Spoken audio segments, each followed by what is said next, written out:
In a tense classroom at Jiangcheng No. 2 High School, a chalkboard announces just 1 day left until the unified exam. The class teacher, Chen Fan, gives final instructions. He tells students taking the liberal arts exam to prepare the IR stationery and gives a more serious reminder to those taking the martial arts exam to prepare the IR combat gear and weapons. Teacher Chen Fan then warns about the deadly risk of the martial arts college entrance exam. He strongly advises any student with an awakened ability below D level not to take it. From his seat, a student named Xu Jingming smirks, feeling the teacher's warning is directed at him. He thinks to himself that he has transmigrated into this world, called Blue Star. It is technologically similar to his old one, but it is also inhabited by ferocious, bloodthirsty beasts. To counter this, some humans have awakened superpowers. In this world, people can awaken various abilities at age 16, which are rated on a scale from F to S. However, the majority of people only awaken skills between F and D.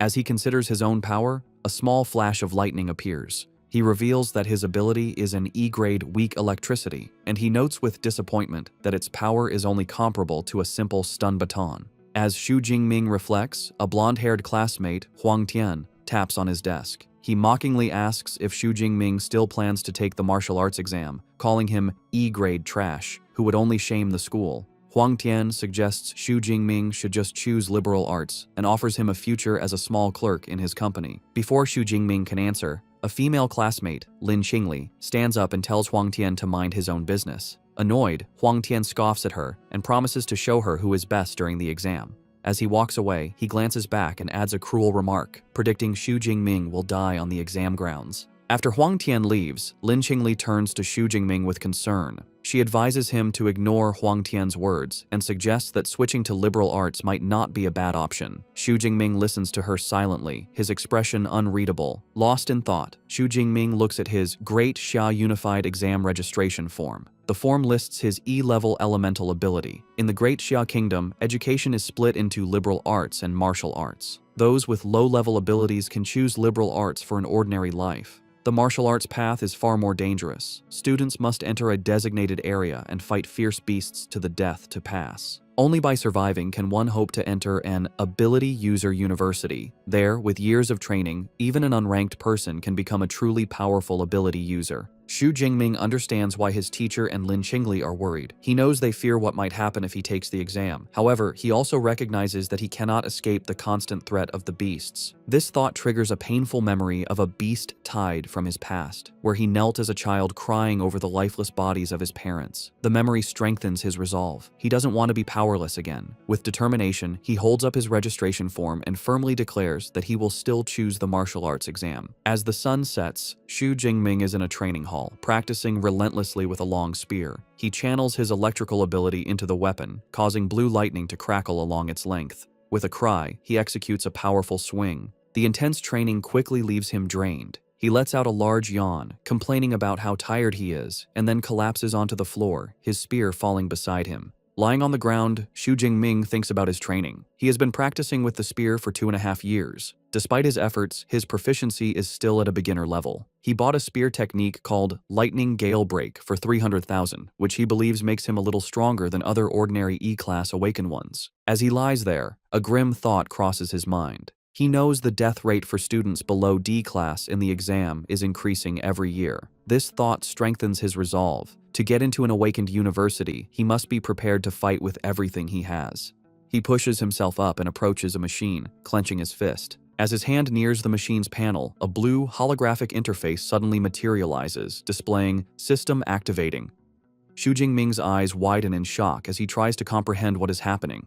The system's activation finishes, and a new message asks if he wants to claim the newbie gift package. Still on the floor, he realizes this could be the legendary cheat system for transmigrators. His shock turns into excitement. A wide grin spreads across his face as he wonders what the gift package contains. The system immediately reveals the contents: an S-rank super ability and 200 ability points. He is momentarily speechless. An S-rank ability is exceedingly rare. In a major country like Xiahua, a person with one is instantly recruited by top universities and cultivated into a powerhouse. Xu Jingming is stunned by his unbelievable fortune. The revelation fills him with hope. He realizes that even though he was born as E-rank trash, this system gives him a chance to change his destiny. With a determined grin, he reaches out his hand, crackling with his old weak electricity, and says, "Claim," accepting the gift without hesitation. Immediately, 3 system windows appear. The newbie gift package is claimed, 200 ability points are credited, and the system begins distributing his new S-rank ability,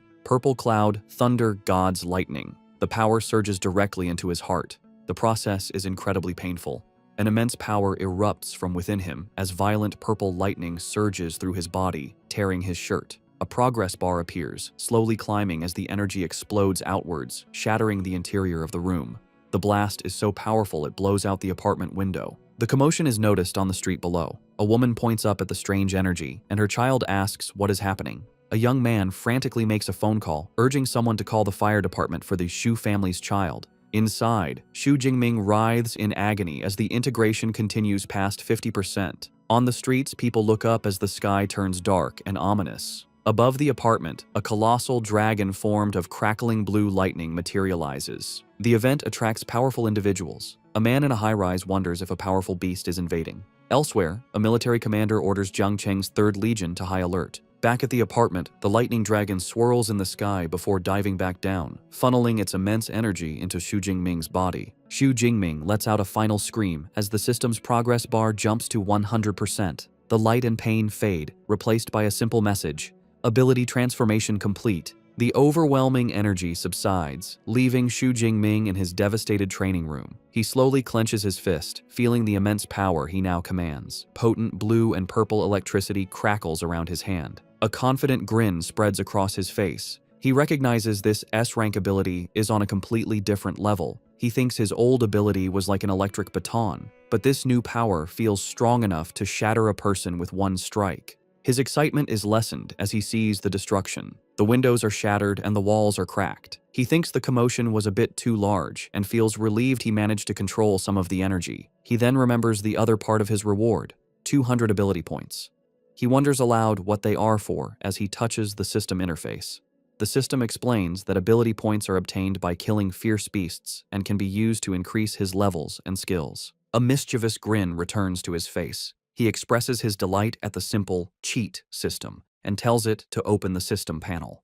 A detailed status screen appears, displaying his new profile, his name, his level as an unranked awakened, his new S-rank ability, Purple Heaven Divine Thunder, and his 200 available ability points. With the unified exam just 1 day away, Xu Jingming's eyes glow. He knows he must use these 200 points wisely to maximize his combat power. Lightning crackles around his hand as he tells the system to allocate the points for him.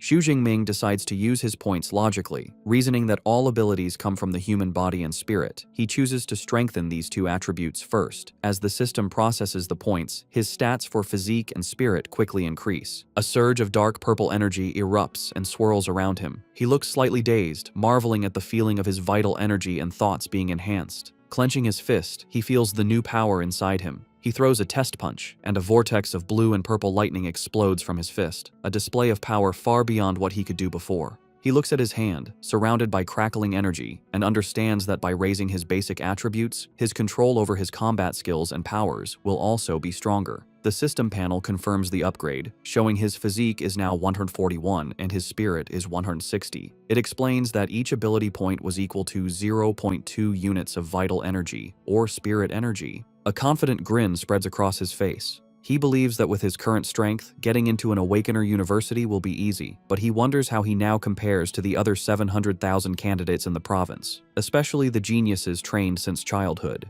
Deciding to find out, he kicks his spear up from the rubble on the floor. As he catches it and slings it over his shoulder, he resolves to go to the martial arts hall to test his new power levels. As he prepares to leave, his apartment door is suddenly kicked open. A team of 3 firefighters bursts in, ready to fight a fire, leaving Xu Jingming stunned. The lead firefighter, looking confused by the lack of a fire, explains they received a call about a fire at this location. Standing in the wrecked room, Xu Jingming calmly explains that the commotion was caused by his ability training, and that everything is now fine. The lead firefighter accepts the explanation, knowing that incidents with awakened individuals are common. He radios his team to fall back. As he leaves, he looks back at Xu Jingming with admiration, thinking how formidable the younger generation is to cause such a commotion just by practicing. Shortly after, the fire truck drives away. As Xu Jingming, now in his school uniform and carrying his spear, walks down the street, a neighbor he calls Uncle Yang asks if he is okay after the fire. Xu Jingming reassures him everything is under control. Noticing the spear, the neighbor praises him for being so diligent, practicing even with the exam the next day.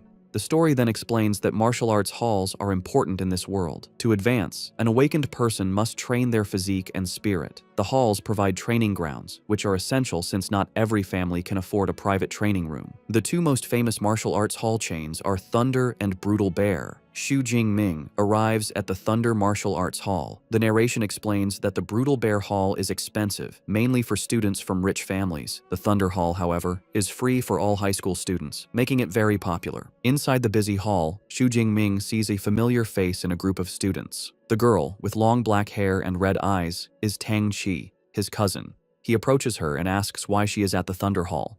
Surprised to see him, Tang Qi replies that she just came with a friend. Xu Jingming politely excuses himself, telling Tang Qi and her friends to continue their visit while he heads to the training room. As he walks away, Tang Qi watches him, thinking he seems a bit different. Her cheerful friend, Xiaoya, is immediately taken by Xu Jingming's appearance, calling him handsome and asking Tang Qi who he is. Tang Qi explains he is her cousin, Xu Jingming, also a third-year student taking the martial arts exam tomorrow. Xiaoya swoons, saying he would make a great boyfriend. A male friend teases her for falling in love, and she enthusiastically agrees. Hearing this, Tang Qi decides to bring her friend back to reality. She reveals that Xu Jingming's awakened ability is only E rank. The news shatters Xiaoya's fantasy, and she cries out what a pity it is. The male friend smirks, commenting that it's commendable for someone with an E rank ability to take the martial arts exam. Tang Qi, however, looks worried, saying courage is meaningless when the risk is so high. Changing the subject, Tang Qi reminds the group they are there to visit the hall.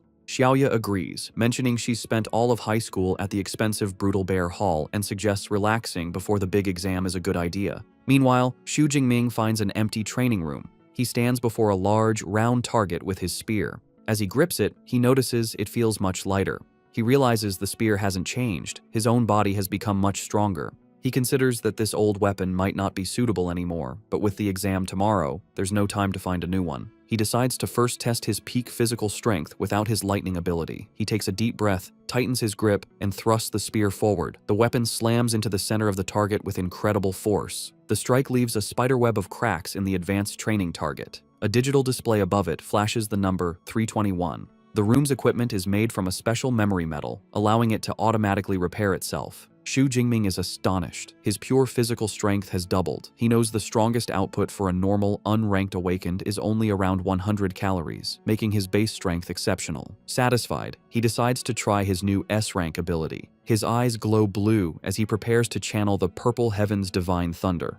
Arcs of purple and blue lightning crackle around his body. With a powerful leap, he brings his spear down on the target, creating a massive explosion of electrical energy. He looks up at the new reading, an incredible 3,021 calories. Xu Jingming is thrilled by how powerful his S-rank ability is. The standard for a first-tier awakened is only 1,000 calories. The fact that he, still unranked, can unleash an attack comparable to a mid-tier first-tier awakened shows his new potential. But he isn't done. With lightning still crackling around him, he declares that this is not his limit. He decides to use his true killer move, a technique stacking his enhanced strength, his ability, and his combat skills into one strike.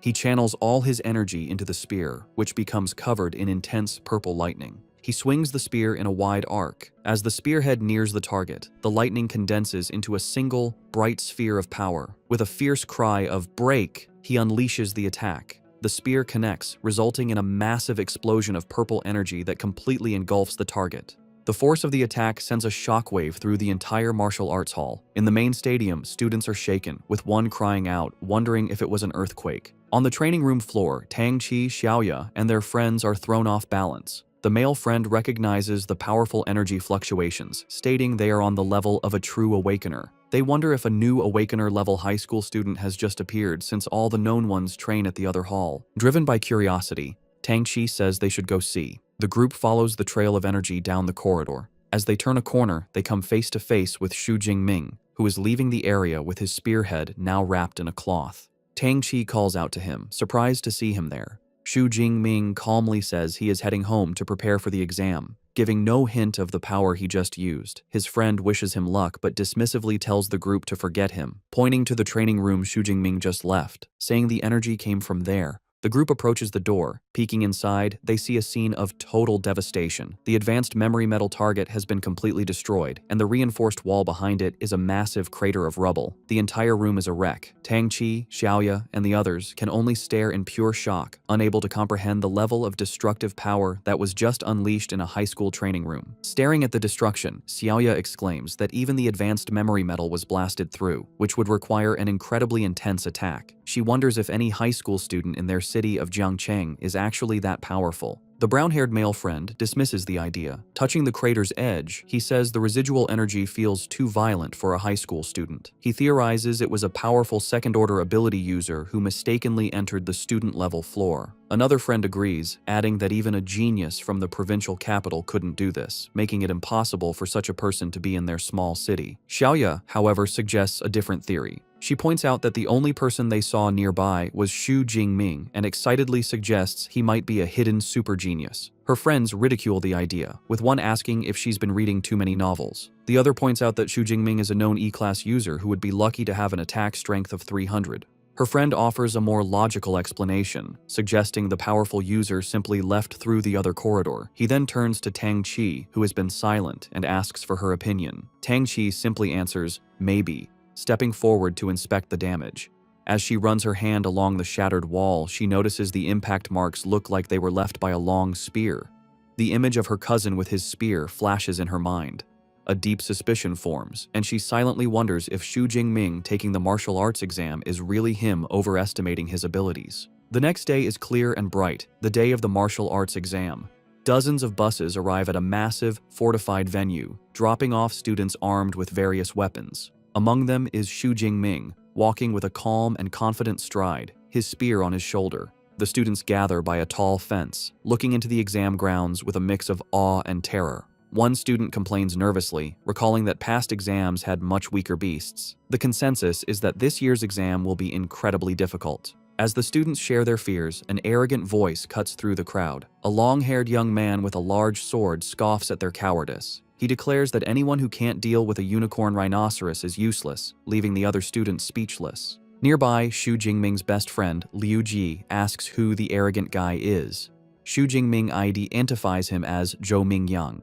Liu Ji explains that Zhou Mingyang is a well-known genius with a B-class ability who has already advanced to become a first-order ability user, a rare feat for a high school student. Xu Jingming looks at the prodigy with a confident smile and a competitive glint in his eye, silently wondering who is stronger. Suddenly, a loud voice calls for the candidate's attention. A stern-looking man with a scar, dressed in a military-style uniform, introduces himself as Wang Haiyang, the chief commander of the exam. He says that before the exam begins, he will review the important precautions. Standing on a military vehicle, Commander Wang Haiyang announces the exam will last 12 hours, from 9 a.m. to 9 p.m. He gestures to the vast, ruined town that serves as the exam venue. He explains that it is divided into 4 zones: outer, central, inner, and core.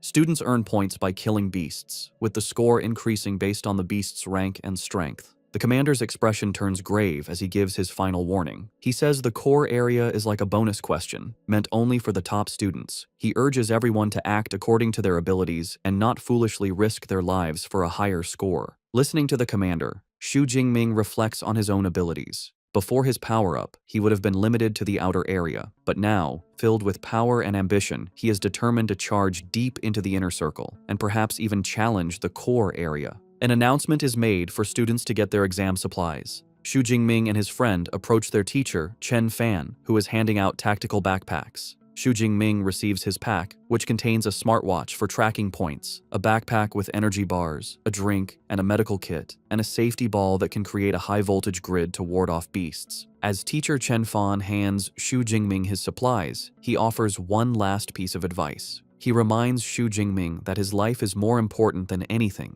even if using the safety ball ends the exam early. Xu Jingming respectfully thanks his teacher. Just then, a familiar voice calls his name. he turns to see his classmate, Lin Qingli, running towards him. She kindly offers him a spot on her team. With her is their class president, Liu Qin, a C-class user who says he will protect Xu Jingming in the exam hall. However, another student objects, arguing that the exam is a serious competition. He complains that taking on an E-rank student like Xu Jingming will hurt their chances of getting a high score. Another teammate angrily agrees, accusing Liu Qin of changing their plan. The two objectors make it clear they don't want to be saddled with a burden. The insults infuriate Xu Jingming's friend, Liu Ji, but Xu Jingming calmly holds him back. With a polite smile, Xu Jingming declines the offer. He tells Liu Qin and Lin Qingli that he appreciates their kindness, but plans to go in alone. A concerned Lin Qingli reluctantly accepts his decision, urging him to be careful. The student who had complained smirks and suggests they go find the powerful Huang Tian to team up with instead, letting out a mocking laugh as they walk away. Xu Jingming watches them go with a confident smirk of his own, thinking that he is more than capable of getting a high score by himself. An announcement rings out, declaring the official start of the exam. A fleet of drones swarms into the sky, ready to live broadcast the event. The massive gates open, and a flood of students charges into the ruined city, shouting their goals. Among the crowd are Tang Qi and her friends, a determined-looking girl with a large sword, and the top contender, Zhou Mingyang, who uses his wind ability to leap ahead of the pack. In contrast, Xu Jingming remains calm. He takes a single step, then breaks into a steady run, his spear in hand, thinking that the exam has finally arrived and he is ready. As he runs, he taps his smartwatch. A holographic screen confirms his identity and displays the real-time rankings. The top 3 spots are already filled, with Zhou Mingyang in first place with 7 points, followed by 2 other students. Xu Jingming looks at the leaderboard with a confident smirk. He notes that Zhou Mingyang has already started killing beasts, but the early lead only fuels his own competitive spirit. While others fight in the outer sections, Xu Jingming decides on a bolder strategy. He resolves to waste no time and head straight for the high-risk, high-reward core area. As he moves deeper into the ruined city, he suddenly stops. Ahead, he discovers a gruesome scene: the lifeless body of another student in a pool of blood. Beside the body is an unused green safety ball, showing how fast the attack must have been. Xu Jingming is disturbed by the sight. He realizes the student didn't even have a chance to activate his last defense. The grim reality of the exam hits him, and he understands the weight behind his teachers and the commander's warnings. He thinks that if he hadn't received his S-class ability yesterday, he could have easily ended up in the same state. Stealing his resolve, he accepts the brutal nature of the exam. He kneels beside the fallen student and uses the boy's smartwatch to call for the body to be retrieved. He reflects that opportunities always come with risks. Suddenly, he hears a noise nearby. From the shadows of a ruined building, a large clawed paw silently appears. A moment later, a ferocious shadow cat with glowing purple eyes emerges. Xu Jingming instantly realizes the horrifying truth. The beasts had left the dead student as bait. It's a trap, and the beast lunges towards him. Despite the shadow cat's terrifying lunge, Xu Jingming remains perfectly calm. The beast growls menacingly as it pounces with incredible speed, its shadowy claws extended. But Xu Jingming is even faster. With a fluid, casual movement, he sidesteps the attack, letting the beast fly past him. The shadow cat lands gracefully, its glowing purple eyes locked on its prey. Its reputation is well earned. With an agile body, sharp claws, and a bite force of over 1,000 kilograms, it is a deserved newbie killer. It lets out a ferocious roar, trying to intimidate Xu Jingming. As he faces the beast, Xu Jingming thinks about what makes these creatures so dangerous. He knows fierce beasts have a special, terrifying aura that can paralyze their prey with fear. He's heard that most awakened people, when facing a fierce beast for the first time, become helpless under this pressure, unable to use even 30% of their strength as they wait to be killed. He thinks about how wealthy families hire bodyguards to take their children into the wilderness, to get them used to this aura from a young age, a privilege he never had.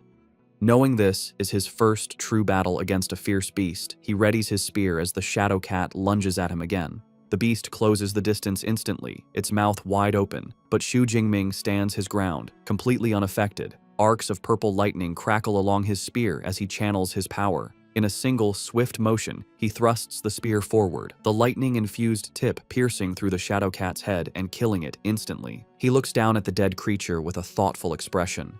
He realizes the beast's intimidating aura had no effect on him. A moment later, a blue holographic window appears from his smartwatch, confirming the kill. Killed one unranked fierce beast, a shadow cat. Ability points +3.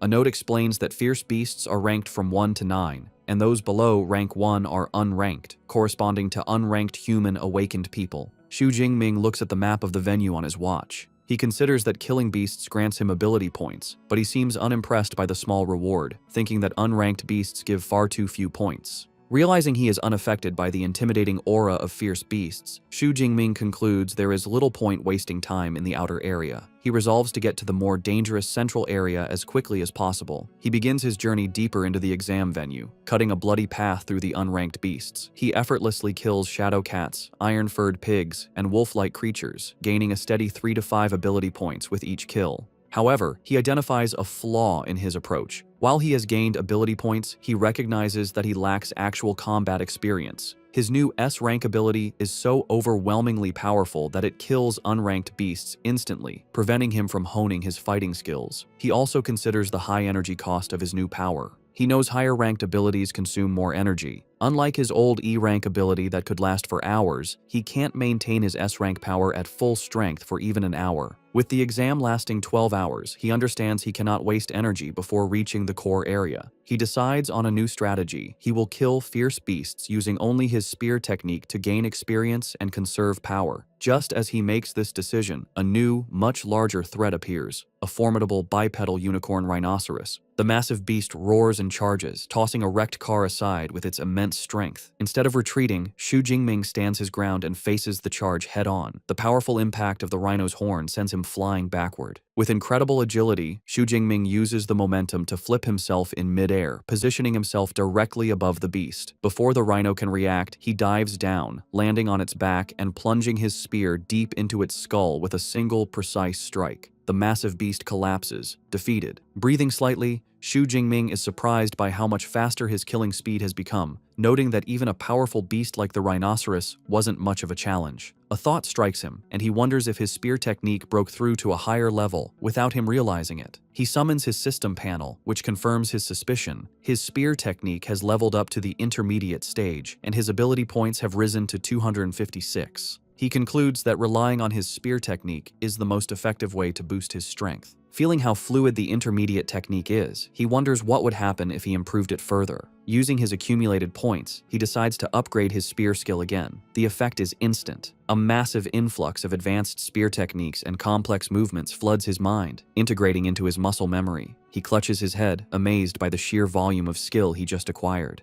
With a wealth of new techniques, Xu Jingming feels a surge of confidence. Gripping his spear, he stands tall amidst the ruins with a predatory smile. He declares that he can't wait to find a first-rank, fierce beast to test his new skills on. At the same time, in another part of the outer area, Lin Qingli and her team are moving through the streets. Suddenly, Lin Qingli stops, puzzled. In the distance, she thought she saw a familiar silhouette. She voices her thought, saying she thinks she just saw Xu Jingming. One of her teammates dismisses the idea, asking if she's seeing things. He argues it couldn't be Xu Jingming, as it would be suicide for someone with his E-rank strength to be this deep into the exam zone. Lin Qingli is filled with doubt, but can't shake the feeling that she saw her classmate. She begins to worry about him. Her thoughts are interrupted when another teammate calls them over. The group rushes to find him standing before the massive, freshly killed corpse of the unicorn rhinoceros. They see that the blood on its wounds isn't dry, meaning it was killed just minutes ago. They examine the fatal injury, a clean, penetrating wound to the head made by a long-handled weapon. One of them exclaims that it's a spear wound. The pieces click together in Lin Qingli's mind. The spear wound, the timing, and the silhouette all point to one conclusion. She wonders aloud if the person she saw could really have been Xu Jingming. The skeptical teammate scoffs at the suggestion, arguing that a unicorn rhinoceros is a beast that only a C-rank awakened person could defeat alone.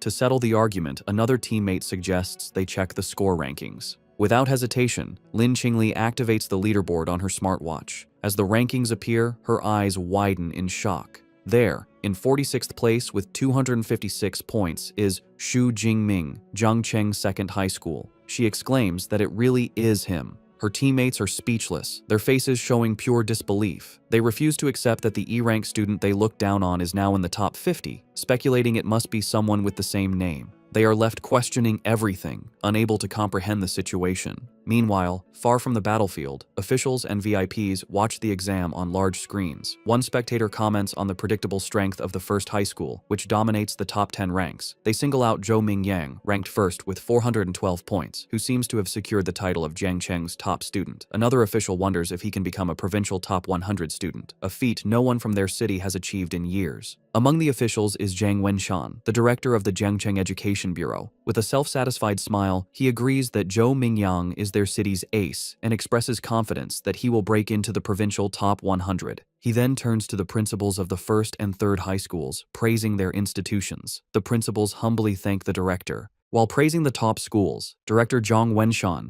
turns to the principal of the second high school, Zhao Yao. He condescendingly tells him that his school needs to work harder, noting their best student is only ranked 18th. The principal sweats nervously, bowing and stammering his agreement. Principal Zhao Yao is inwardly fuming. He knows that among the top 50 students, only 8 are from his school. He mentally lists his top students, including Xu Jingming, urging them to get their act together. A moment later, he pauses. The name Xu Jingming doesn't sound familiar. He wonders aloud who this student is and why he's never seen the name before. He turns to the teacher beside him, who is Chen Fan, and asks about Xu Jingming. Upon hearing that his supposedly weakest student is in the top 50, Teacher Chen Fan has a jaw-dropping reaction of pure shock. He takes a moment to compose himself, wiping sweat from his brow. He recalls that Xu Jingming is an E rank awakened and wonders if the boy had been hiding his true strength, but he dismisses the thought as impossible. He looks up at the monitors in frustration, realizing that since only the top 10 students have dedicated camera feeds, there is no way for him to see how Xu Jingming is accumulating so many points. Meanwhile, back in the exam venue, Xu Jingming has pushed through the outer area and arrived at the central area, a zone with a much higher danger level. He walks calmly through the streets, crushing a bottle underfoot. Taking a moment to eat an energy bar, he observes that the number of fierce beasts has decreased. He knows this is because ranked beasts have developed intelligence and a sense of territory, making them more difficult opponents. Suddenly, his sharp senses pick something up. His eyes narrow as he announces that his target has arrived. An instant later, a powerful striped beast bursts through a pile of wrecked cars. The creature is a first-rank fierce beast, an arm-blade tiger named for the sharp, blade-like bones on its forelimbs. Xu Jingming stands his ground, unfazed. He remarks on his good luck, pleased to have encountered a first-rank beast so soon. With a confident and eager expression, he readies his spear, declaring that this powerful opponent is the perfect test for his newly upgraded spear technique. The arm-blade tiger lets out a ferocious roar and lunges, its powerful claws ready to attack.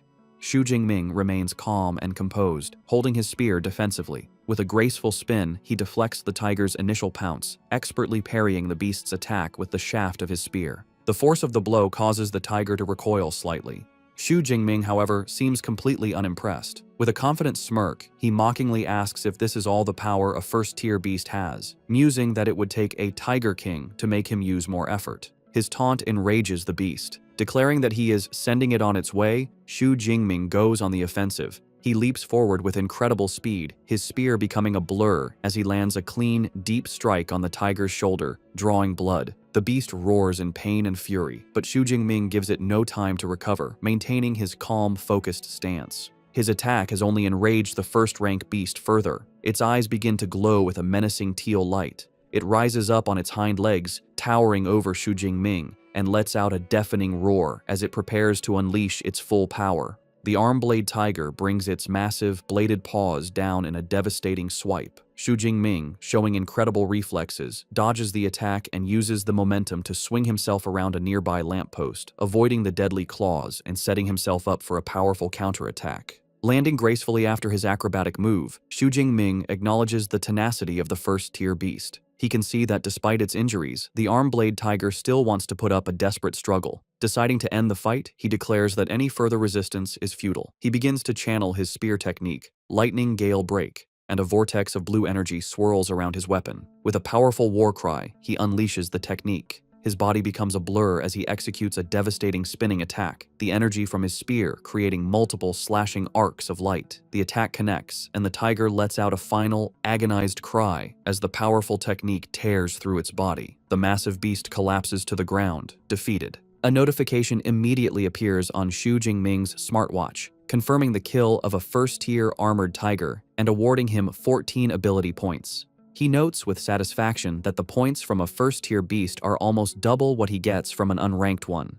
A new perspective dawns on him. He realizes that while the exam hall is a place of danger for others, for him, it is a perfect treasure ground to level up.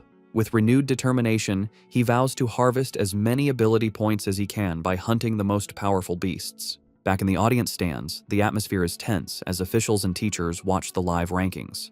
The leaderboard shows Xu Jingming is now tied for 32nd place with 328 points. An official turns to teacher Chen Fan, asking if this surprising student is from his class. Suddenly, Chen Fan is the center of attention. Other teachers praise him, marveling that only students from his class have broken into the top 50 from their school. They compliment his teaching methods. A flustered Chen Fan humbly deflects the praise, insisting it is all due to the student's own hard work. Their conversation is cut short when someone shouts and points at the screen. Xu Jingming's ranking has skyrocketed again, jumping to number 25. One official exclaims in disbelief that he somehow gained 44 points at once. Director Zhang Wenshan mentally calculates the point values, recalling that a peak unranked beast is worth 6 tier 8 points, while a low-grade first-tier beast is worth 14 to 16 points. Principal Zhao Yao continues the thought, his face pale with shock. He remembers that the kill count updates every 4 seconds, and an impossible realization begins to form in his mind. Director Zhang Wenshan completes the stunning calculation. Within a mere 4 seconds, Xu Jingming must have killed either 5 peak unranked beasts or 3 low-grade first-tier beasts. A pleased smile spreads across his face as he remarks that this kind of performance hasn't been seen in years. He turns to Principal Zhao Yao and comments that this student is a very good prospect, asking why he has never heard of him. The principal, still flustered, admits he has only just found out about Xu Jingming himself and says they will have to ask the boy's homeroom teacher. He immediately summons a nervous teacher Chen Fan, telling him to explain Xu Jingming's situation to the leaders, specifically asking about his talent. Standing before the city's top education officials, a sweating Chen Fan stammers out the unbelievable truth. Xu Jingming awakened an E-grade ability. Weak electricity.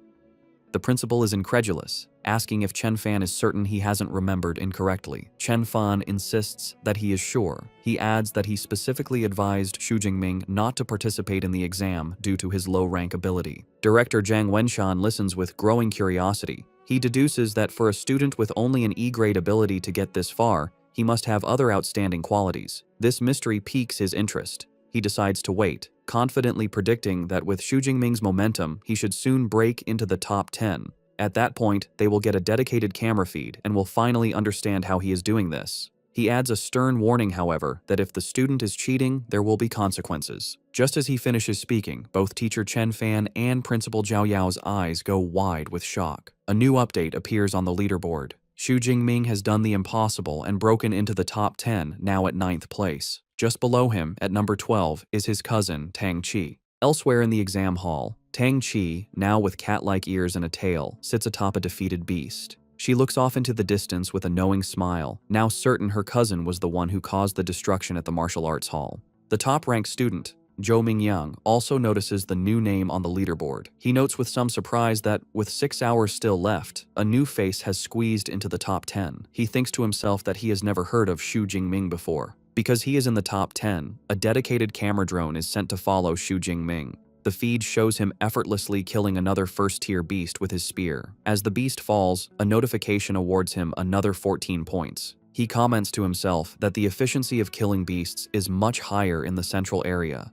He then notices the drone and realizes he must have entered the top 10. Standing over his latest kill, Xu Jingming reflects on the nature of the exam. He understands it's a test of strength and potential, where better results lead to greater recognition. With this in mind, he decides he has no reason to hide his true power, declaring that breaking into the top 10 is just the beginning. Before challenging the core area, he decides to improve his strength again. He checks his system panel, which shows his spear technique is now at the advanced level, and he has 312 ability points. He notes with some disappointment that his level hasn't automatically promoted from awakened. He deduces that the only way to advance to a true ability user is by learning a specific cultivation method, which he cannot do during the exam. Since he can't increase his rank, he decides to continue improving his basic attributes. He spends some points, boosting his physique by 40 and his spirit by 22. Feeling a surge of new power, he clenches his fist, ready to finally head to the core area. He soon arrives at the entrance to the core area, where the danger level is highest. He is greeted by a brutal scene, a pack of 9 armored tigers devouring the corpse of a large, rhino-like beast. From a safe distance, Xu Jingming observes the pack. He quickly identifies the one in the middle, which is larger and has a more powerful aura, as the armored Tiger King. Far from being intimidated, he sees this as a great harvest of points waiting for him. Just as he prepares to move, he senses another presence. He calls out, telling the hidden person to come out.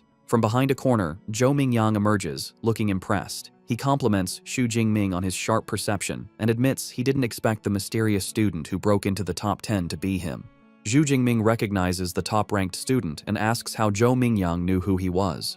Zhou Mingyang explains that he is familiar with every strong candidate who could enter the core area. Since Xu Jingming was an unknown who rose through the ranks, he naturally deduced his identity. Zhou Mingyang then reveals he has been watching the tiger pack and prepares to draw his sword. Xu Jingming immediately becomes wary, asking if he intends to steal his monster. Zhou Mingyang clarifies that he has no intention of stealing the kill. He explains that the armored Tiger King is a powerful mid-grade first-tier beast, and with its pack of 9 other tigers, it's an opponent no single person can handle alone. He proposes they cooperate to take down the pack. However, Xu Jingming flatly rejects the offer with 2 simple words: no need. With a look of absolute confidence, he declares that he is more than enough by himself. Dismissing Zhou Mingyang's offer, Xu Jingming confidently steps out into the open to confront the pack of armored tigers. His sudden appearance immediately draws their attention. They let out warning growls, and the Tiger King, perched on its kill, roars to assert its dominance. Xu Jingming's eyes narrow as he observes his opponents. He notes that, as expected of a group led by a Beast King, the tigers have enough intelligence for a simple battle formation, with the stronger ones in front. The pack growls menacingly, preparing to attack as one. One of the tigers breaks from the pack and charges, roaring as it lunges at him. From his hiding spot, Zhou Mingyang watches with a mix of disbelief and intrigue. He decides to observe the encounter, curious to see if Xu Jingming is just marching to his death or if he has some special skill to back up his incredible confidence. Facing the charging beast, Xu Jingming remains perfectly still, a calm aura around him as he prepares his spear. In a blur of motion, he begins to spin the weapon with blinding speed, the shaft becoming a near-invisible circle as he gathers energy for his attack. He unleashes a devastatingly wide spinning sweep, sending a massive arc of force tearing through the air towards the attacking beasts. The attack connects with overwhelming power. In a single, brutal motion, his spinning spear cuts through several of the tigers at once, sending a spray of blood across the street. System notifications instantly pop up, confirming his kills and awarding ability points. The lifeless bodies of the tigers collapse onto the blood-soaked pavement, the initial wave of the pack annihilated by his single, powerful strike. The armored Tiger King is enraged by the slaughter of its pack. Xu Jingming, however, looks at the carnage with a hint of dissatisfaction. He remarks that it's a pity his physical strength is still lacking, as he was unable to kill all the tigers in one blow. The remaining tigers, led by their enraged king, surround him, ready to avenge their fallen pack members. The Tiger King unleashes a deafening roar, a powerful sonic attack meant to disorient its opponent. The force of the roar is so immense that it shatters the windows of nearby buildings, creating a rain of glass. Even Zhou Mingyang, watching from a safe distance, is affected by the sonic blast, clutching his head in pain. Xu Jingming, however, stands firm amidst the shattering glass, completely unfazed. He recognizes the Tiger King's attempt to intimidate him. With a defiant look, he declares that while the beast might scare others, it can't scare him. As the remaining tigers lunge at him from all sides, Xu Jingming meets their charge with fluid grace and deadly precision. He parries one tiger's attack, then uses the beast's own body as a springboard to launch himself into the air, avoiding the snapping jaws of another. The Tiger King, seeing an opening, charges forward, but Xu Jingming is ready. Still airborne, he positions himself for a decisive strike. With a powerful overhead swing, he brings his spear down directly onto the Tiger King's head, the immense force cleaving through the beast's skull and killing it instantly. He lands gracefully as a system notification confirms the kill of an upper-rank first-order arm-blade tiger, awarding him a massive 20 ability points. Watching from his hiding spot, Zhou Mingyang is utterly dumbfounded. Sweating and wide-eyed, he can't believe what he just witnessed. He mutters to himself that there's no way one person could have taken care of the entire pack, wondering what kind of monster Xu Jingming truly is. Xu Jingming, on the other hand, is ecstatic. He marvels at the huge harvest of ability points he earned from the Tiger Pack. He excitedly wonders how many points he can accumulate before the 12-hour exam is over. Knowing that more points mean more power, he decides to hurry and find the next group of beasts to hunt. Before he can leave, Zhou Mingyang runs out from his hiding spot, demanding to know how Xu Jingming managed to crush the tigers with just a long spear. He asks if his ability is a reinforcement type, which would explain his incredible physical prowess. Without stopping, Xu Jingming simply leaps away, calling back that he is a lightning type. Zhou Mingyang is left fuming, not believing the answer. He clenches his fist in frustration, thinking Xu Jingming is being dismissive. A moment later, he realizes that with so many new kills, Xu Jingming's score is likely to catch up to his. He quickly checks the leaderboard on his smartwatch. To his absolute horror, he sees that Xu Jingming has not just caught up, but completely surpassed him. The leaderboard now shows Xu Jingming in first place with 1,122 points, while he has been pushed down to second with 985. The realization leaves him screaming in frustration. Back in the audience stands, the officials are erupting with excitement. Director Zhang Wenshan stands up and declares that Xu Jingming's high-level spearmanship confirms he is a genuine genius. He claps a beaming Principal Zhao Yao on the shoulder, announcing that with Xu Jingming representing them, Zhang Cheng can definitely get into the provincial top 100. He promises a commendation for the second high school after the exam, much to the principal's tearful delight. Principal Zhao Yao is overcome with emotion, thinking what a huge surprise Xu Jingming has been, finally giving his school its day to shine. 3 hours later, in the core zone, Zhou Mingyang walks through the streets, looking utterly confused. He wonders aloud where all the fierce beasts have gone. A voice from behind him suggests that he'll have to ask the #1 ranked student. He turns to see his cousin Tang Qi, along with other top-ranked students Wu Hao and Meng Di. Tang Qi points to the empty streets, explaining that Xu Jingming has already killed all the beasts. She says that because they couldn't find any beasts to fight, they had to team up. Zhou Mingyang is left stunned, finding it impossible to believe one person could have cleared out the entire core zone. Tang Qi tells Zhou Mingyang that she can tell he hasn't been a ranked ability user for very long. To prove her point, she tells him to look at her cousin's current score. She activates her smartwatch, and the leaderboard appears. Zhou Mingyang's eyes go wide in disbelief as he sees the astronomical number next to Xu Jingming's name. 3435 points, more than triple his own score. He can only stammer in shock. Tang Qi calmly explains the math. Subtracting the roughly 700 points Xu Jingming got in the central zone, he still earned over 2,500 points, meaning he must have single-handedly killed almost 200 fierce beasts in the core zone alone. A bead of sweat rolls down Zhou Mingyang's face as he realizes the truth. It wasn't that Xu Jingming was afraid of someone stealing his kills. He had planned to monopolize the entire core zone from the beginning. Wu Hao explains their current situation. With only a few hours left, the remaining top students have formed a team. Their plan is to brave the innermost core zone, a place they know is filled with upper-rank beasts and even a second-order beast king. He acknowledges that going in alone would be a death wish. Meng Di then formally invites Zhou Mingyang to join their team. With no other option, he agrees, shouting, "Count me in." The scene shifts to a quiet, moonlit rooftop. Xu Jingming sits alone atop a massive pile of slain beast corpses, his spear planted beside him. His supplies are completely exhausted, and he knows the exam is nearing its end. But his hunt for power is not over. He decides he must go deeper to get more ability points. Knowing the innermost core zone holds second-order fierce beasts, he resolves to strengthen his power one last time. He pulls up his system panel, revealing he has accumulated a staggering 2413 ability points. With a mischievous grin, he decides to put his points into an upgrade. After channeling the new power, he stands over the corpse of a massive bear-like creature, letting out a breath of relief. He feels confident that with this final boost, he should be able to handle this year's combat exam finale. As the other top students sprint towards the final area, their final sprint begins. Deep within the innermost zone, a terrifying new beast emerges from the ruins. A massive, white-furred, wolf-like creature with glowing red eyes and dangerous red crystals on its back. As the final challenge appears, Xu Jingming arrives on the scene, calm and ready.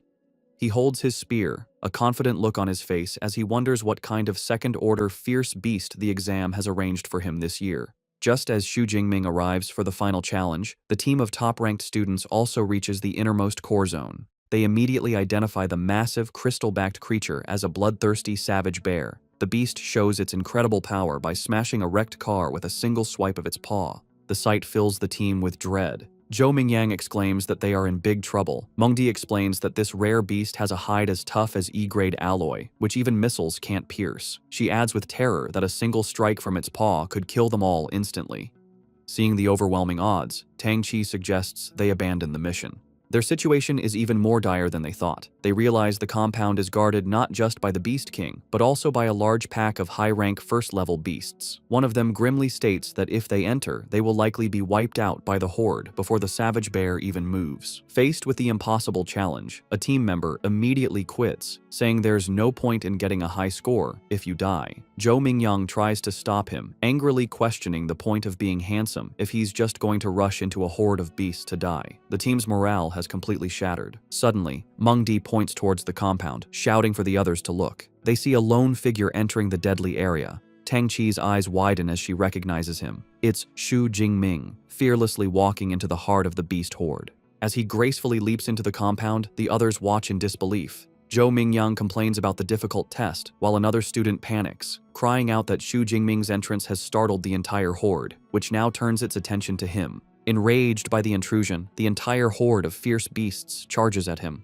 Xu Jingming stands his ground in the center of the street, and in an instant, he is completely engulfed by the snarling creatures. Watching from the rooftop, the other students are horrified. Tang Qi worries for her cousin, but Wu Hao remarks that he was too reckless. Tang Qi declares she has to go help him. Ming Di grabs her arm, trying to stop her, and Wu Hao calls her crazy, saying it's a pointless death. Tang Qi desperately insists that Jingming is her cousin, and she can't just watch him die. Before she can act, a massive explosion of purple and blue lightning erupts from the center of the beast horde. The raw power creates a blinding flash, forcing the students on the roof to shield their eyes. Zhou Mingyang stares, wondering aloud if this is the lightning superpower Xu Jingming mentioned earlier. The lightning dissipates, revealing a scene of utter carnage. The entire horde of first-level beasts has been wiped out, their charred bodies scattered around a lone, unharmed figure. Xu Jingming stands in the devastation, purple lightning crackling around him. He acknowledges that his physical strength alone wasn't enough, so he had to use his superpower. A confident smile plays on his lips as he feels the immense power of his S-grade ability. Having cleared the lesser threats, he turns his attention to the final challenge, the bloodthirsty savage bear, standing over the corpses of its minions. The massive beast lets out a deafening roar. Xu Jingming remains calm, analyzing his opponent. He notes the savage bear is massive and likely not agile, concluding that with his powerful thunder ability, it should be manageable. He then notices the beast is not alone. It has several smaller but still dangerous minions. Realizing these creatures might be an annoyance, he decides there's only one thing to do. With a look of fierce determination, his eyes glowing, he declares that he will clear the area first. He bursts into motion, his body enhanced by his S-grade lightning ability, moving with blinding speed as he blitzes through the remaining beasts. He effortlessly dispatches a high-rank Shadow Cat, his smartwatch confirming the kill and awarding him 13 points. With a confident grin, he marvels at the enhancement his superpower provides to his physique, but acknowledges he can't maintain the dangerous state for long. Knowing it's enough to clear the minions, he cuts down the last of the lesser beasts with a powerful sweep of his spear, earning another 15 points for a high-rank unicorn rhino. With the area cleared, the final confrontation begins. The savage bear roars in fury, slamming its massive paws into the ground and creating a shockwave that shatters the pavement. The beast charges, shaking the ground. Xu Jingming, wreathed in his lightning aura, meets the charge head-on. With a powerful leap, he dodges the charge and swings his spear in a devastating arc, shattering one of the large red crystals on the beast's back. The battle continues in a blur, with Xu Jingming expertly dodging the bear's attacks and landing precise strikes, shattering more crystals and wounding the beast. His smartwatch continuously updates with points as he dismantles the Beast King's defenses. The savage bear roars, enraged as it watches its minions fall. Xu Jingming, wreathed in lightning, taunts the beast, asking if it's getting angry. He promises to deal with it after taking care of the last minion. As he charges the final rhino, the Bear King watches with cunning intelligence. Just as Xu Jingming is about to strike, the Bear King moves with unexpected speed, smashing its own minion to bits to intercept him. Xu Jingming is surprised, realizing the beast anticipated his move. The Bear King claps its paws together, sacrificing its last minion to create a devastating shockwave that obliterates the ground and nearby cars. The final rhino is torn apart in the explosion. However, the attack fails to harm its target. Xu Jingming, surrounded by his lightning aura, gracefully flips through the air, landing safely and untouched by the explosion. With the battlefield cleared of lesser threats, only the two kings remain. Xu Jingming grins fiercely, his body crackling with power. He declares that with no minions left, it's time to see if the beast's armor-like hide can withstand the force of his thunder. With a powerful thrust, Xu Jingming plunges his lightning-covered spear into the bloodthirsty savage bear's head. The impact creates a huge explosion of purple energy that covers the drone following him, cutting its camera feed. The students on the rooftop are hit by the shockwave, shielding their faces from the blast. In the audience stands, the officials stare in stunned silence at the static-filled screen. Director Zhang Wenshan, shocked, turns to Principal Zhao Yao. He yells, asking if he calls the power they just saw an E-class ability and accusing him of kidding. Another official, also amazed, remarks that Xu Jingming could instantly kill a high-tier rank 1 beast and fight a rank 2 boss, a feat even an A-class user would struggle with. Principal Zhao Yao, sweating and at a loss, can only guess it might be a rare ability mutation. Regardless, Director Zhang Wenshan laughs and says that after today, the great Xia nation will be shaken by Xu Jingming's name. Back on the battlefield, the result of Xu Jingming's attack is clear. The bloodthirsty savage bear is wounded with a deep gash on its head, but it is not defeated. The beast roars and swats Xu Jingming with its paw, sending him flying. He is shocked his powerful attack only left a shallow wound. He lands hard on the ground, using his skills to recover. He quickly analyzes the situation. He realizes the savage bear's hide is resistant to blades and doesn't conduct electricity. He admits to himself that with his current strength, it will be hard to kill the beast in one shot. The enraged savage bear begins to gather dark energy around its body. Xu Jingming, sensing the immense power, can only look on in shock, saying, "What?" Dark energy gathers around the bloodthirsty savage bear as it powers up, rolling forward like a monstrous boulder. It smashes through everything, the ground seeming to buckle under its power. Xu Jingming leaps back onto debris as purple lightning crackles around him, readying himself. He is surprised the beast activated its berserk skill so quickly, recognizing the beast truly hates him.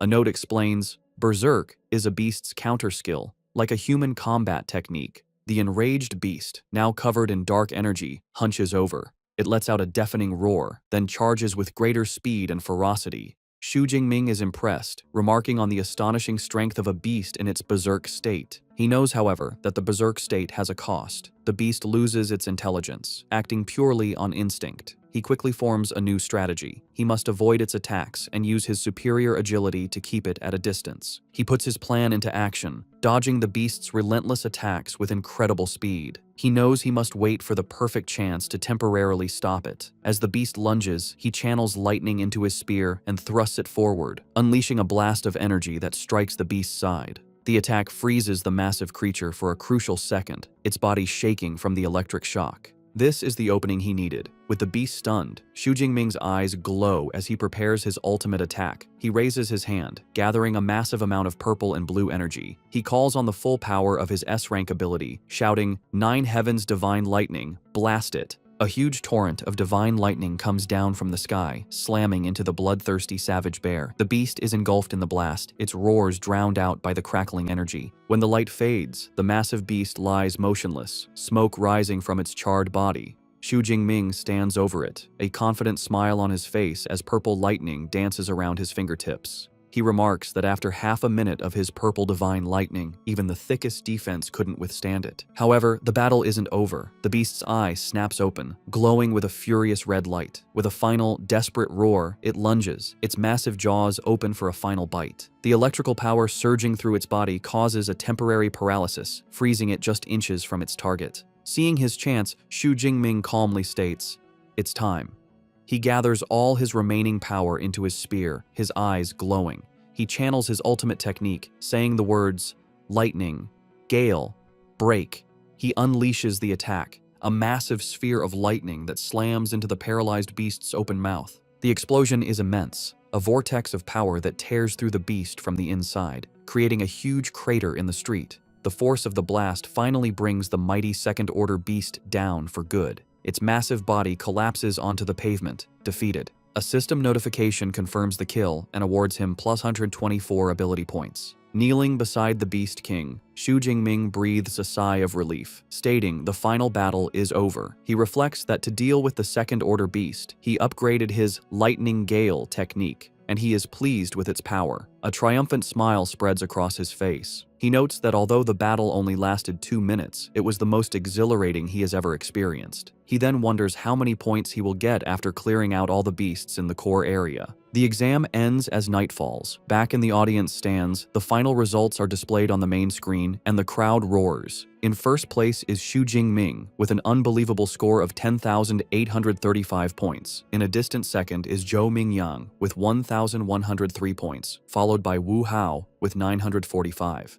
The officials are ecstatic. Director Zhang Wenshan, Principal Zhao Yao, and teacher Chen Fan leap to their feet, cheering. They celebrate that Xu Jingming not only broke their city's record, but the entire Jiangnan province record. They call him a genius. They recall last year's provincial champion only scored just over 8,000 points. With his score, they declare Xu Jingming has practically pre-booked this year's champion title. Standing amidst the destruction, Xu Jingming looks at the sky and notes there isn't much time left. He reflects on his accomplishments with a confident smirk. He has killed all the fierce beasts in the inner circle and core area. With time left, he decides to head back to the central area to kill as many remaining beasts as he can. As he walks back, he passes the rooftop where the other top students are gathered. They stare in disbelief. Tang Qi is amazed her cousin killed a Tier 2 Beast King, while Zhou Mingyang is bewildered, wondering why Xu Jingming is going back when he is already in first place. Mingdi correctly guesses he is heading back to the central area. The horrifying realization dawns on her, and she wonders aloud if he is going back to clear out all the remaining beasts. The other students are speechless at his ambition. The reality hits them. Zhou Mingyang realizes that with Xu Jingming's speed, he might actually do it. If they don't leave soon, they might not get a single point in the last hour. He declares their team-up is over and leaves first. The others quickly follow, scrambling to hunt for any remaining beasts. 1 hour later, an official announcement echoes across the exam venue. The 2037 Zhangcheng Martial Arts College entrance examination has concluded. Killing beasts no longer counts, and all candidates are told to return. Throughout the venue, the remaining students react. A tired Tang Qi wipes sweat from her brow, sighing that it's finally over. Elsewhere, one student despairs over being one beast away from passing, while another celebrates just barely making it. In the midst of the carnage, Xu Jingming stands over his final kill, looking unsatisfied. He wonders why the exam had to end so quickly, feeling he wasn't quite finished. As students exit the exam venue, they are greeted by guards, their faces a mix of exhaustion and relief. Outside, Tang Qi's friend Xiaoya is still reeling from Xu Jingming's power. She clings to Tang Qi, asking for the third time if Xu Jingming is really her cousin. Tang Qi, looking weary, confirms he is. Xiaoya's crush has returned. With a blush, she begs Tang Qi for his contact information. Tang Qi reminds her that just yesterday she wasn't interested. Xiaoya quickly says things are different now that he is first in the exam and continues to beg. Their conversation is interrupted by a commotion. Someone shouts that Xu Jingming is coming out. A massive crowd of students swarms the exit, desperate to see the new champion. Xu Jingming emerges from the gate, his expression calm and his spear on his shoulder. He is met with cheers and congratulations. Some jokingly ask him to give them 100 of his points. He smiles and waves, taking in the sudden fame as he walks towards the buses. In the crowd, Wu Hao and Zhou Mingyang look on. Wu Hao remarks that Zhou Mingyang should have been the one in that position, but Zhou Mingyang humbly replies he is content with his score, admitting he never knew the second high school could produce such a monster. Before Xu Jingming can get on the bus, he is stopped by Principal Zhao Yao, who congratulates him and introduces him to Director Zhang Wenshan. The director informs Xu Jingming that he wants to give him a ride himself. Xu Jingming looks at the chaotic crowd and realizes it's for the best, knowing the bus ride would be full of questions. He gets into a sleek black car with the officials, which speeds away. Inside the car, Director Zhang asks Xu Jingming which superpower university he wants to attend. Xu Jingming admits he has been so focused on his strength that he hasn't thought about it. The director assures him that with his results, any university would be within his reach. However, he advises that half of the country's high-level superpower users graduate from the top 3 universities and recommends he consider them. Director Zhang Wenshan details the top 3. First is Qingjing Superpower University, affiliated with the government. Graduates can directly enter the system and serve the country. Next is Modu Superpower University, known for its excellent resources and elite clubs. Finally, there is Jincheng Superpower University, which has a long history and strong faculty. All 3 have top-tier cultivation methods that are not public. Xu Jingming listens intently. He understands awakened individuals need these special methods to become true superpower users. He asks what makes a top-tier cultivation method special. The director explains that with a beginner method, it would take 3 to 4 years to advance. With a top-tier method, it only takes half a year. He reassures Xu Jingming that with his results, he will qualify for special admission from even the top 3 universities. Having dropped off the officials, Xu Jingming arrives back at his apartment late at night. The next day, he is in the shower, feeling refreshed. He checks his system panel and sees he has 2,534 ability points remaining, which he believes is enough for a superpower university. As he dries off, he wonders if there will be beast-killing competitions after he enrolls, deciding he will have to enter the wilderness to continue growing stronger. Meanwhile, his cousin Tang Qi arrives at his apartment with her mother, Xu Qingwan. Tang Qi notices the door is broken and decides it's a perfect chance to sneak in and surprise him. They enter, and Tang Qi cheerfully shouts a surprise greeting. Her timing is terrible. Xu Jingming, wearing only a towel, has just stepped out of the bathroom. He is shocked to see his aunt and cousin. His aunt, equally flustered, asks what he is doing, while Tang Qi is left blushing and speechless. His aunt then sees the ruined apartment and angrily asks how it got into such a mess. A flashback explains that after his parents passed away, his aunt stayed with him, taking good care of him and giving him the warmth of a home. She fulfilled her guardian duties, even occasionally feeding him his favorite meal. After the initial shock, Xu Jingming sits with his aunt and cousin. His aunt, Xu Qingwan, expresses her relief. She admits she was incredibly worried when she learned he was taking the martial arts exam. Now that she sees he is unharmed, she is relieved. She reassures him his score isn't important. Xu Jingming is confused and asks if Tang Qi didn't tell her the results.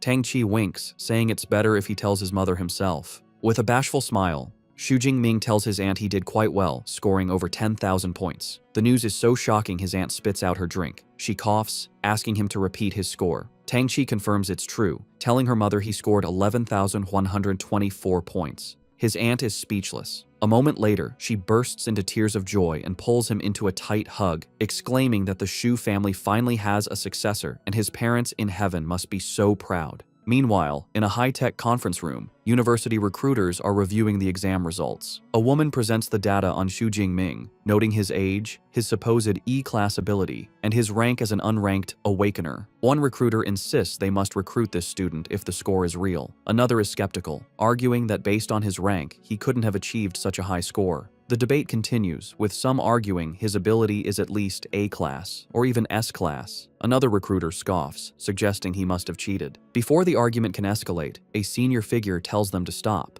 A woman with a commanding presence makes a decision. She instructs the team to list Xu Jingming as an S-class special recruit for now. As for whether the score is genuine, she declares she will personally go to Jiangcheng to investigate. The day after the exam, Xu Jingming gets a notification on his phone that the Jiangnan province martial arts exam rankings are out. He is informed that he placed first in the province with an astonishing score of 11,124 points. A look of surprised delight spreads across his face as he sits down, celebrating his achievement as the top scholar of Jiangnan province. News of his success quickly spreads online, taking over the hot search topics. The public debates how a dark horse from Jiangcheng could become the provincial top scholar, questioning who Xu Jingming is and if an E-class individual could truly achieve such a score. Skeptics reject the possibility, while others demand to see the exam video for proof. In response to the doubts, an awards ceremony is held where Principal Zhao Yao addresses the media. A female reporter directly asks him to explain the authenticity of Xu Jingming's results.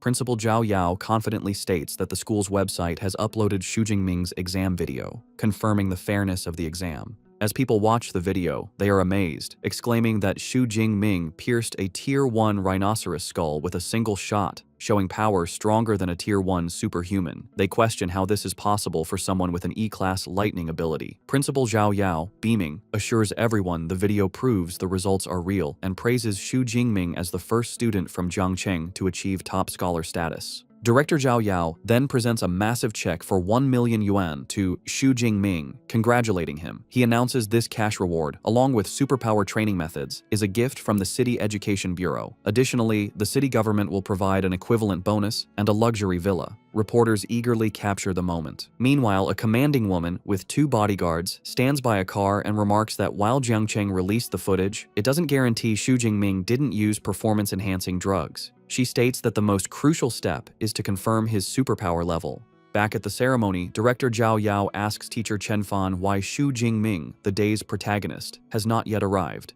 Teacher Chen Fan smiles, explaining that he just spoke with Xu Jingming, who said he is still training at the martial arts gym. The director laughs, finding it extraordinary that the new top scholar is still training after the exam. With Xu Jingming on his way, the scene shifts to a meeting room where Principal Zhao Yao is nervously serving tea to three intimidating figures, whom he addresses as teachers. When one of them casually dismisses the tea, Principal Zhao Yao sweats, thinking about the powerful aura coming from these high-level superhumans, which makes his heart tremble. The three individuals are recruiters from the nation's top superpower universities, and the air is tense as their immense spiritual pressures seem ready to clash. The woman with short, grayish-purple hair, Zhang Zhaoyue, the director of admissions for Modu Superpower University, breaks the silence. She coyly asks her rivals who they are targeting. A woman in a light blue dress, Su Yun from Qingjing Superpower University, tells Zhang Zhaoyue not to play dumb. She confidently declares that as long as his results are genuine, Qingjing University will have him. A man with long black hair, Wu Yuan from Jin City Superpower University, scoffs at her claim, stating that Jin City University will recruit him. As sparks of energy crackle between them, Zhang Zhaoyue thinks to herself that recruiting top scholars always involves clashing with other academies. Just as the tension peaks, the door slides open, and Xu Jingming enters with his spear over his shoulder. He calmly greets the three powerful figures as teachers. His sudden arrival surprises the recruiters. Zhang Zhaoyue observes him with interest, noting his spirit is full and he's still carrying his weapon, a sign he hasn't relaxed his training. More importantly, she is impressed that he did not falter under the combined pressure of three high-level superhumans. Principal Zhao Yao formally introduces the recruiters to Xu Jingming, Director Zhang Zhaoyue from Modu University, Director Su Yun from Qingjing University, and Minister Wu Yuan from Jin City University. Director Zhang Zhaoyue speaks first, complimenting him on his stunning combat techniques in the exam video. However, she gets straight to the point, asking why his superpower no longer seems to be the E-class weak electricity, and requests an explanation.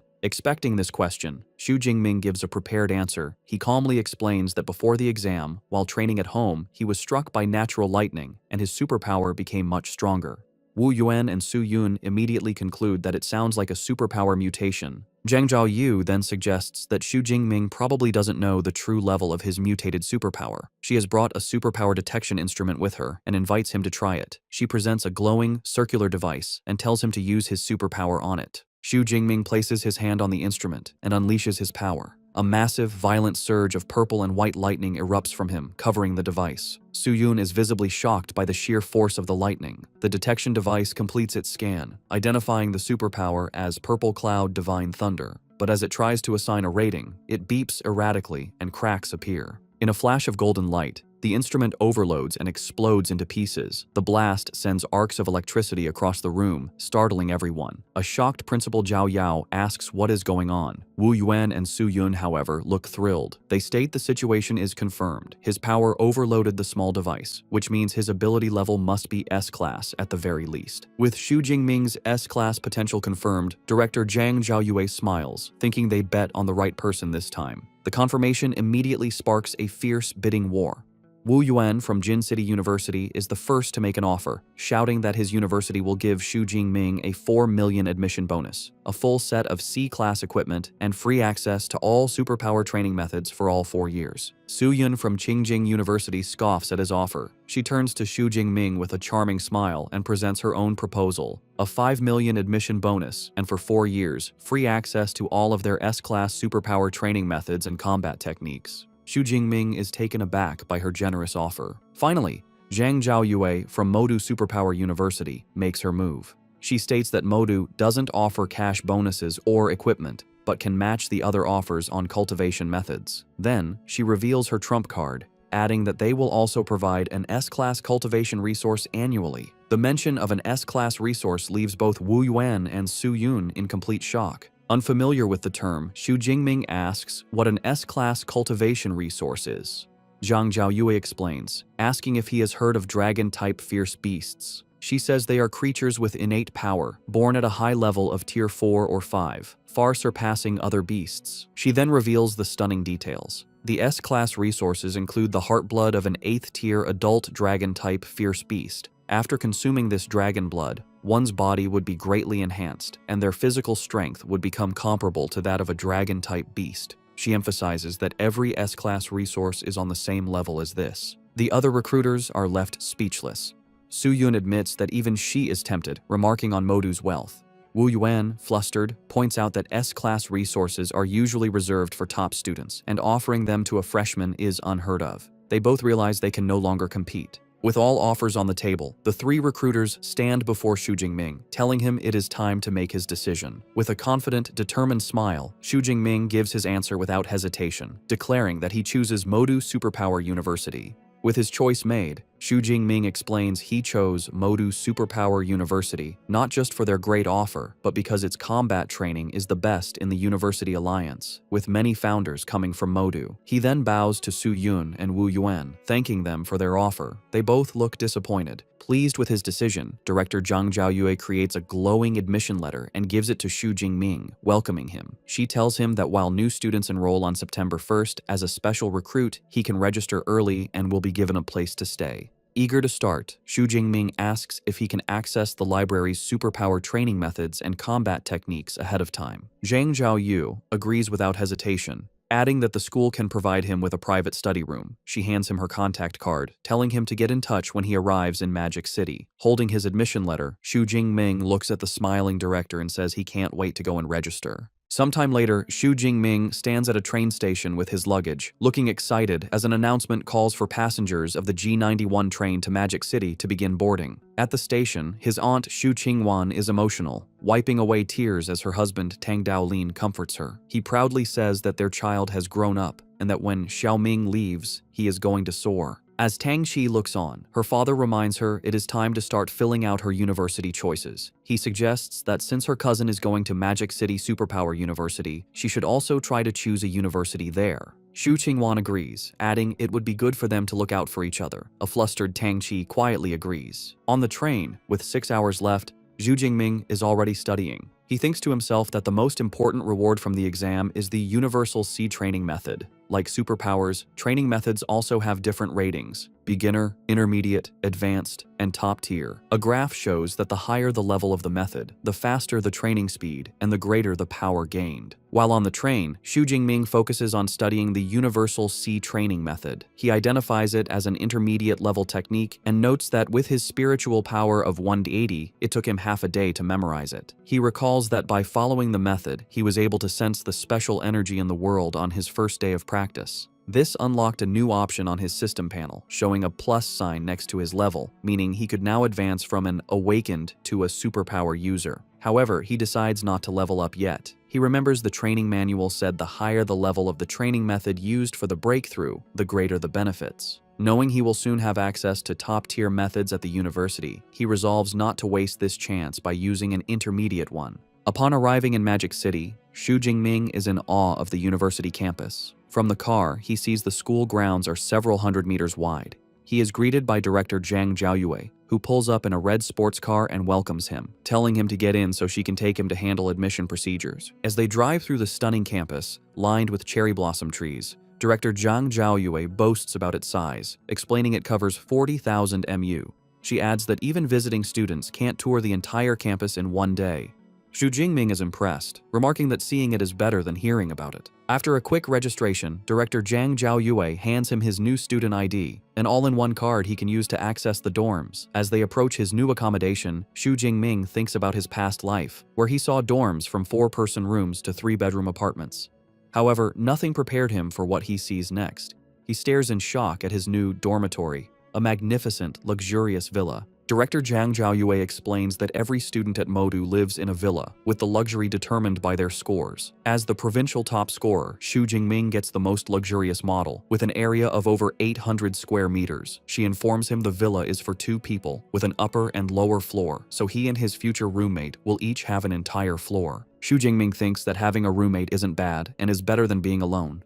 He reflects on his life as an orphan and admits he still prefers the warm feeling of a communal 4-person dorm as he follows the director up the steps. Inside the villa, director Zhang Zhaoyue sits down with Xu Jingming and informs him that she will now explain a few important things about the university. She highlights two main points, the credit system and the mentor system. She begins by explaining that at Modu, credits are everything. They are used for all transactions, from buying meals to powerful equipment. She clarifies that one credit is roughly equivalent to 10,000 Daxia currency. Director Zhang Zhaoyue explains there are many ways to get credits, one of which is a fixed amount given each year based on a student's rating.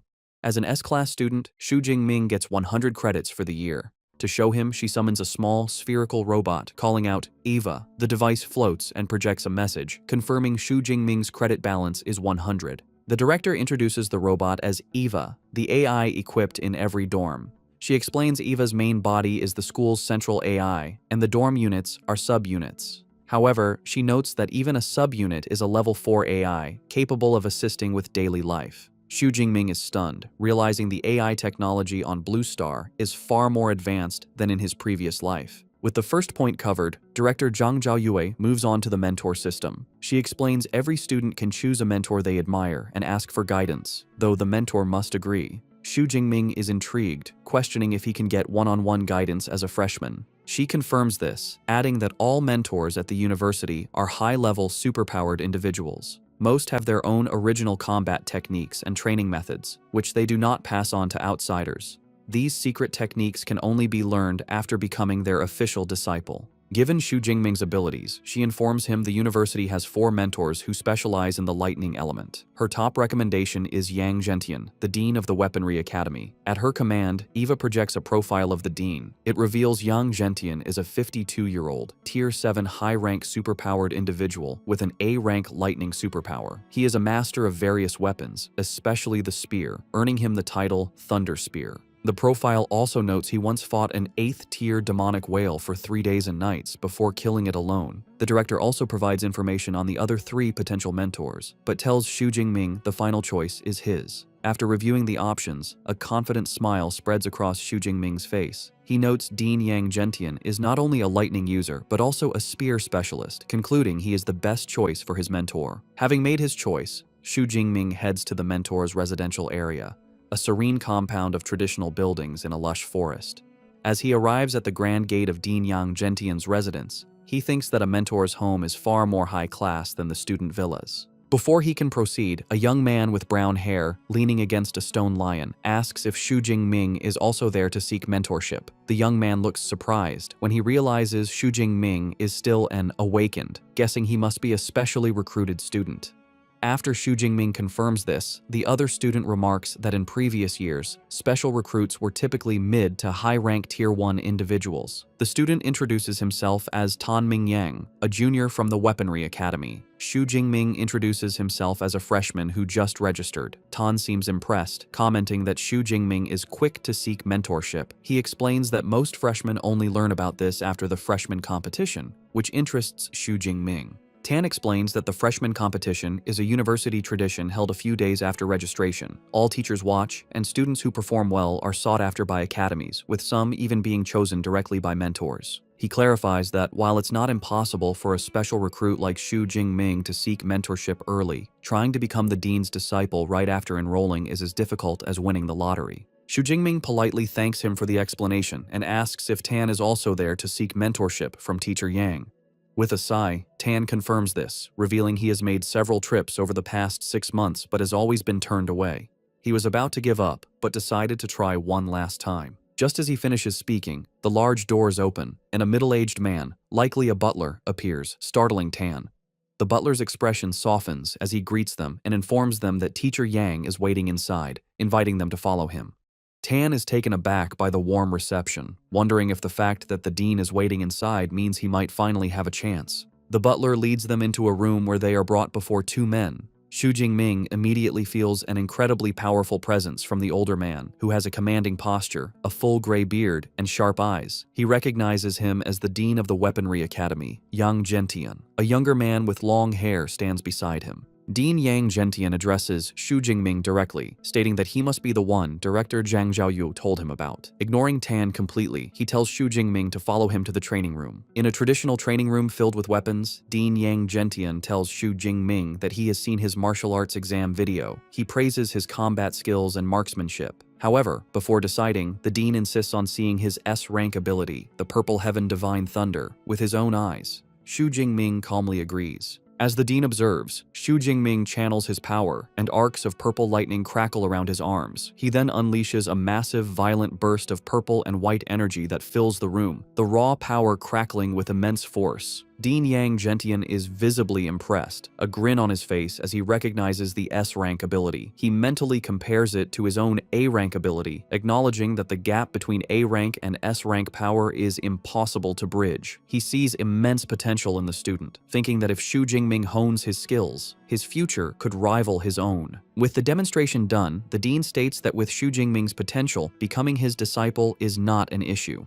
However, he offers a serious warning. He explains that he has made many friends and enemies. He cannot guarantee his enemies won't target his disciples, and asks if Xu Jingming is still willing to accept him as a master, knowing the risks. Without hesitation, Xu Jingming drops to his knees in a formal sign of respect. With a wide, determined grin, he declares that he is willing. He passionately explains that he admires high-level ability users who have grown strong through bloody struggles. He believes the number of enemies his teacher has defeated is proof of his immense combat ability. Pleased with this answer, Dean Yang Gentian laughs heartily and formally accepts him. He declares that from this day forward, Xu Jingming is his 32nd disciple and his very first S-rank disciple. Telling him to rise, the dean presents Xu Jingming with his first gifts, a top-tier ability training method called Extreme Ability Training Method, and a body-tempering combat technique called Thunder Indestructible Body, both of which he created. Xu Jingming is stunned by the value of the gifts, realizing a body-tempering combat technique that can strengthen his body is far more precious than an ordinary one. The dean explains that while the ability training method is one of only 3 top-tier methods in the school, the real highlight is the Thunder Indestructible Body technique, the culmination of his life's work. He adds that the technique has been certified by 2 major martial arts halls and has been officially rated as S-rank.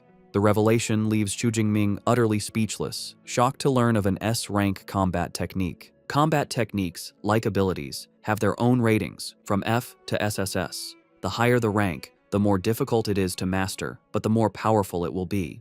Xu Jingming reflects on this, realizing the terrifying extent of his new master's talent.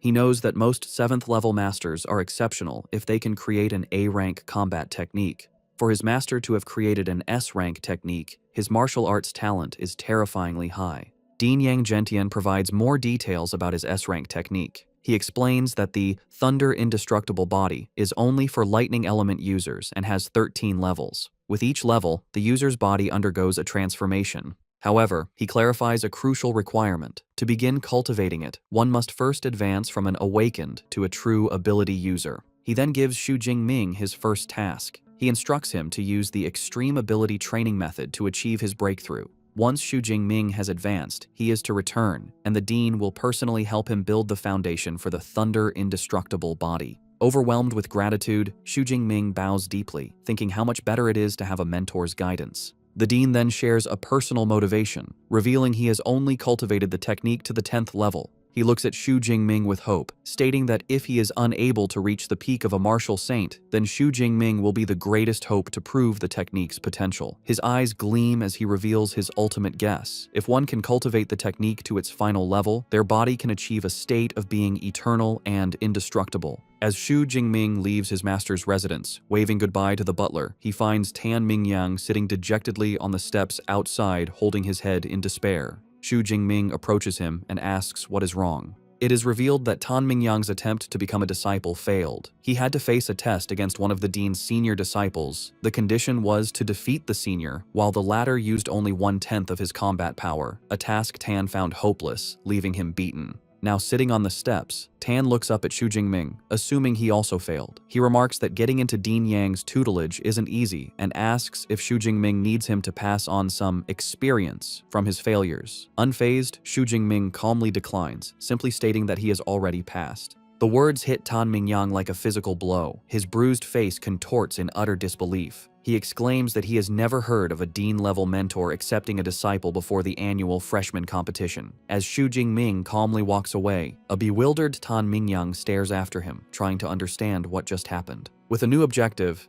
Xu Jingming returns to his dormitory's training room. Sitting cross-legged, he begins to cultivate using the extreme ability training method from his new master. As he meditates, he is amazed by the effectiveness of the top-tier technique, noting the amount of energy he can sense is far greater than with the intermediate-level method. A confident smirk appears on his face. Knowing he has already mastered the principles, he decides there is no need to practice it step by step. Instead, he will use his cheat system to advance directly. He accesses his system panel and commands it to use his ability points to increase his level. The effect is immediate and intense. A surge of energy courses through him, causing him to grunt in pain. He clutches his clothes as raw energy surges through his veins. The power erupts from his body in a massive blast of light and force that shakes the room. A moment later, the energy subsides. Breathing heavily, Xu Jingming pushes himself up, thinking he has successfully broken through. A notification confirms his new status as a first-tier, lower-rank ability user. He examines his hand, where stable, powerful blue lightning now crackles with ease.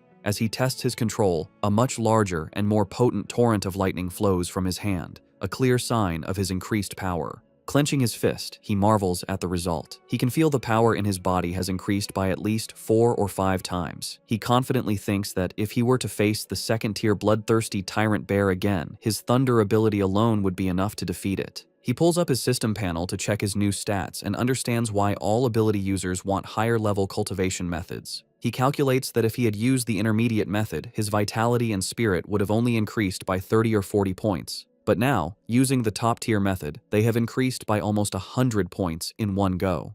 The gap in results is undeniable. He notes the advancement only cost him 300 ability points, and he decides to save the rest. He knows that learning a powerful combat technique like the Thunder Indestructible Body is even more important. As an S-rank technique, he expects the consumption of ability points to master it will be incredibly high. With his breakthrough complete, Xu Jingming is ready for the next stage. A new thought enters his mind. Since he's at the university, perhaps it's time to visit the school's library. The next day, Xu Jingming returns to his master's residence. Dean Yang Gentian is utterly astonished to see him, questioning how he could have advanced so quickly. The dean paces, remarking that in his 20 years of teaching, he has seen countless geniuses, but even the best took a significant amount of time to transform into an ability user.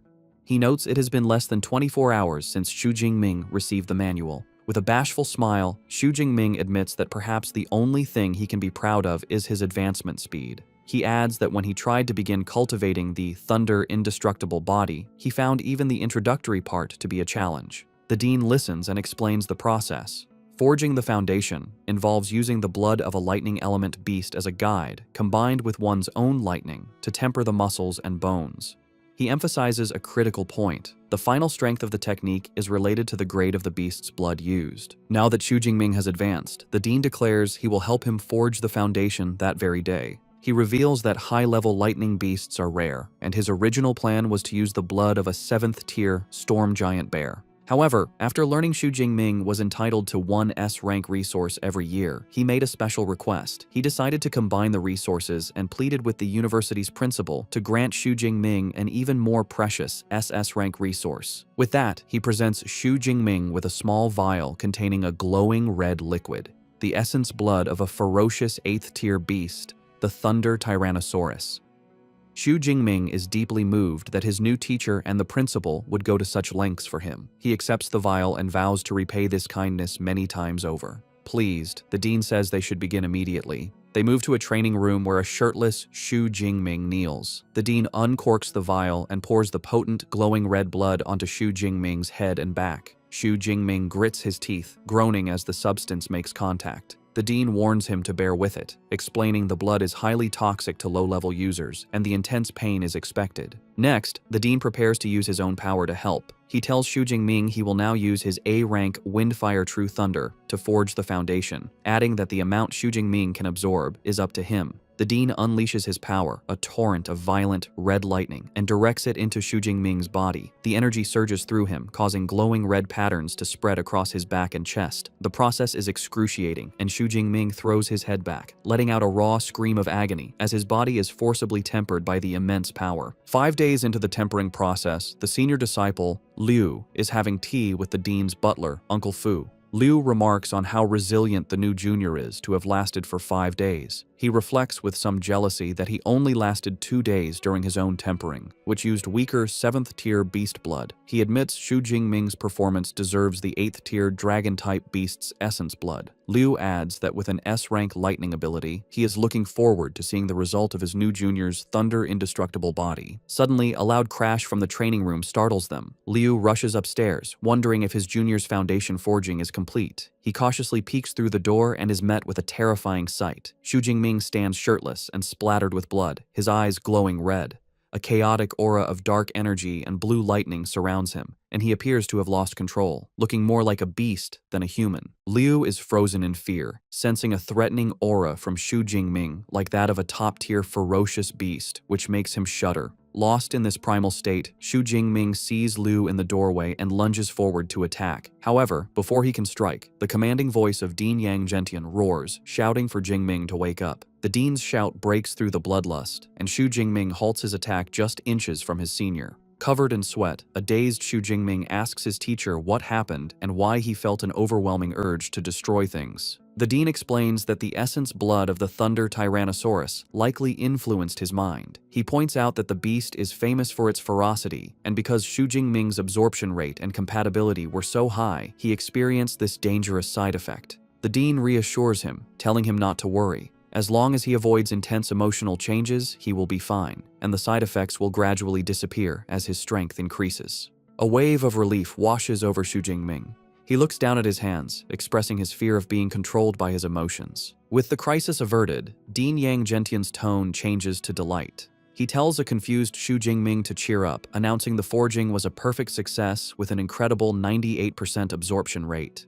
He proudly explains that among the disciples who have cultivated the Thunder Indestructible Body, the highest rate ever recorded was only 92%. With this, Xu Jingming has broken a long-standing record.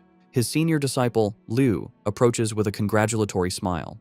He tells his new junior that with the foundation successfully forged, his future in martial arts is now smooth sailing. The dean formally introduces him as senior disciple Liu Ming, an ability user at the peak of the 3rd tier, and tells Xu Jingming to ask Liu for help with any future cultivation questions. Xu Jingming greets his senior, who promptly pulls out his phone. Liu explains that since he didn't prepare a gift, he will transfer some credits instead. Xu Jingming is shocked when a notification on his phone says he received 200 credits, exclaiming that it's too much. He quickly calculates the gift is worth 2 million Great Sha coins. The dean dismisses his concern, stating that 200 credits is not a large sum for Liu, and that it is a senior's duty to care for his juniors. He adds that when Xu Jingming has his own juniors, he will also need to prepare gifts, a lesson Xu Jingming humbly accepts. With the training complete, the dean tells Xu Jingming that after 5 days without food or water, he should go back and rest. He gives him his next instructions. Come back the following morning to learn fist and spear techniques with Senior Liu.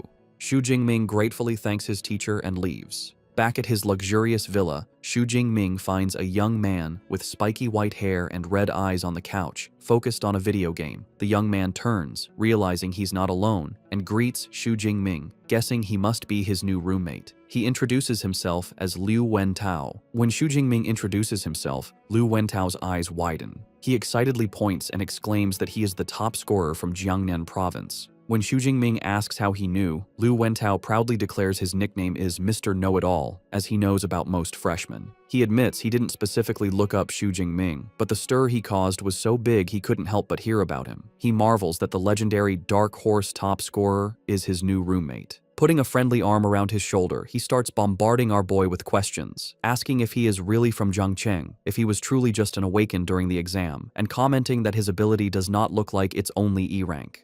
Despite the endless questions, Xu Jingming finds he likes the friendly chatterbox. He reflects that he has always hated loneliness. Flashbacks reveal his past, growing up in an orphanage without a sense of belonging. School was better, as he had friends. His happiest memories are from his college days, joking around and playing games with roommates. He recalls getting his master's and PhD, never imagining that after drinking too much at his graduation, he would wake up in a different world. He thinks about how he didn't expect to still be an orphan after transmigrating, but with a roommate like Liu Wentao, he feels he won't be lonely. Meanwhile, Liu Wentao proudly boasts that he is a top student from Sichuan province with an A-rank ability and is currently a first-tier middle-rank ability user. He declares his ambition to major in college tactics and command a military region to slaughter all the ferocious beasts on Blue Star. Changing the subject, Xu Jingming mentions he is heading to the martial arts hall. Intrigued, Liu Wentao decides to join him, admitting he hasn't visited the university's hall yet. They arrive at the impressive Thunder Martial Arts Hall,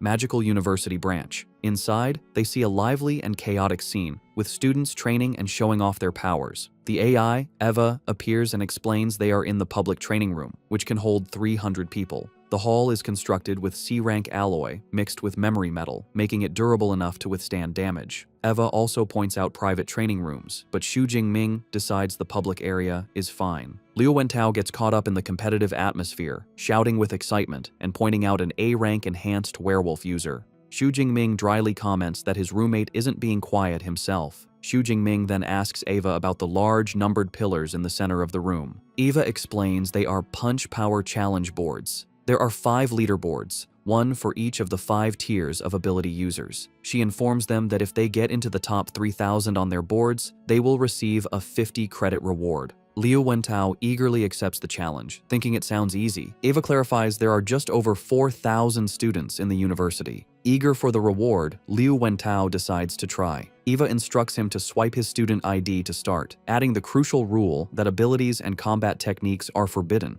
Liu Wentao eagerly steps up to the pillar and swipes his student ID. The AI, Eva, announces his attempt. His activation draws the attention of older students, who mockingly note he is only a first-tier, middle-rank freshman. Feeling the pressure, a determined Liu Wentao resolves not to lose face. With a loud cry, he unleashes a powerful punch, striking the pillar with impressive force. The result flashes on the screen, a punch power of 476 kilograms. Pleased, Liu Wentao thinks he didn't embarrass himself, and getting into the top 3,000 should be no problem. His pride is short-lived, as Eva delivers a devastating update. His rank is beyond 100,000.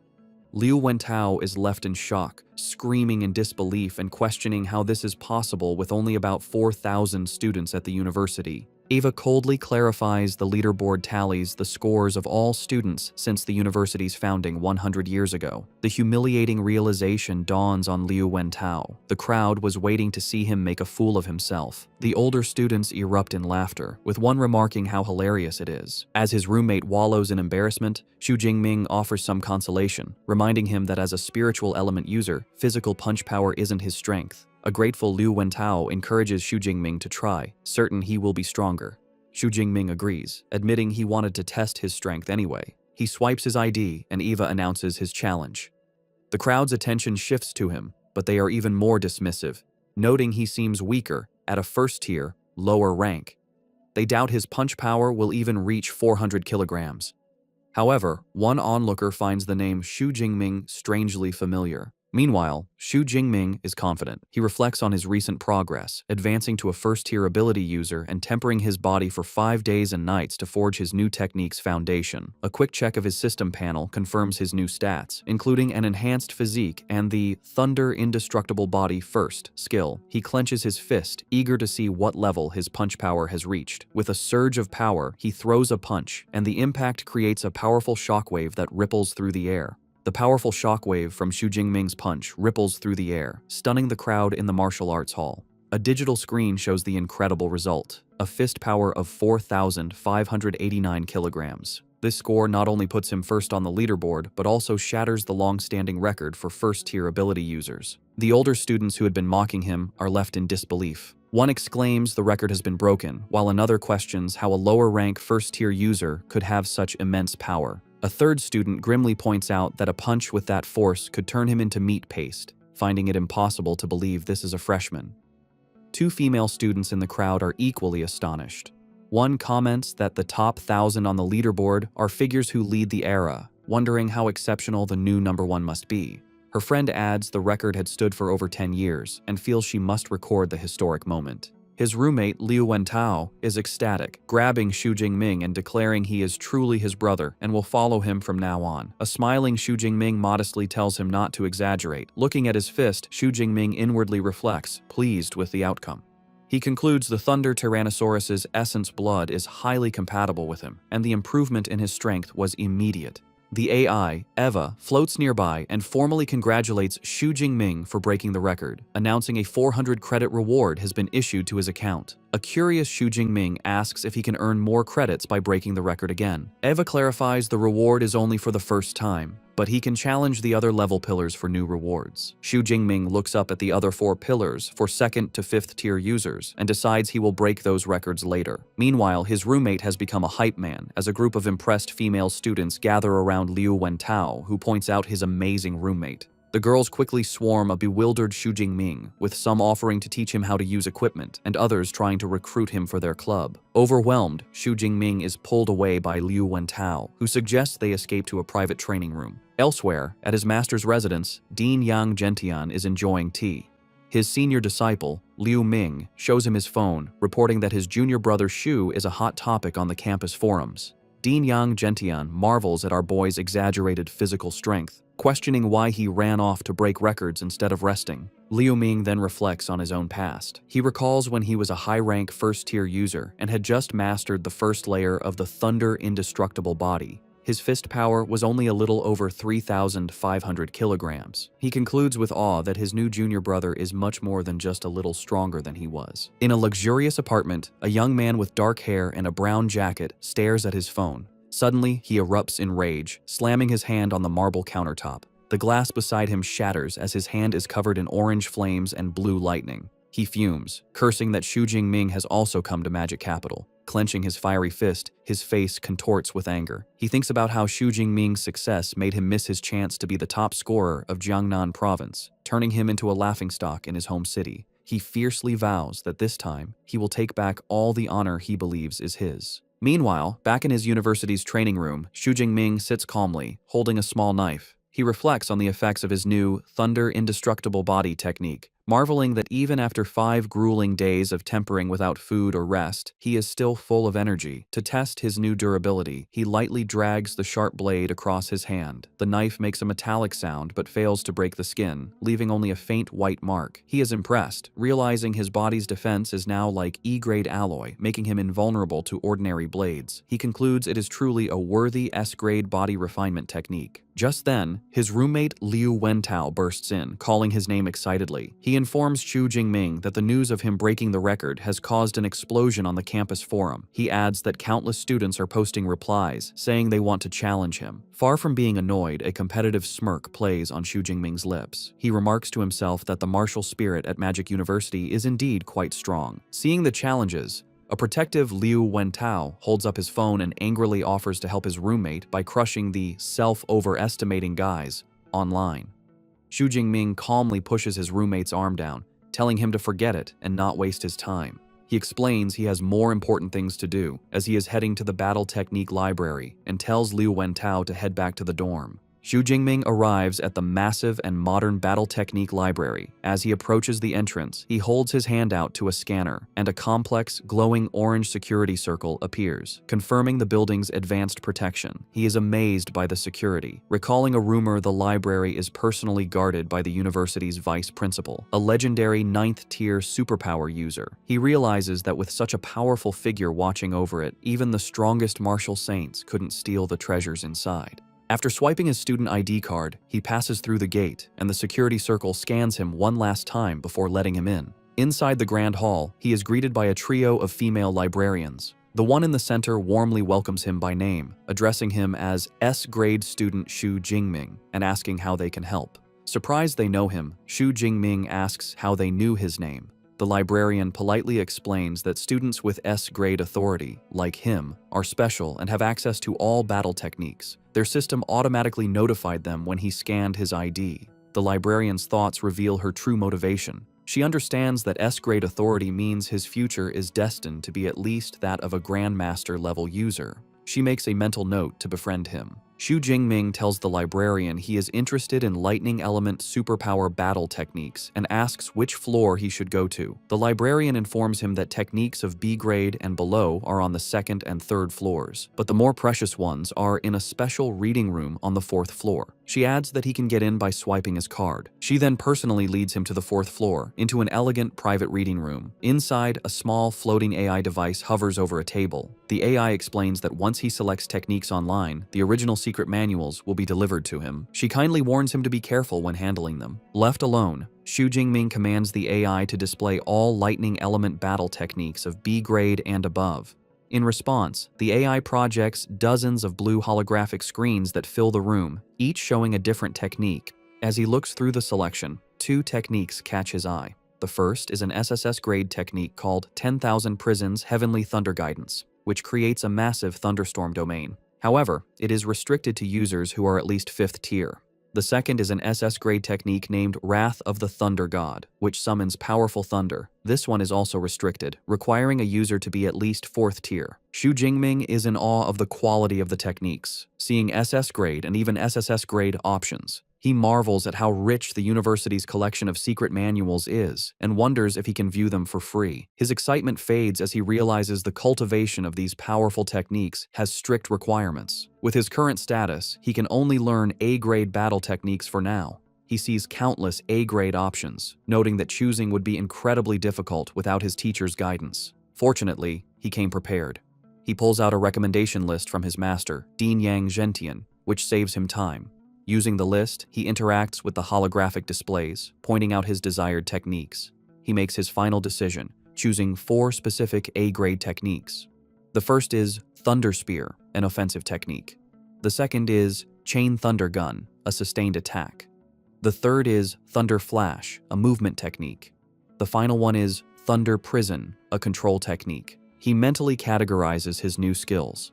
Thunder Spear for ranged strikes. Chain Thunder Gun for sustained attacks, Thunder Flash for movement, and Thunder Prison for crowd control.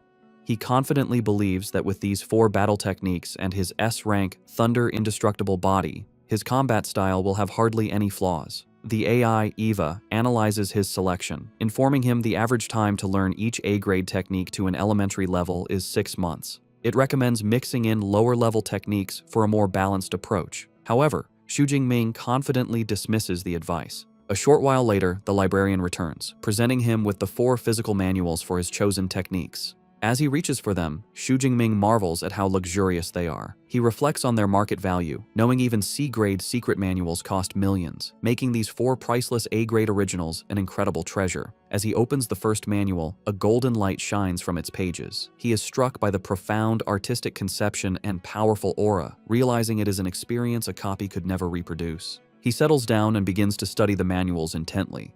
As hours go by, his focus turns to frustration. Sweat beads on his forehead as he clutches his head, struggling to comprehend the complex content. Despite the difficulty, he perseveres, turning page after page.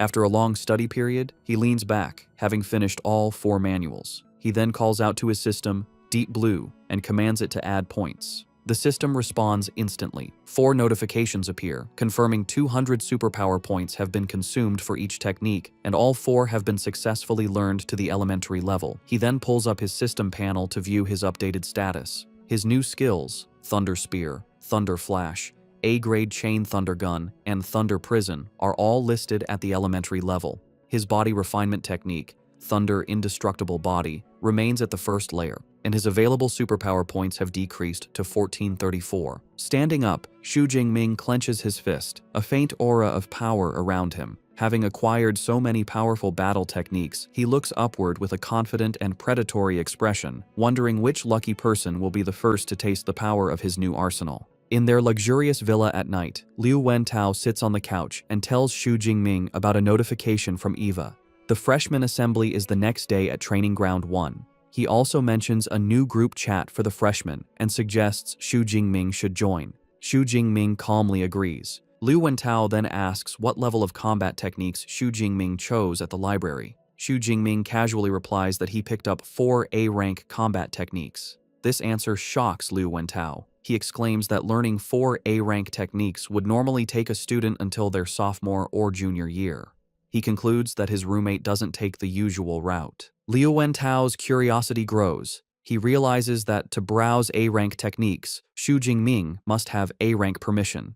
Xu Jingming corrects him, stating his permission level is S-rank. The revelation stuns Liu Wentao, who jumps to his feet. He shouts in disbelief, questioning why the school would have a permission level higher than A-rank. A sudden realization dawns on him, and he stammers that the online rumors about Xu Jingming being E-rank must be false, asking in shock if it means Xu Jingming has an S-rank superpower. Xu Jingming simply smiles, teasingly remarking that the know-it-all has just learned something new. The confirmation leaves Liu Wentao in awe. He exclaims that he had guessed Xu Jingming's rating was high, but he never expected it to be S-rank, especially since other provincial top scorers are only A-rank. A wide, happy grin spreads across his face. He gives a thumbs up, thinking it was the right decision to become a fan now, solidifying his status as an old fan. Later, Xu Jingming is in the second-floor training room. He holds a practice spear but finds it too light. He thinks that now that he has the combat techniques he needs, he also needs the right equipment. He reflects that his original F-rank obsidian spear is back home and would no longer be suitable for his current strength. He decides to get new gear. He asks the AI, Eva, to open the school mall and search for spear-type weapons. Eva complies, and holographic displays appear, showing spears from F-rank to D-rank. Xu Jingming notes he can customize the length and weight. He understands higher-ranked equipment is heavier and more expensive. He chooses an E-rank 210-kilogram spear, along with an E-rank combat suit and boots. He confirms the purchase. A notification shows the total cost is 237 credits, leaving him with 382.6. The purchase is confirmed for delivery the next day. He thinks with a bit of dismay how quickly his credits disappeared, shrinking by nearly half. With his new gear on the way, he grips the practice spear with a determined look. He knows he'll have to rely on this temporary weapon. With a confident smirk, he declares that tonight it will help him practice his 4 new A-rank combat techniques. The next day, the freshmen of Modu Superpower University gather for their assembly. As Xu Jingming arrives, he immediately draws the attention of the other students. Murmurs spread as they recognize him as the one who broke the school's punch power record. They also identify him as the Jiangnan province top scorer, marveling at his strength and handsome appearance. Before he can find a seat, he is confronted by a tall, imposing young man named Lei Zhou, who aggressively points and loudly issues a challenge. Onlookers immediately recognize him as the second-place scorer from Jiangnan province, who scored over 9,300. They gossip about his privileged background, noting both of his parents are powerful Tier 4 superpowered beings. They sympathetically remark that it's a shame no one remembers second place, making his unwillingness to accept his loss understandable. Despite the public challenge, Xu Jingming is unfazed. He calmly declines, stating he is not interested, a response that shocks his roommate Liu Wentao. Lei Zhou, however, smirks and tells him not to refuse so quickly. He then brings up a personal matter, recalling that Xu Jingming's aunt's family runs a business selling rare plants. Leaning in with a menacing grin, he reveals his family is his aunt's biggest customer, and she also owes them a large loan. He then delivers a thinly veiled threat, suggesting that if the payment isn't made on time, his aunt's family might find themselves in trouble. The threat instantly changes the atmosphere. Xu Jingming's expression turns cold as a fierce, dark blue aura erupts from his body. He quietly asks if Lei Zhou is threatening him. The sheer pressure of his aura physically forces a startled Lei Zhou to step back.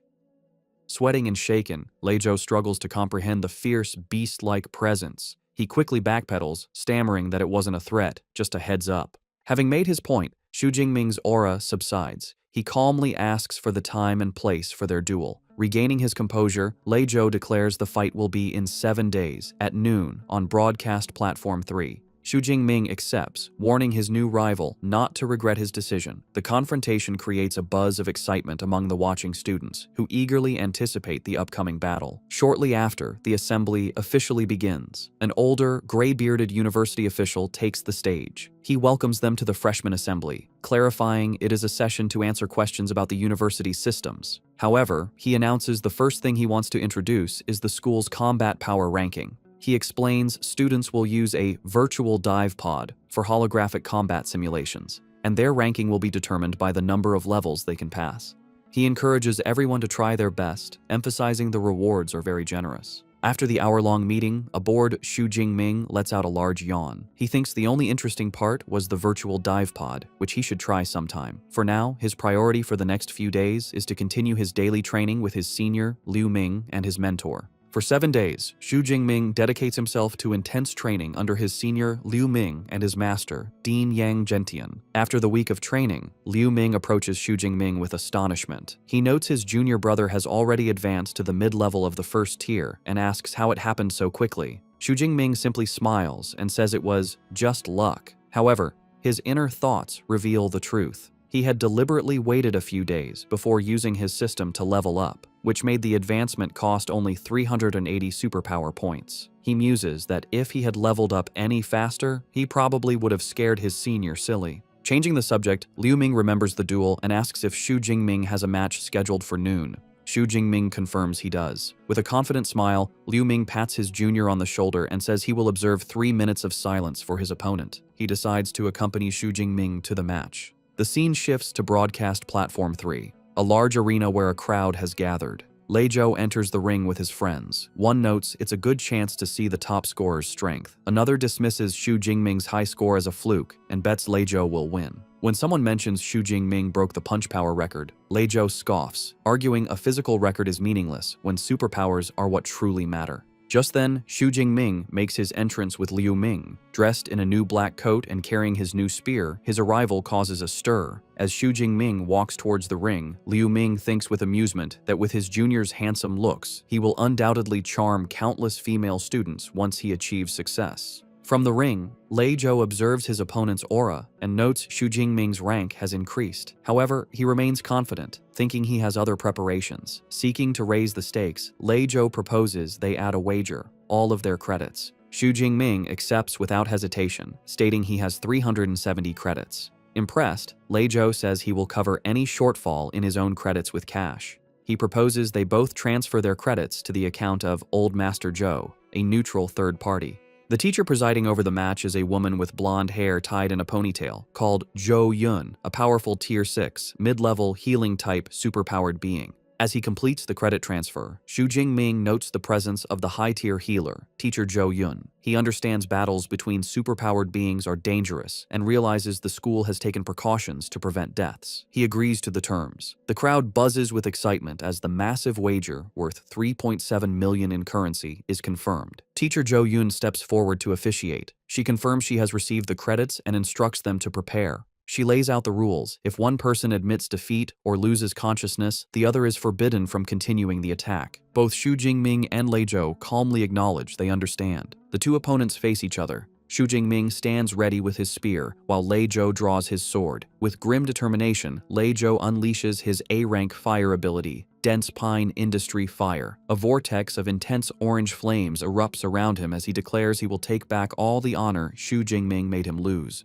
The power of his ability impresses the crowd, who marvel at the terrifying force of an A-rank fire superpower. Wreathed in flames, Lei Zhou charges forward. He leaps and brings his sword down in a powerful, raging flame slash. In response, Xu Jingming simply stands his ground and swings his spear in a basic upward arc. To everyone's astonishment, his simple block completely neutralizes the flaming sword strike. The audience is stunned. They can't believe Xu Jingming didn't use a combat technique and still blocked such a powerful move. They exclaim in shock that a normal attack just broke a big special move. Lei Zhou himself is left speechless, gritting his teeth in disbelief. With his opponent's attack nullified, Xu Jingming looks at him with cold indifference. Purple lightning begins to crackle around him as he tells Lei Zhou that nothing is impossible. The only reason it seems so is because Lei Zhou is simply too weak. Before his rival can react, Xu Jingming launches a devastating counterattack. Surrounded by a torrent of purple lightning, he lunges forward and strikes Lei Zhou squarely in the chest, sending him flying backward. The purple lightning from Xu Jingming's attack courses through Lei Zhou's body, making him cry out in agony. The force of the blow sends his sword flying amidst a spray of blood as he is thrown backward. He lands hard on the floor of the ring, slumping over in defeat as smoke rises from his body. The crowd is stunned by the swift and decisive outcome. Lei Zhou's supporters are in disbelief, with one exclaiming that the fight is over after only 2 moves from Xu Jingming. Another angrily questions the claim that Lei Zhou was stronger now that he's been instantly defeated. The onlookers agree that Xu Jingming's strength is on a completely different level from the other freshmen. Watching from the sidelines, Liu Ming looks completely unimpressed. He thinks to himself that the match was too boring and didn't even make his junior brother use a tenth of his real power. Back in the ring, teacher Jo Yoon begins to announce the winner. However, a wounded Lei-jo struggles to his feet, calling out to her. He grits his teeth, insisting he is not lost, and the match is not over. In a desperate move, he pulls out a small, red pill. Teacher Jo Yoon immediately recognizes it, shouting in alarm and identifying it as a rampaging blood pill. She warns him against taking it, telling him this is just a match and not worth risking his life. The audience also recognizes the dangerous item. They murmur that while the pill can boost a user's strength several times over for a short period, it has severe side effects that could leave him bedridden for months. They question if the risk is worth it. With a major university competition only a month away, Lei-jo ignores their concerns, stating that he will bear any consequences himself. He is determined to take the gamble and will accept his loss only if he is defeated after this. In the crowd, some students, including Liu Wentao, protest, asking if using a performance-enhancing drug is allowed. Teacher Jo Yoon addresses the complaints, clarifying that since this is an unofficial battle, there are no strict rules. She explains that weapons, combat suits, and drugs are all considered permissible resources. As she speaks, Lei-jo swallows the pill. She finishes by stating that if Xu Jingming had a similar pill, he would also be allowed to use it. As the pill takes effect, Lei-jo's body erupts in an even more intense fire aura. His eyes begin to glow with a menacing orange light as he roars with newfound power. Teacher Jo Yoon watches with a worried expression, noting the pill is high grade and has boosted Lei-jo's power to the lower level of the second tier. She concludes that Xu Jingming is now in serious trouble. Faced with his opponent's desperate power-up, Xu Jingming's own battle intent surges, becoming even more potent as a torrent of purple lightning erupts around him. From the sidelines, teacher Jo Yoon observes this with approval, thinking that Xu Jingming's fighting spirit is becoming even more vigorous and that he has the mindset of a great general. Gripping his spear, a confident smile plays on Xu Jingming's lips. He thinks to himself that finally, the fight is no longer like an adult beating up a child. He takes a single step forward, and the lightning around his combat boots shatters the floor of the ring. He then charges at his opponent with blinding speed. Lei-jo is shocked by his incredible velocity. The two fighters clash in the center of the ring, their superpowered attacks meeting with explosive force. Lei-jo blocks Xu Jingming's initial thrust, but the raw power behind the attack is overwhelming. The force of the blow sends Lei-jo staggering backward, forcing him to his knees to absorb the impact. Still surrounded by his wavering flames, he grits his teeth in disbelief. He can't understand how, even with his strength boosted to the second tier, he is still no match for Xu Jingming. He wonders what kind of monster he is facing. Realizing a head-on fight is useless, Lei-jo changes his strategy. He decides that if he can't win a direct clash, he will attack from a distance. He leaps back and launches a volley of powerful fireballs at Xu Jingming. However, his ranged attack is met with casual disdain. Xu Jingming effortlessly swings his spear in a wide arc, creating a vortex of lightning that deflects all the fireballs. He mockingly asks if that is all Lei-jo has. Frustrated and sweating, Lei-jo curses his opponent's flawless lightning ability. He desperately clings to a new hope, thinking that he can no longer get close, but if he can exhaust Xu Jingming's power before his drug boost wears off, he might still have a chance. But Xu Jingming has no intention of letting the fight drag on. He decides to end it. He raises his hand and summons a massive amount of purple energy, condensing it into a solid spear of pure, crackling lightning. His A-rank technique, Thunder Spear. He hurls the condensed energy weapon at his opponent. The spear flies through the air and slams directly into Lei-jo's shoulder, piercing his defenses. Stumbling back in shock and pain, clutching his wound, Lei-jo has a horrifying realization. His opponent also has a devastating long-range attack. Before Lei-jo can recover, Xu Jingming follows up with another technique. A powerful sphere of lightning materializes above Lei-jo, and torrents of purple energy rain down, electrocuting him. Stunned and in pain, he looks up, wondering what new battle technique this is. With a cold expression, Xu Jingming points forward and declares the name of his A-rank control skill, Thunder Prison. A cage of crackling purple lightning forms around Lei-jo, trapping him completely. He curses, realizing he is caught in a restriction-type technique. In a desperate move, he summons his remaining power to create a flame barrier, a swirling vortex of fire around his body. Trapped but defiant, he taunts Xu Jingming, declaring that if he can't get out, then Xu Jingming can't get in, challenging him to a battle of attrition. Xu Jingming, however, is unfazed. He looks at the fiery defense with disdain, thinking the flame barrier looks weak and wondering how many of his attacks it could withstand. Instead of a battle of wills, he leaps high into the air, easily clearing the flame barrier and positioning himself directly above his trapped opponent. While airborne, he unleashes his ultimate assault. He summons his power, and dozens of massive, glowing purple spears of pure lightning materialize in the air, all aimed at the helpless Lei Zhou. The deadly rain of lightning spears begins to descend, a technique that looks like a devastating version of his chain thunder gun. Looking up at the overwhelming attack, Lei Zhou is filled with absolute terror. He knows with certainty that if he is hit by that barrage, he will die. With his life on the line, his pride shatters, and he screams out his surrender. At the very last second, just as Lei Zhou shouts his concession, the tip of the lead lightning spear stops just inches from his eye. The rain of spears dissipates as Xu Jingming lands gracefully in the ring. In a final definitive motion, he thrusts his physical spear forward, piercing Lei Zhou's chest and leaving no doubt as to who the victor is. Xu Jingming withdraws his spear from Lei Zhou's chest, leaving him kneeling and defeated on the floor. With a commanding presence, Xu Jingming stands over his opponent as teacher Zhou Yun officially declares him the winner. The crowd is left in shock and awe. They exclaim that it was a complete and utter crushing defeat. They marvel at how Xu Jingming flawlessly chained together 4 different battle techniques in just a few seconds, a feat far beyond what any normal freshman should be capable of. 2 students discuss the power of the techniques they witnessed. One guesses they must all be at least B grade. His friend is amazed, admitting the best technique he has learned is only C grade. Watching from the sidelines, Liu Ming overhears their speculation and looks stressed. He thinks to himself that they are severely underestimating his junior brother. He knows the truth. Xu Jingming had dared to choose 4 A-grade techniques and had already mastered them to a combat-ready level. He reflects on his own experience, recalling that he had only dared to choose a single A-grade technique as a freshman, and it still took him over 4 months to learn. He admits that having such a monstrously talented junior brother puts a great deal of pressure on him. Back in the ring, a humbled Lei Zhou gets to his feet. He sincerely thanks Xu Jingming for sparing his life and accepts his complete defeat. He promises the wagered credits and cash are now his and assures him he will make the payment owed to his aunt's business on time. Teacher Zhou Yun approaches Xu Jingming and confirms the transfer of his winnings. 50 credits and 3.2 million in currency have been deposited into his student account. Xu Jingming thinks that a gambling fight is a quick way to make money. With the duel over, Liu Wentao rushes down to the ring, ecstatic. He congratulates brother Ming, telling him he is now a rich man, and invites him to go out and relax in the city center that evening to celebrate. Xu Jingming begins to decline, explaining he has training scheduled with his senior. However, Liu Ming, standing nearby, encourages him to go, advising him that a proper balance of training and relaxation is the key to long-term success.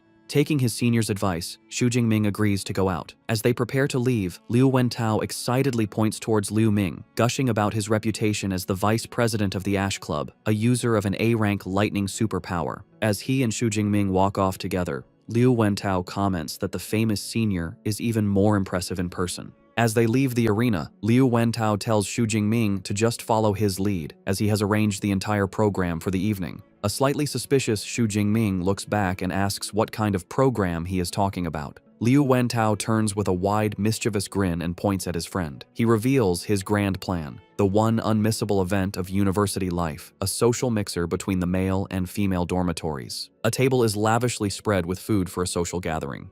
Liu Wentao approaches Xu Jingming, who is seated at the table. He excitedly tells Xu Jingming how popular he has become, explaining that he posted an invitation for a social mixer on the campus forum. Liu Wentao reveals that over 100 people registered, and he had a hard time choosing who to invite. Xu Jingming smiles and comments on his friend's dedication, asking who he finally chose. Liu Wentao playfully tells him it's a secret for now, but he will meet them soon. Just then, he spots the guests arriving and calls them over. 2 young women approach. One, wearing glasses, introduces herself as Qi Dongxia, the invited guest. Her companion, a girl with dark hair, introduces herself as her roommate, Song Qiuqiu. Liu Wentao proudly introduces them to Xu Jingming, highlighting their abilities. He explains that Qi Dongxia has an A-rank beast-type ability, while Song Qiuqiu is a high-level first-tier user with an A-rank light element ability, and was also the top scorer in her province. Xu Jingming politely introduces himself. Upon hearing his name, Song Qiuqiu's expression shifts to one of surprise. She immediately asks Xu Jingming if he would be interested in a sparring match, telling him he can pick the time and place. Her friend, Qi Dongxia, calls her a battle maniac for trying to set up a fight right after meeting, reminding her they were there to socialize. Song Qiuqiu admits that her main reason for coming was the chance to spar with Xu Jingming. Xu Jingming steps in to smooth things over, inviting them to sit down. Liu Wentao clarifies that the plan is just to have fun, eat, and go shopping together. The group spends the evening at the bustling Huaihai commercial street. Song Chukyu looks up at the towering skyscrapers, in awe of how magnificent the city is. As they walk, Qi Dongxia admires the clothes in a window, while Xu Jingming notices the wide array of high-end equipment for superpowered individuals, including A-rank weapons.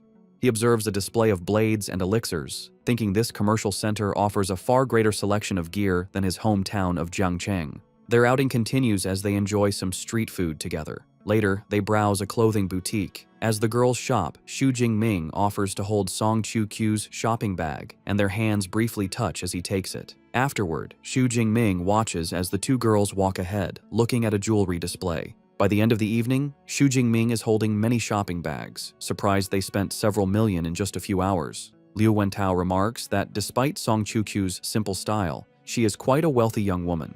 When Xu Jingming seems curious, Liu Wentao leans in to explain that her family background is also incredibly powerful. Just then, Qi Dongxia cheerfully calls out to them to help carry one final bag, while Song Chukyu thinks it is probably time to head back. The night ends with Xu Jingming and Liu Wentao walking the girls back to their impressive villa.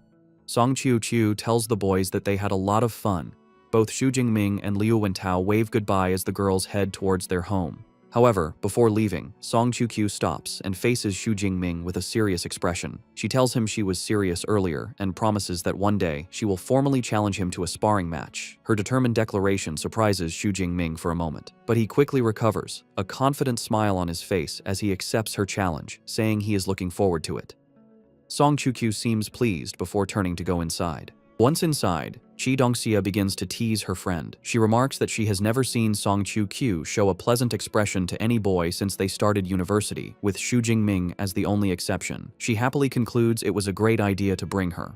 Song Chukyu explains the reason for her usual coldness. She reveals her A-rank light element ability lets her perceive the inner thoughts of others, so she is constantly exposed to the impure thoughts of the boys around her. However, she says Xu Jingming is different. Her ability revealed he only holds a sense of appreciation with no impure intentions.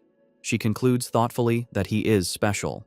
Hearing this, Qi Dongxia gets a mischievous look, teasingly concluding that Miss Song has developed a crush. Meanwhile, as the boys walk back, Liu Wentao sighs with satisfaction, commenting that it's nice to relax once in a while, and Xu Jingming quietly agrees. Xu Jingming, however, is lost in thought. He reflects on Song Chukyu and her high-level status, realizing he still has a long way to go. The thought motivates him to work hard and grow even stronger. 15 days later, Xu Jingming is meditating in his training room. Sensing he is ready, he decides it is time to level up and commands his system, Deep Blue, to use his points for an upgrade. A violent surge of purple lightning erupts from his body. System notifications confirm he is undergoing a dual advancement, from a mid-level to a high-level first-tier user, while also leveling up his Thunder Indestructible Body technique to its second level. As the energy subsides, Xu Jingming reflects on his progress. He notes the rank up has significantly increased his power, and that the second level of his body tempering technique is focused on strengthening his bones and muscles. He then consults the training manual, which reveals that upon reaching the third level, he will unlock a special ability called the Thunder Extreme State, which provides a temporary but immense boost to power and speed. He pulls up his system panel to check his new status. While pleased, he is disappointed to see he only has 62 ability points left, not enough to reach the next level. He realizes it is time to ask his master for leave to go to the wilderness, hunt beasts, and get more ability points. Later, when Xu Jingming visits his master's residence, Dean Yang Gentian is shocked by his rapid advancement, asking if he has broken through again.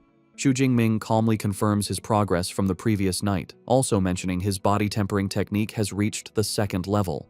The dean is inwardly amazed, thinking his student speaks of difficult breakthroughs as if they were simple.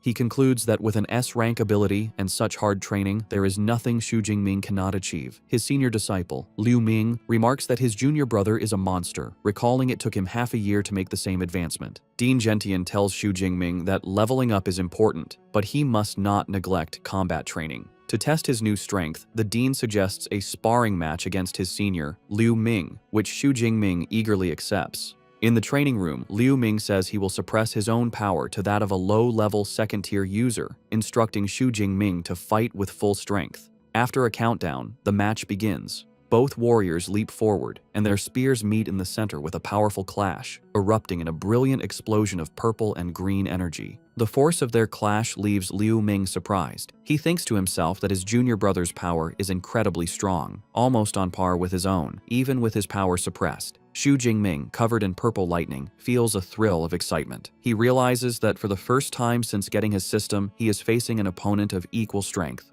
Deciding to press his advantage, Xu Jingming concentrates a sphere of lightning in his hand and unleashes his Thunder Prison technique. The massive orb of electricity flies across the room, forcing Liu Ming to defend himself. Before his senior can recover, Xu Jingming leaps and follows up with another attack, throwing a volley of lightning spears in a move like his Chain Thunder Gun technique. Liu Ming recognizes the combination of skills. With a smirk, he notes that this is the same combination that defeated Lei Zhou, but declares that he is no mere freshman. He gathers his own power and unleashes a devastating counterattack, a massive torrent of teal-colored lightning called Jade Pivot True Thunder. 20 minutes later, the intense battle is over. An exhausted Xu Jingming leans on his spear for support. He concedes the match, admitting that his divine thunder energy is depleted and that he has lost. Liu Ming, however, reassures him. He explains that Xu Jingming did not lose because of skill, but was simply at a disadvantage due to lower energy reserves. Their master, Dean Yang Gentian, approaches them, praising the fight as an exciting spectacle. He admits Xu Jingming's performance far exceeded his expectations. He had thought Liu Ming would win easily, but instead they were so evenly matched, the outcome was decided by a battle of attrition. Liu Ming then asks his junior brother if he is aware of the true level his combat power reached during their fight. When Xu Jingming looks back, puzzled, Liu Ming makes a stunning declaration. His power is now unrivaled in the second tier.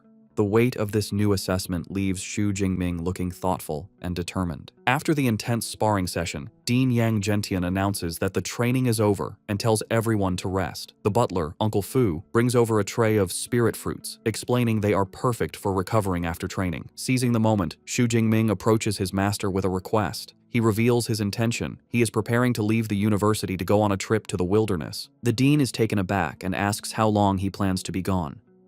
Xu Jingming explains he intends to stay for over a month, planning to return just before the freshman competition.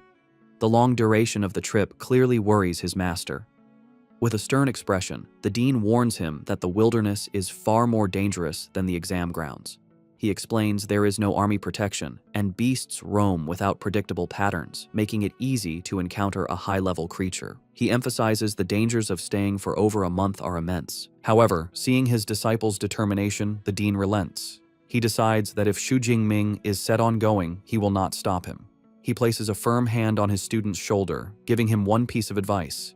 If a situation ever looks bad, he must flee without hesitation. The dean explains that the path to becoming powerful is filled with life and death crises, and since his disciple is so ambitious, he will not stand in his way. Xu Jingming bows his head in gratitude, thanking his master for his understanding. The dean then asks which wilderness area he plans to visit. As Xu Jingming takes a spirit fruit from Liu Ming, he replies that he is heading to the wilderness near Yuanshui City. This news seems to relieve the dean, who notes the area is next to Magic Capital, and the beasts there only go up to tier 4 or 5, making it a relatively safer choice. He tells Xu Jingming that he will have Liu Ming share some valuable experience with him later, an offer Xu Jingming accepts. As a final gesture of support, the dean explains that since he cannot offer much help while he is away, he will at least provide him with a suitable weapon. A glowing ring on his finger begins to shine with a bright teal light, and he takes Xu Jingming's hand, preparing to give him his gift. Back in his dorm room, Xu Jingming sits on his bed, his new spear and a packed bag beside him. He asks the AI, Eva, to open the university's mission system. As holographic screens appear, he recalls the advice his senior disciple, Liu Ming, gave him.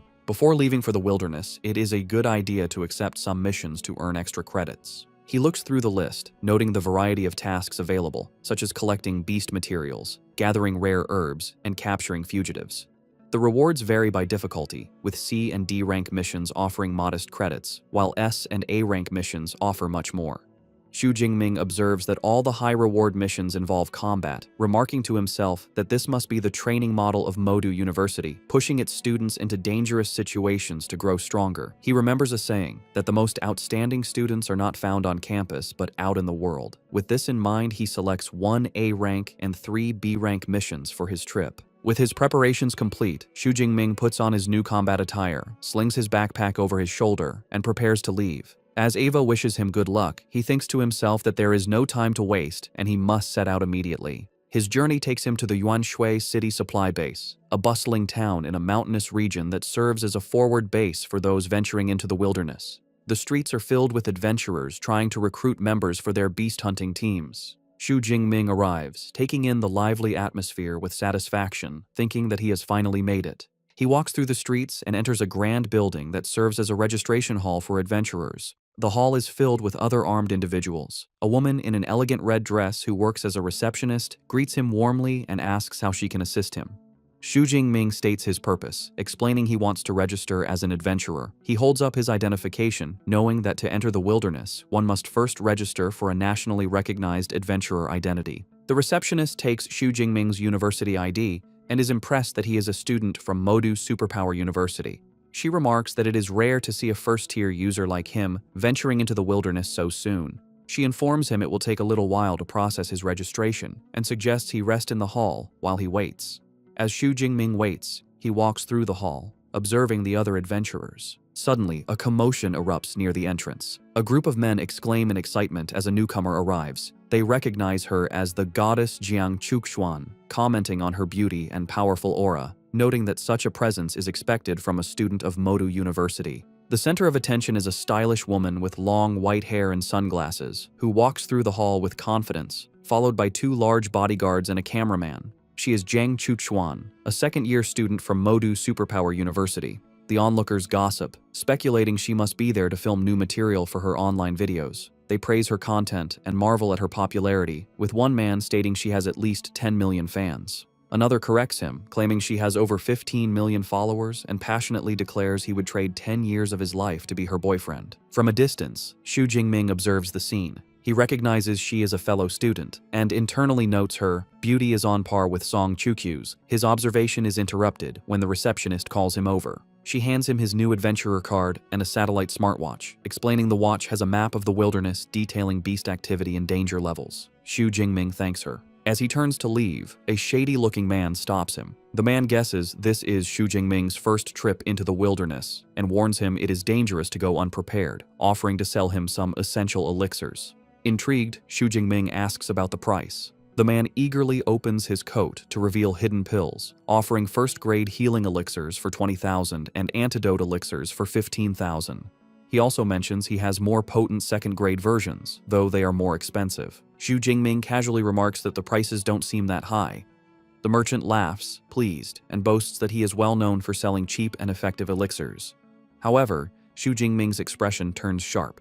He internally notes, something is wrong. He knows a standard first-grade elixir should cost at least 30 or 40,000. The man's low prices can only mean one thing. He is a scammer targeting inexperienced newcomers. Instead of being intimidated, Xu Jingming calmly asks how many elixirs the man wants, then immediately calls out his scam, asking how many other newcomers he has cheated. The merchant, realizing he's caught, drops his friendly act. He aggressively gets in Xu Jingming's face, asking if he was toying with him from the start. Xu Jingming remains unfazed, simply asking what he thinks. The merchant's face twists into a menacing grin. He declares that Xu Jingming is the first person to dare provoke him within the supply base. However, before things can escalate, a young woman with short, dark hair intervenes, shouting at the merchant. She calls him by his name, Zhao Chunlin, and accuses him of scamming new adventurers again. The woman walks towards them. Annoyed, Zhao Chunlin mutters that Xu Jingming is lucky this time. Before leaving, he leans in and delivers a sinister threat, warning Xu Jingming not to leave the supply base for the next few days, or he will regret it.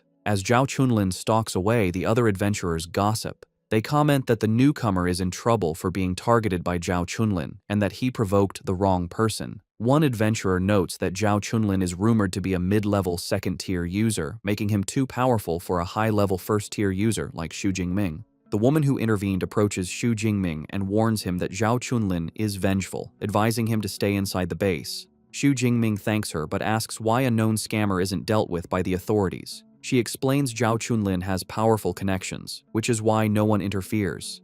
She advises Xu Jingming to buy his supplies from official channels and gives him one last warning not to leave. As she walks away, Xu Jingming watches her go, thinking she is a kind-hearted person. Putting the encounter out of his mind, Xu Jingming refocuses. He decides to first purchase all the supplies he will need for the month, making a mental list of healing elixirs, antidote elixirs, and other necessities. Having finished his business, Xu Jingming approaches an official counter to purchase his supplies.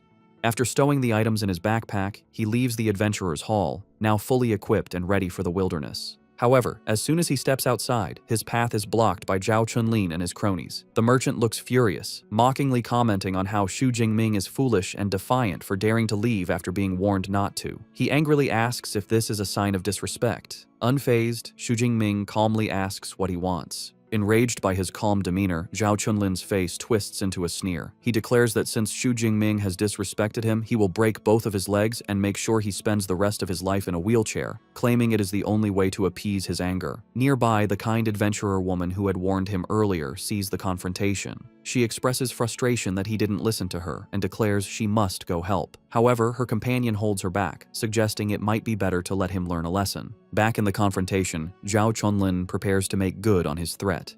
Dark energy swirls around his arm as he activates his ability. He boasts about his C-rank metallic skin superpower, claiming that when combined with his D-rank combat suit, Xu Jingming won't even be able to scratch him. He then gives his ultimatum. Unless Xu Jingming pays him 1 million and kneels in apology, he will be crippled. Xu Jingming's reaction is instant. A faint crackle of purple lightning comes from his body as he utters a single, contemptuous word. Shameless. The sudden surge of his energy startles Zhao Chunlin, his eyes widening in shock. Before Zhao Chunlin or his cronies can react, Xu Jingming disappears in a flash of purple lightning, reappearing behind the merchant and striking him down with a single devastating blow. The force of Xu Jingming's single, lightning-fast attack sends Zhao Chunlin flying backward, his body battered and bloody.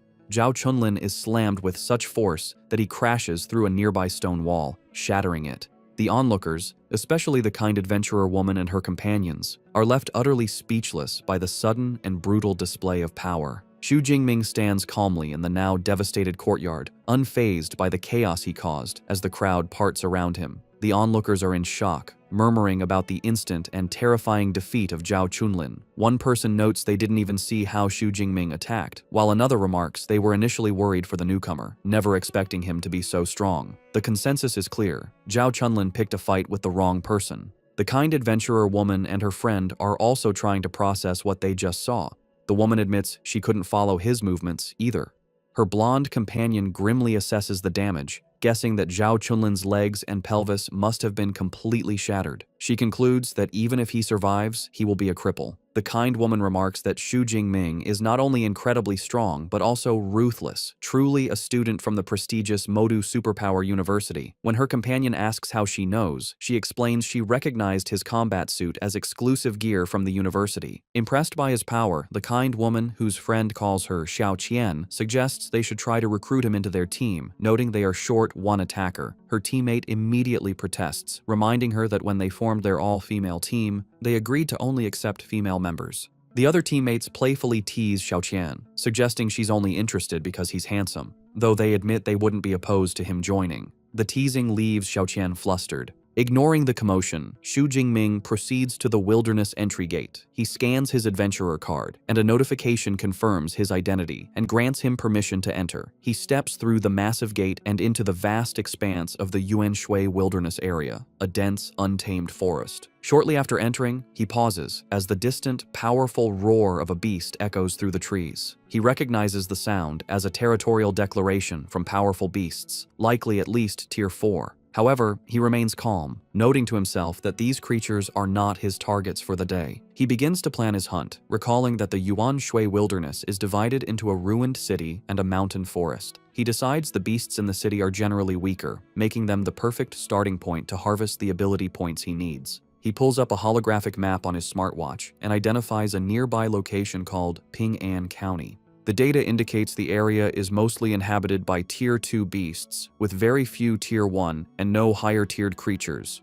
With its large area and an estimated 500 to 600 beasts, he concludes it is the ideal hunting ground. With a determined cry, Xu Jingming declares his arrival in Ping'an County and breaks into a full sprint, his body covered in a faint blue aura as he moves with incredible speed through the forest. He soon enters the desolate, ruined streets of the county, where his presence immediately attracts a ferocious, wolf-like beast that lunges at him from the shadows. Xu Jingming calmly identifies his attacker as a Tier 2 Shadow Cat, seeing it as a timely delivery of ability points. However, as he prepares to fight, he suddenly clutches his chest in pain. He feels the violent, negative emotions from the Thunder Tyrannosaurus blood stirring within him, filling him with an overwhelming urge to kill. He realizes the more he tries to suppress this impulse, the stronger it becomes. A savage, manic grin spreads across his face as he decides he has had enough of holding back. Unleashing a torrent of purple lightning, he embraces the bloodlust, his sudden transformation, and terrifying aura leaving the Shadow Cat frozen in fear.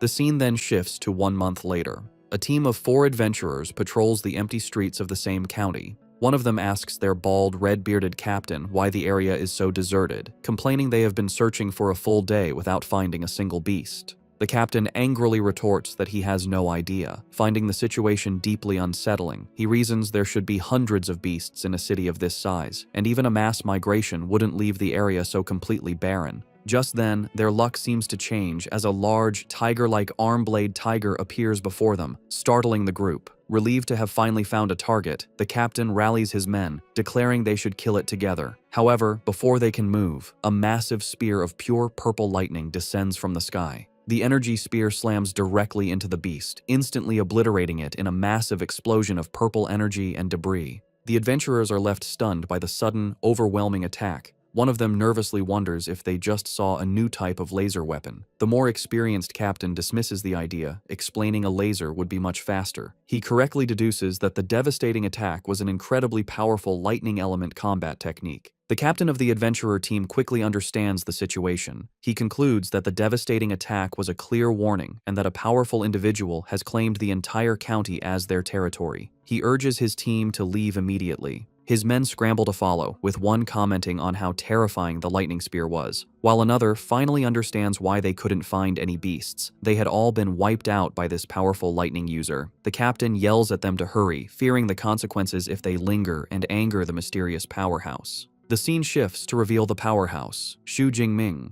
perched calmly on a high-rise structure. A system notification pops up, confirming his kill of a Tier 2 arm-blade tiger and awarding him 19 ability points. He reflects on his progress, pleased that after reaching a high level of proficiency, his Thunder Spear technique now has a range of over 1,000 meters. He then pulls up his status panel to review his accomplishments over the past month. By accumulating over 8,000 ability points, he has advanced from a high-level first tier to a high-level second tier user, and his Thunder Indestructible body has broken through to the 3rd level. He also proudly notes that he has managed to raise several of his A-rank combat techniques to the intermediate level, a feat he believes no one else could achieve in such a short time. Having cleared out the entire county, Xu Jingming decides it is time to pack up. He plans to return to the supply base for the night before venturing deeper into the wilderness the next day. Back at the Yuanshui supply base, a group of adventurers watch in disbelief as Xu Jingming returns, weighed down by an impossibly large and overflowing backpack. They joke about the situation, wondering if his bag has grown legs, and speculating that he must have foolishly hauled back the entire carcass of a beast. Unseen by them, Xu Jingming thinks to himself that it was a good thing he bought the reinforced version of the backpack. Otherwise, it never would have held the more than 400 kilograms of beast materials he had collected. He proceeds to the adventurer's hall and approaches the receptionist's counter to sell his haul. The woman politely asks what materials he wishes to sell and directs him to a large scale. Xu Jingming opens his massive pack, revealing a mountain of valuable, high-quality beast parts. He informs the stunned receptionist that he has over 400 kilograms of Tier 2 beast materials and asks her to see how much they are worth. Still in awe, the receptionist examines the parts, noting they are all the most valuable and pristine components, such as tiger tendons, claws, and rhino horns. Completely overwhelmed, she apologetically asks Xu Jingming to wait, explaining the quantity of materials is too large for her to handle alone and that she needs to call for help. Shortly after, a well-dressed man, with 2 female attendants in red dresses, approaches. He introduces himself as Zhao Yi, the manager in charge of acquisitions. After Xu Jingming introduces himself, Manager Zhao Yi shakes his hand, expressing his admiration that someone so young could hunt so many beasts. He offers to have his staff take care of the inventory and invites Xu Jingming to sit with him while they wait. While Xu Jingming sits with manager Zhao Yi, the adventurer's hall staff, aided by floating scanner drones, meticulously appraise the massive pile of beast materials. The manager is clearly impressed by his young client's skill and decides to foster a good relationship. He presents Xu Jingming with a platinum membership card for the supply base, which grants a discount on all purchases, and asks him to accept the small token. Xu Jingming politely accepts, thanking the manager. Soon after, a female employee delivers the final inventory report. She states they have counted a total of 89 high-tier, 107 mid-tier, and 221 low-tier Tier 2 beast materials. The staggering numbers leave the manager inwardly stunned, wondering if Xu Jingming had single-handedly wiped out an entire beast lair. Turning back to his client, the manager presents the final valuation, totaling just over 24.76 million. He offers to round the payment up to 25 million, an offer Xu Jingming graciously accepts. A moment later, Xu Jingming receives a notification on his phone confirming the deposit, bringing his new bank balance to over 29 million.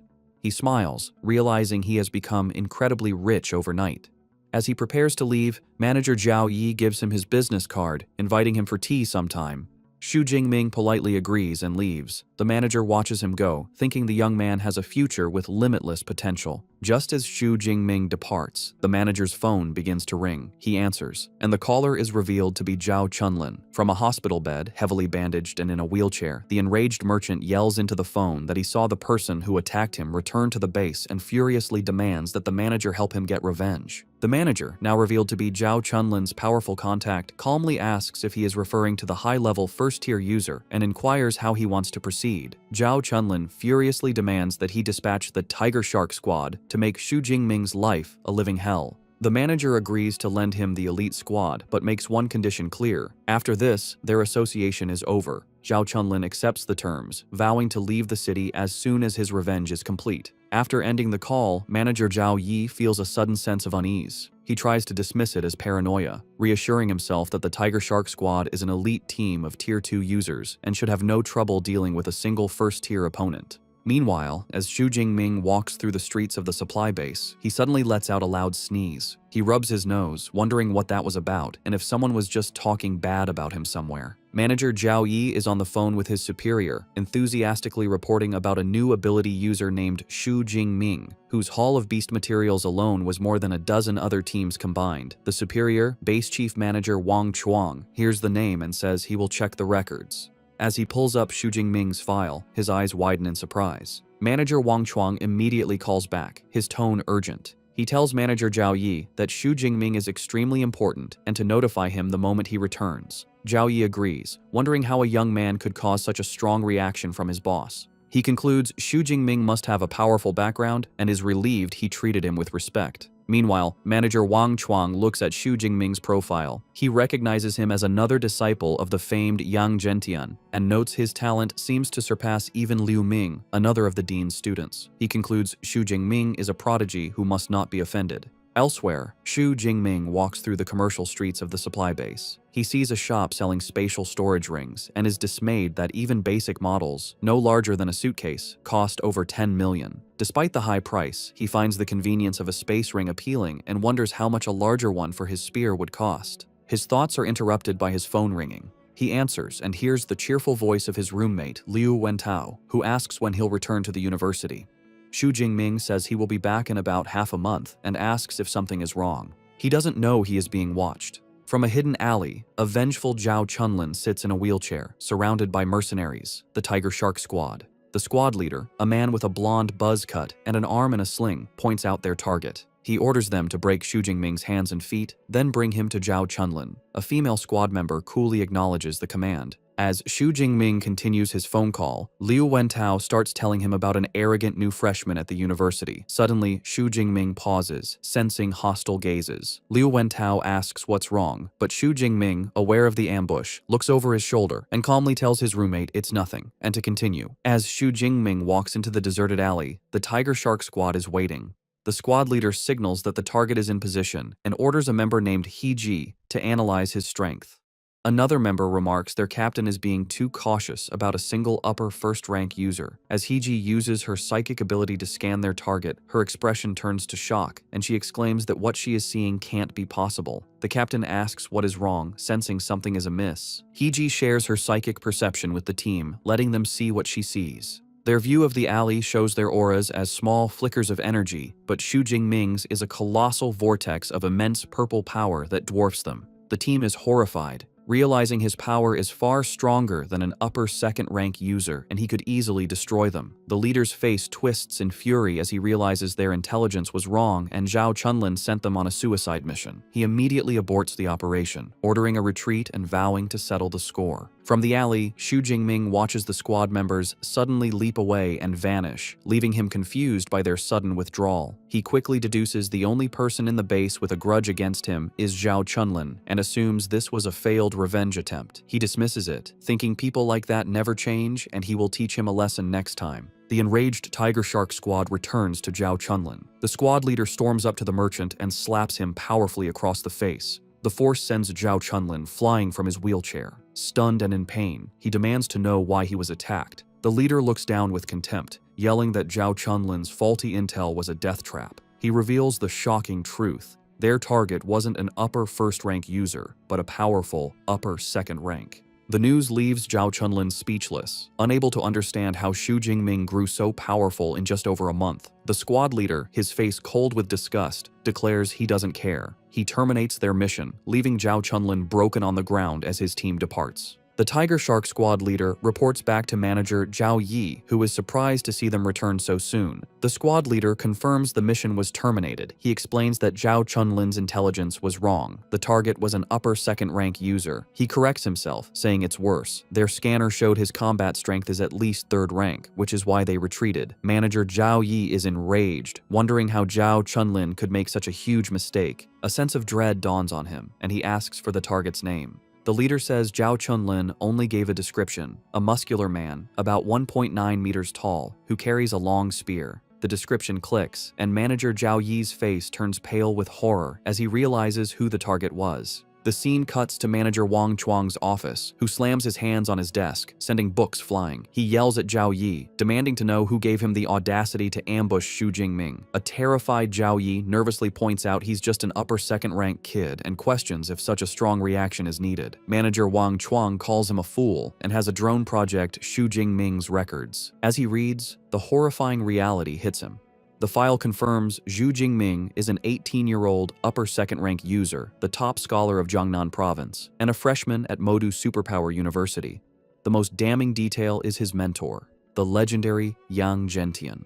Manager Wang Chuang grimly asks if he now understands, explaining a master like Yang Zhentian could level the base, and the state would do nothing.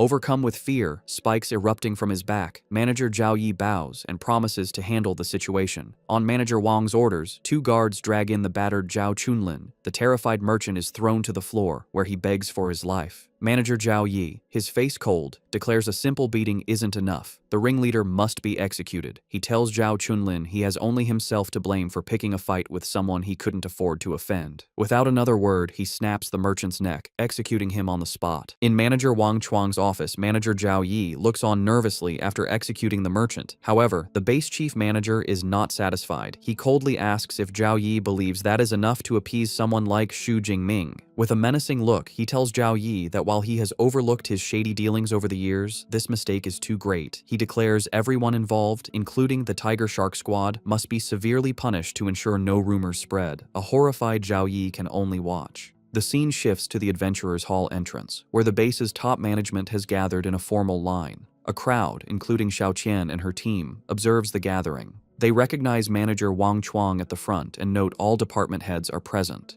They guess such an impressive lineup must be for someone very important. Just then, Xiao Qian's teammate spots a familiar face, pointing out the young man from Modu Superpower University. Xu Jingming, returning from his errands, looks on, confused why the entire management team is at the entrance. The man at the front steps forward. He warmly welcomes student Xu and introduces himself as the base chief manager, Wang Lun. Seeing the base's highest authority personally greeting him leaves Xiao Qian and her friends shocked as they realize there is much more to this young man's identity. Manager Wang Lun offers a formal apology. He informs Xu Jingming that for the offense, Zhao Chunlin has been punished. Furthermore, all accomplices have been rounded up and will spend their lives in prison. To make amends, the manager explains, the base has prepared reparations. Xu Jingming is impressed, thinking that a chief manager certainly handles matters cleanly and decisively. A female attendant brings forward a box, presenting Xu Jingming with the base's highest level black gold membership card. Manager Wang Lun explains this card grants him free lodging and a minimum 20% discount on all purchases.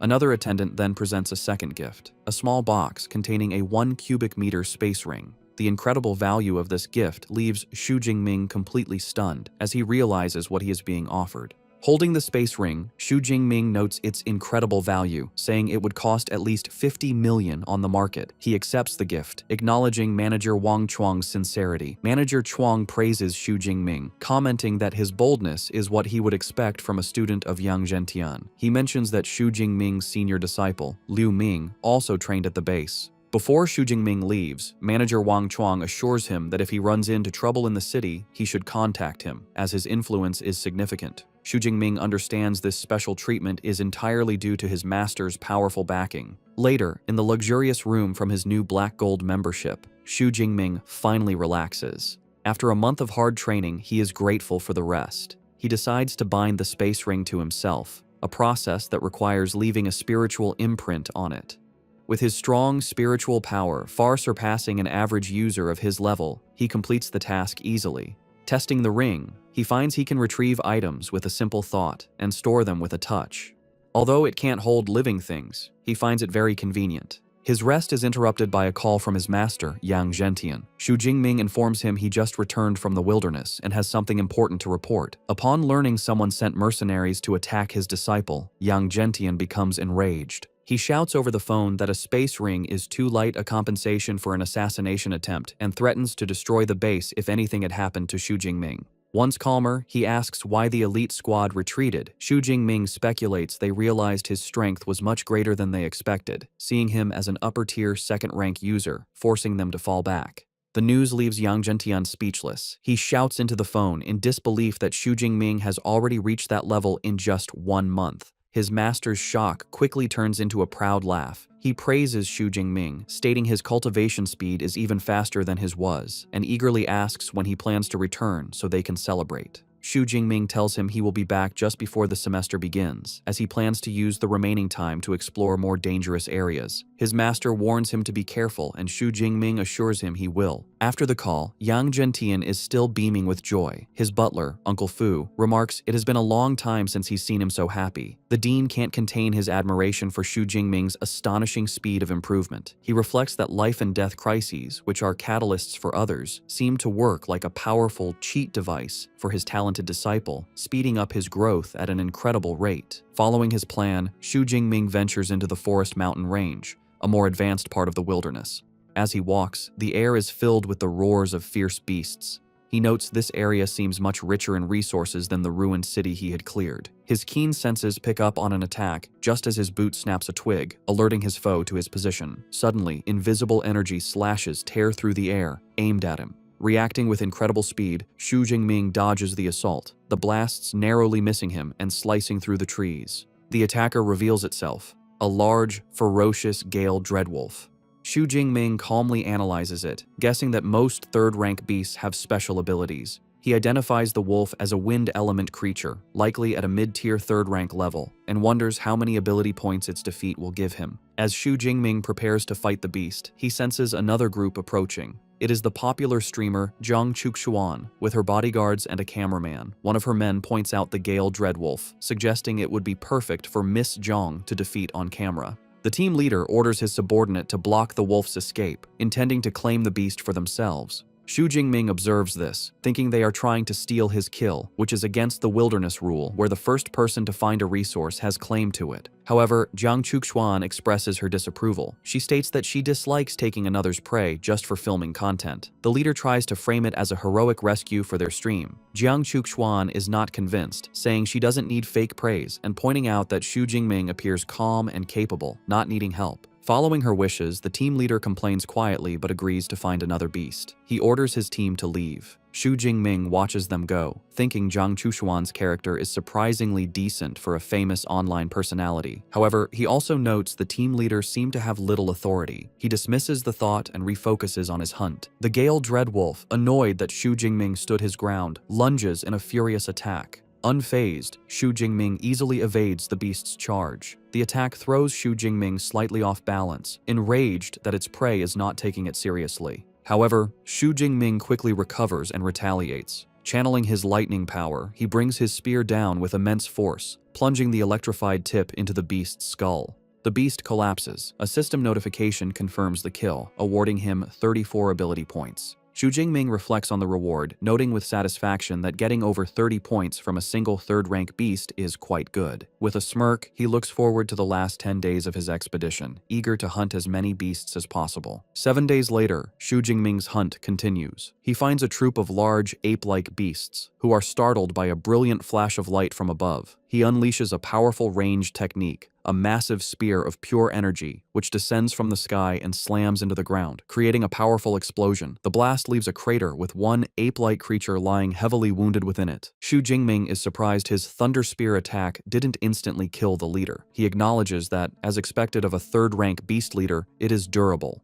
With a menacing look, purple lightning crackling around him, he decides not to waste time on the lesser beasts. He resolves to finish them all off quickly. He charges into the remaining group, his body covered in lightning. He moves like a blur, weaving through their attacks and striking them down with his spear. Standing over the defeated ape-like beasts, Xu Jingming's hunt in this area is a success. He checks his system panel, a satisfied smile on his face as he sees he has over 3,000 ability points.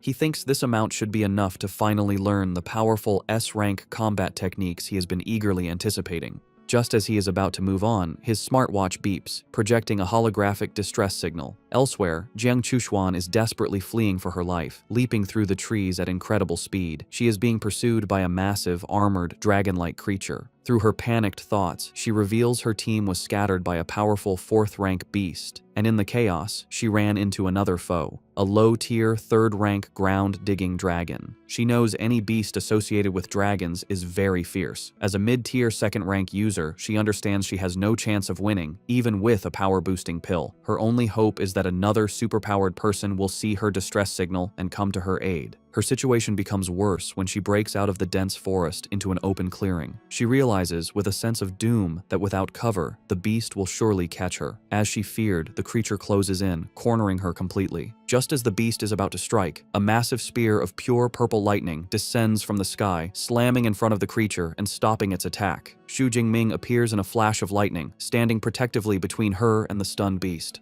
Jiang Chuxuan looks on in utter shock, immediately recognizing her savior. Seeing him stand his ground, Jiang Chuxuan frantically tells him to run, explaining that the creature is a low-tier 3rd-rank ground-digging dragon he can't defeat. However, Xu Jingming ignores her warning, planting his spear in the ground as he calmly faces the beast, leaving her stunned. Frustrated that he won't listen, she feels responsible. She thinks it would be one thing if she died alone, but she can't bear the thought of getting an innocent person killed. Making a selfless choice, she sprints past him, shouting for him to escape while she tries to hold off the creature. The ground-digging dragon roars and charges at them both. Jiang Chuxuan prepares to fight. Before she can act, Xu Jingming unleashes his power behind her. He summons a massive spear of crackling lightning and hurls it over her head at the charging beast, leaving her to watch in stunned silence. The energy spear descends at incredible speed, piercing directly through the beast's armored head in a massive explosion of purple lightning and gore. The creature collapses, its head completely destroyed. Jiang Chuxuan falls to her knees in complete disbelief, stammering about how the fearsome beast was killed in a single instant attack. She looks up at Xu Jingming, thinking about his terrifying power. She realizes the sonic boom she heard earlier was from him, and wonders how he could be so strong when he's supposed to be only an upper-tier 2nd-rank user. A notification appears for Xu Jingming, confirming the kill and awarding him 36 ability points. He smirks, thinking that, as expected of a beast with dragon in its name, it provides more points than a normal beast of the same rank. After the battle, Xu Jingming approaches Jiang Chuxuan, who is still on the ground, and asks if she is all right. She says she is fine, just weak in the knees, and thanks him for saving her. He modestly replies that anyone would have done the same and helps her up. Standing, Jiang Chuxuan says she owes him a great debt for saving her life, and he can ask for anything in the future. Xu Jingming politely declines, but says an autographed photo for his roommate would be the best reward. The request surprises her, but she agrees, saying she doesn't have one with her but can give it to him at the supply base. Her attention is then drawn to his weapon. She recognizes it as the famous Dark Cloud Gale Spear, and asks if he's a student at Modu University. He confirms it was a gift from his master. Jiang Chuxuan explains the weapon is famous because it's so heavy only powerful users can wield it. She introduces herself as a 2nd-year student from the Elemental Academy. Hearing this, Xu Jingming greets her as a senior. She internally notes she's never heard his name at school and concludes he must be a very low-key upperclassman. He realizes she thinks he is a senior because most students don't reach his power level until their third year, and he decides not to correct her. Still in awe, Jang Chukchuan marvels that he could instantly kill a strong, upper-tier third-rank creature. As he prepares to leave, she stops him. With a blush, she shyly asks if she can travel with him for a while, explaining she was separated from her bodyguards and can't survive alone in the wilderness. Xu Jingming agrees to escort her to the ruined city, from where she can get back safely. She happily thanks him. As they walk, she suggests they check the beast's cave for valuable items, which is why it attacked her. Xu Jingming agrees it's worth a look. On the way, she asks which academy he belongs to. When he says he is from the Weaponry Academy, she comments that she knows their dean, Yang Zhentian, has a very fierce nickname. Xu Jingming calmly informs her the dean is his master. The revelation leaves Jang Chukchuan flustered and embarrassed, and she apologizes profusely for speaking badly of his teacher.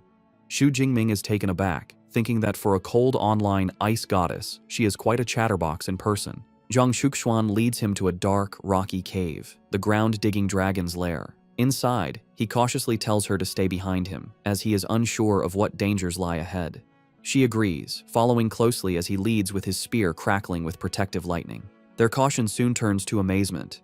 Deeper inside, they discover a hidden oasis. A small spring of clear turquoise water is surrounded by a garden of rare and fragrant flowers. Xu Jingming is stunned, identifying several high-grade medicinal herbs. His shock grows as he realizes the spring is an S-grade Earth Spirit Spring, a legendary healing treasure. He turns to Jang Chuan in disbelief, asking if she is certain. She confirms it, explaining the spring nourishes the surrounding plants, turning them into rare and powerful herbs. Xu Jingming is impressed by her deep knowledge. She proudly reveals she is a certified second-grade pharmacist, a qualification he knows is very difficult to achieve. After assessing their find, Jang Chukchuan estimates there is enough spring water for at least 5 portions of S-grade healing liquid. As thanks for saving her life, she selflessly offers the entire treasure to him. However, Xu Jingming proposes a fairer deal. He suggests they split the spring water, with him taking 4 parts to her 1, and divide the herbs equally. Delighted by his generous offer, she happily accepts. As Xu Jingming and Jing Chukchuan are dividing their findings, her team of bodyguards arrives at the cave entrance. One man is skeptical, questioning what could be valuable in an unguarded cave. The team leader corrects him, pointing out traces show it's the lair of a third-rank ground-digging dragon, and dragon nests often contain rare treasures. As they enter, they are surprised to find Jiang Chukchuan and Xu Jingming inside. She is startled by their sudden appearance, internally worrying that if this elite team of third-rank users discovers the S-grade spring, there will be trouble. The leader greets her, saying they've been searching for her. He then curiously notes Xu Jingming's presence. Thinking quickly, Jang Chukchuan explains Xu Jingming is a senior from her school she just met. She gestures to the treasure, suggesting that since the herbs are high quality, they should all share. The leader smirks and accepts, but a subordinate whispers to him that the spring seems to be the legendary S-grade Earth Spirit Spring, a priceless treasure. The revelation instantly changes the atmosphere. The bodyguards' eyes glow red with greed as they realize the immense value. Both Xu Jingming and Jiang Chukchuan sense the immediate shift in their demeanor. The leader's friendly facade drops, replaced by a menacing grin as he remarks that she doesn't seem very honest. Realizing the danger, Jiang Chukchuan decides to surrender the treasure. She says the team can have everything and tries to pull Xu Jingming away. When he does not move, she urgently whispers that the bodyguards are all peak third-rank users and they stand no chance. However, Xu Jingming calmly replies that he doesn't consider himself weaker than them. He adds that even if they gave up the treasure, the team wouldn't let them go alive, a chilling thought she realizes is true. The team leader laughs, confirming Xu Jingming's words. He admits that while the boy's tone is arrogant, his guess is correct. He explains their ruthless logic. Jiang Chukchuan is famous. If they let her go, she could expose them online and ruin their careers. Therefore, he concludes, it is safer to kill them both and keep the secret buried in the cave forever. Refusing to be a liability, Jiang Chukchuan makes a difficult choice. She pulls out and swallows a red, power-enhancing blood-burst pill, determined to fight alongside her rescuer. The pill immediately takes effect, causing her A-rank ice superpower to surge violently. She unleashes her power, sending a wave of frost across the ground that begins to freeze the feet of the bodyguards. The team leader, unfazed, gives his orders. He instructs one man, Zhou Chong, to deal with Xu Jingming first, whom he mockingly calls Jiang Chukchuan's lover. The rest of the team is ordered to secure the cave entrance. With the plan set, the leader turns his attention to Jiang Chuxuan. His body transforms, his C-rank ability turning him into a massive, ferocious, saber-toothed tiger. He menacingly tells her that her life ends today. His men make cruel and lewd remarks, suggesting they should record everything before killing her, revealing their monstrous nature. Jiang Chuxuan is filled with despair, horrified to be facing beasts in human skin. She cannot accept dying in such a place, her greatest regret being that she dragged Xu Jingming into her fatal situation. She turns to warn him, only to be shocked by what she sees. In a flash, the battle turns. The tiger-transformed leader's eyes widen as he senses movement. Before anyone can react, Xu Jingming appears behind Zhou Chong, his spear already through the man's chest. The bodyguard collapses, defeated in an instant.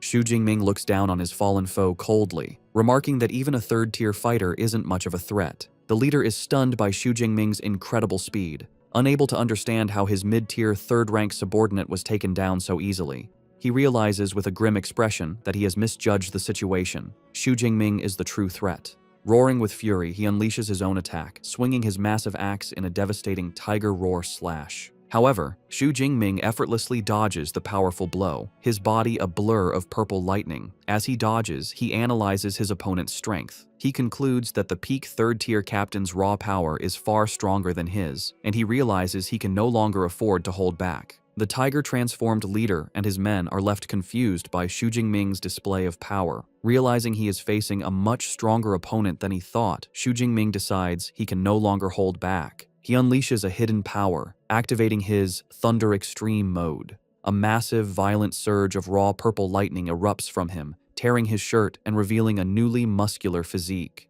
Jiang Chuxuan can only watch in stunned silence, her face a mix of awe and concern. The sheer force of this transformation shocks the tiger leader, who stares at the dark, swirling energy and wonders what kind of monster Xu Jingming is. Xu Jingming's appearance changes dramatically. His eyes now glow a piercing blue with slitted pupils, and two large demonic horns sprout from his head, completing his terrifying new form. He revels in the incredible surge of power, finding the feeling amazing. After a moment of shock, the leader dismisses the change, believing it to be just a special mode meant to be intimidating. Regaining his confidence, he prepares to attack again. With a ferocious grin, Xu Jingming rushes forward. The two warriors clash, the leader using a defensive skill called Lying Tiger Stone, certain his armor can withstand any attack from a lower-rank user. However, he is proven fatally wrong as Xu Jingming's own Lightning Gale Slash connects with his weapon. The force of Xu Jingming's attack is overwhelming, shattering the leader's powerful armor. The impact sends the massive Tiger Man flying backward, completely defeated. Xu Jingming stands confidently in his transformed state, declaring his body is now 3 to 4 times stronger, a level of power the leader's tough, beast-like hide could not withstand. The battle is not over. With their leader defeated, another bodyguard lunges at Xu Jingming, unleashing a powerful B-rank skill, the Flame Claw. Even in his transformed state, Xu Jingming's control is absolute. He effortlessly blocks the fiery assault with his own lightning. The bodyguard is left in utter disbelief, unable to comprehend how his advanced technique could be so easily stopped by a supposedly lower-ranked opponent. Xu Jingming stands over the now defeated bodyguard. Acknowledging his opponent's resilience, he remarks that it's expected from a peak third-tier fighter, but declares he will end the fight with one final blow. Terrified, the man begs for his life, offering Xu Jingming the Earth Spirit Spring and all his savings. Xu Jingming coldly dismisses his plea, stating that it is too late for begging. Jiang Chuxuan watches the scene, her mind reeling in disbelief.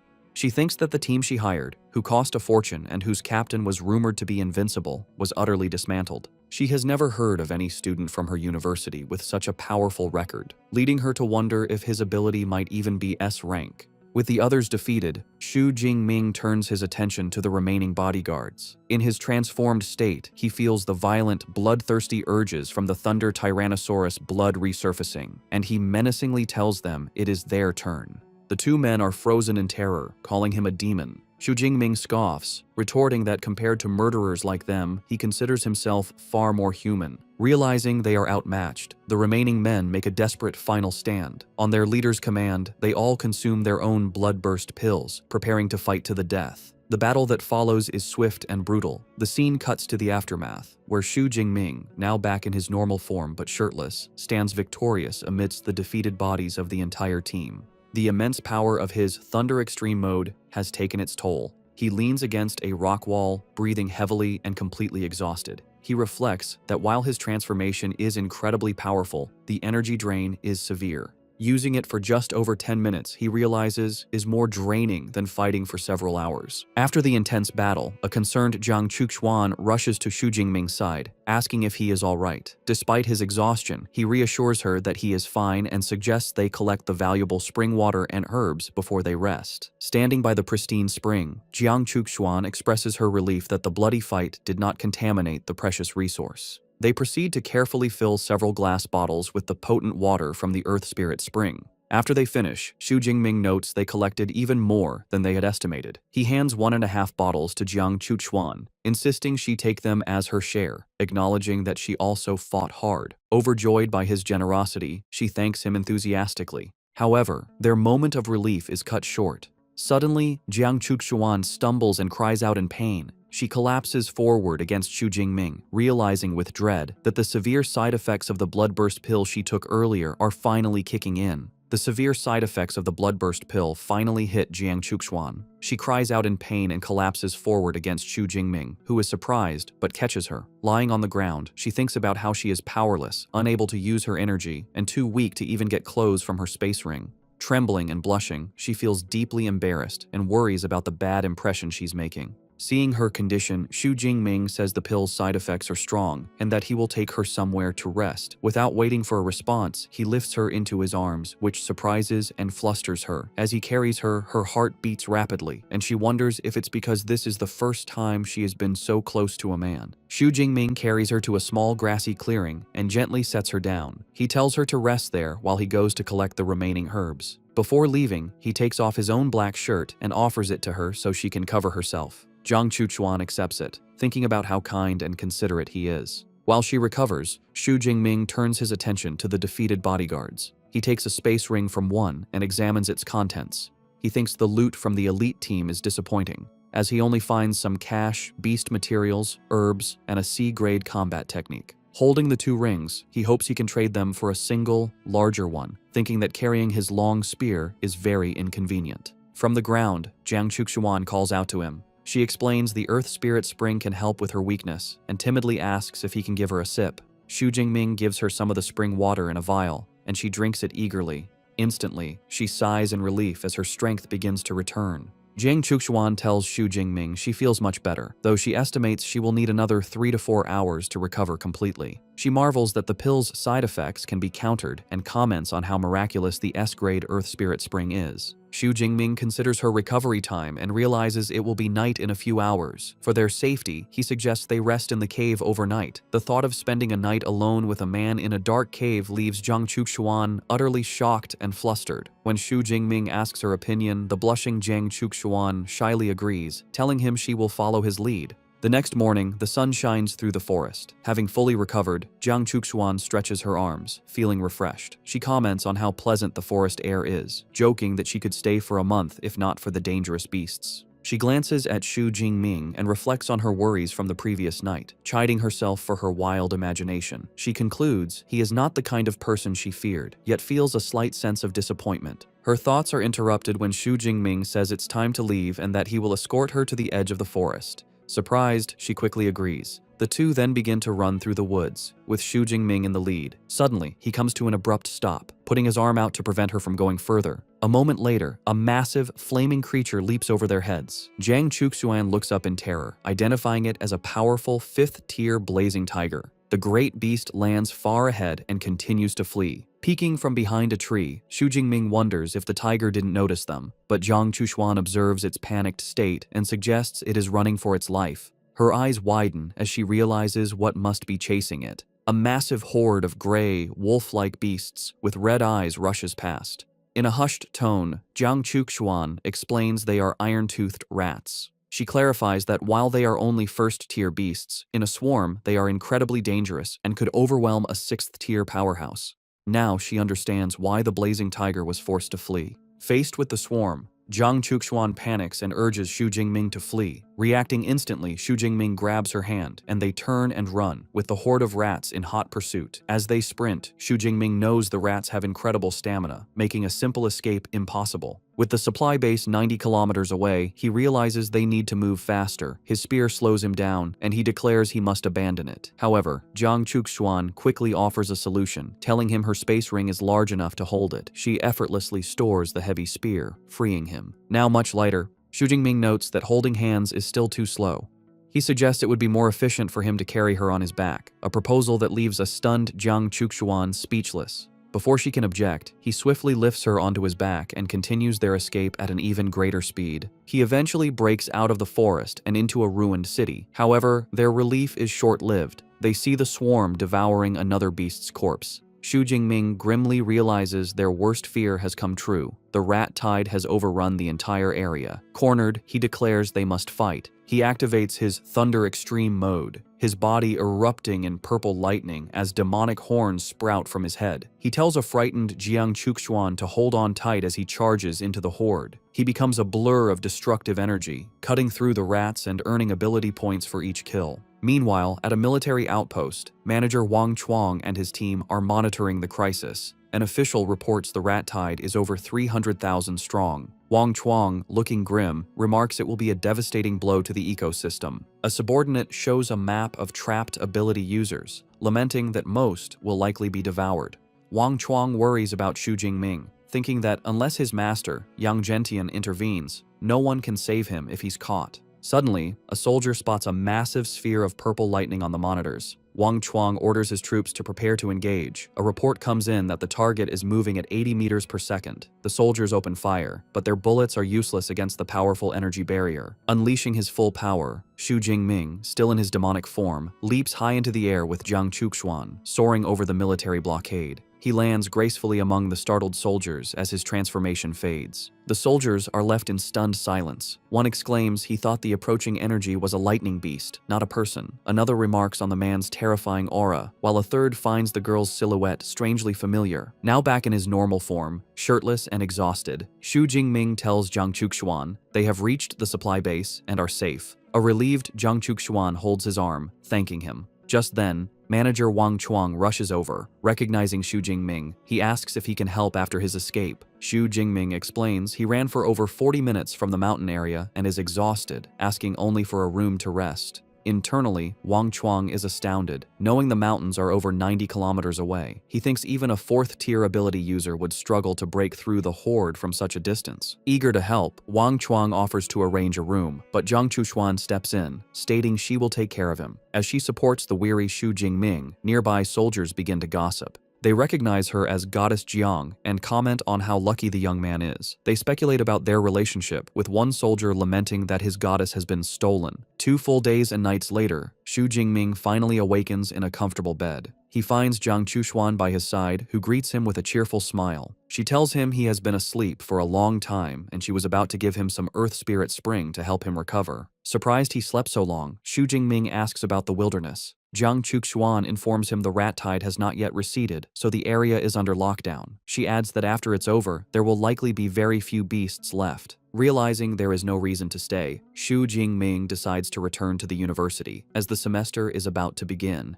Hearing this, Jiang Chuxuan says she is also going back and suggests they travel together. Xu Jingming readily agrees. As they are making plans, Jiang Chuxuan remembers something she promised. She presents him with the autographed picture he had asked for. To Xu Jingming's complete surprise, the photo shows her posing suggestively in revealing lingerie, a far cry from what he had expected. Flustered by the revealing photo, a blushing Xu Jingming explains to Jiang Chuxuan that he was asking for it on behalf of a friend, suggesting this one might be too inappropriate and asking for a more ordinary one. Jiang Chuxuan is surprised, realizing she misunderstood his intentions.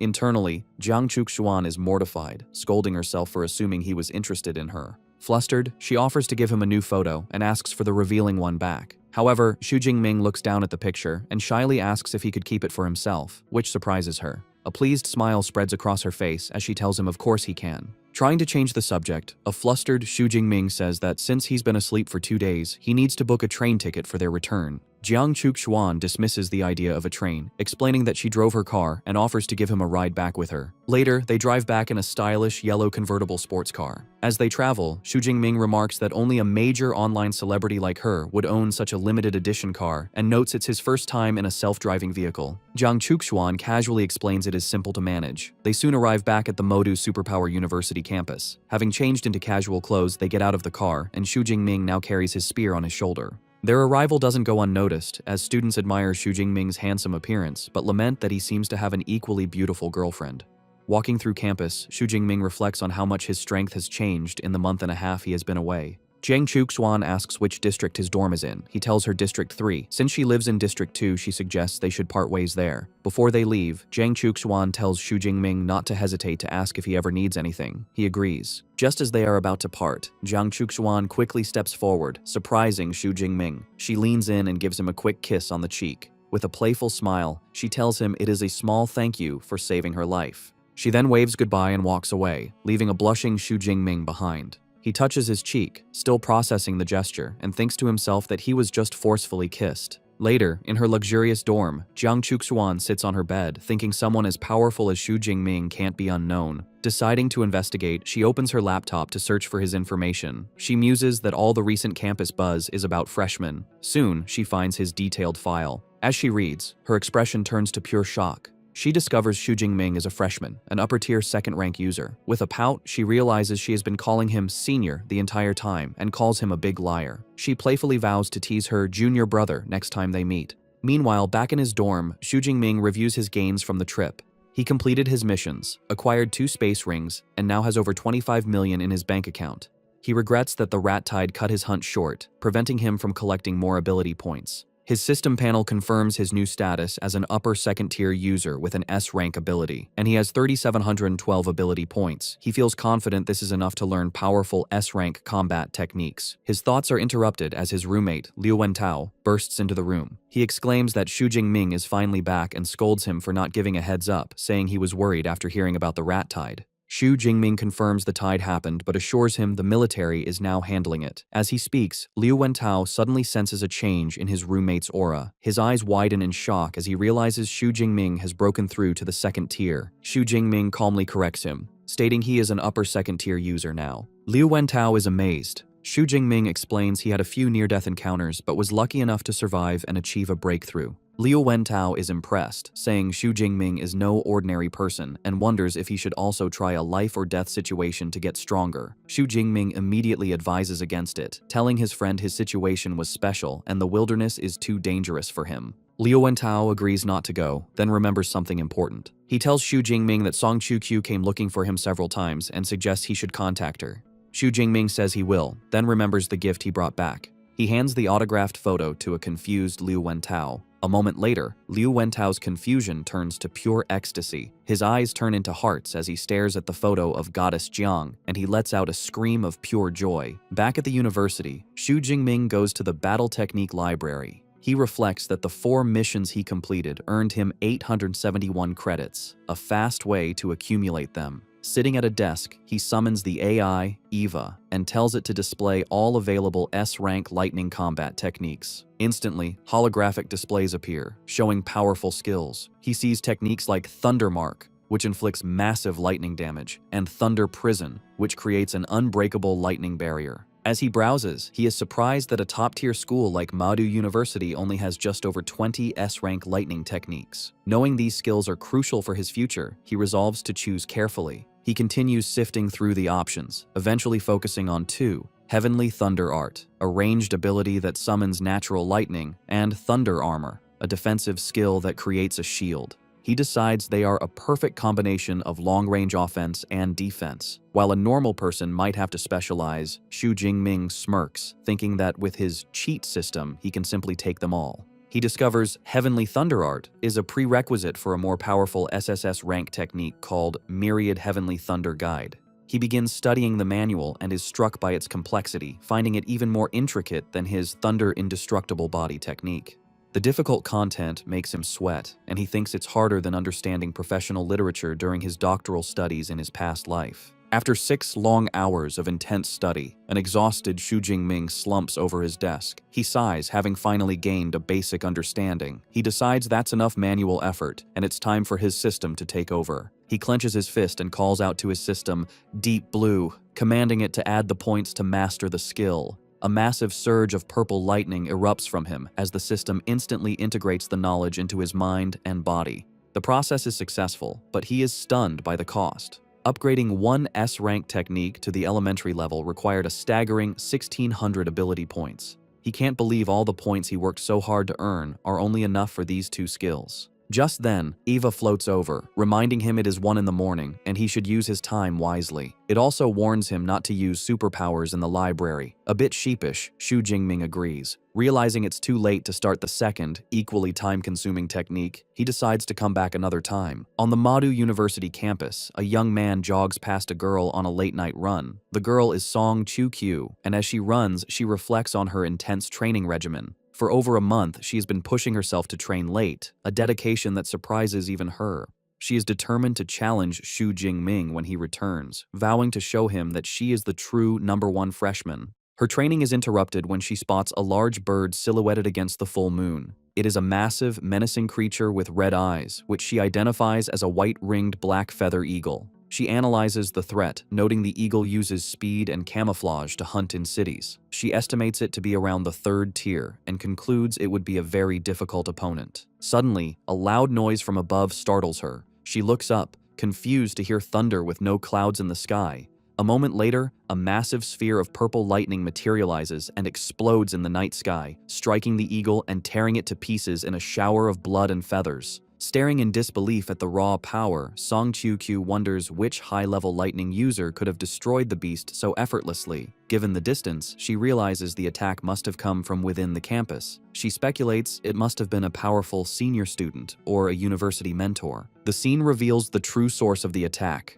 Xu Jingming, standing in a secluded wooded area, surrounded by the crackling remnants of his power. A confident smirk is on his lips as purple lightning swirls around him. He reflects on his test, thinking that even this small demonstration shows the astonishing power of his new S-rank combat technique, the Heavenly Thunder Art.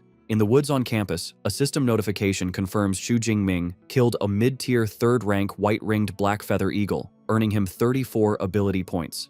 He is amazed, thinking his new Heavenly Thunder Art is stronger than he imagined, with incredible destructive force and a range of nearly a kilometer. As he walks away, pleased, he is secretly watched from the trees by a mysterious young man who finds the famous freshman interesting. The next morning, as Xu Jingming prepares to leave his dorm, his roommate asks where he's going so early. Xu Jingming explains he's heading back to the Battle Technique Library to study for the freshman competition in a few days. Watching him go, Liu Wentao is amazed by his roommate's dedication, thinking it's not human to train so hard right after returning from the wilderness. Inspired, he decides to start training after his meal. As Xu Jingming walks through the campus, Song Chu calls his name. He turns, and she expresses her relief that he's back safely from the wilderness. She quickly gets to the point, reminding him of his promise to spar with her. When he asks if she's sure, she confidently puts her hands on her hips, telling him not to underestimate her since she was the top scorer in her province. Xu Jingming agrees to spar later, but an impatient Song Qiu grabs his hand, insisting they use his dorm's training room right now. As she pulls him along, he's amused by her decisive personality, thinking it's typical for someone from Sichuan.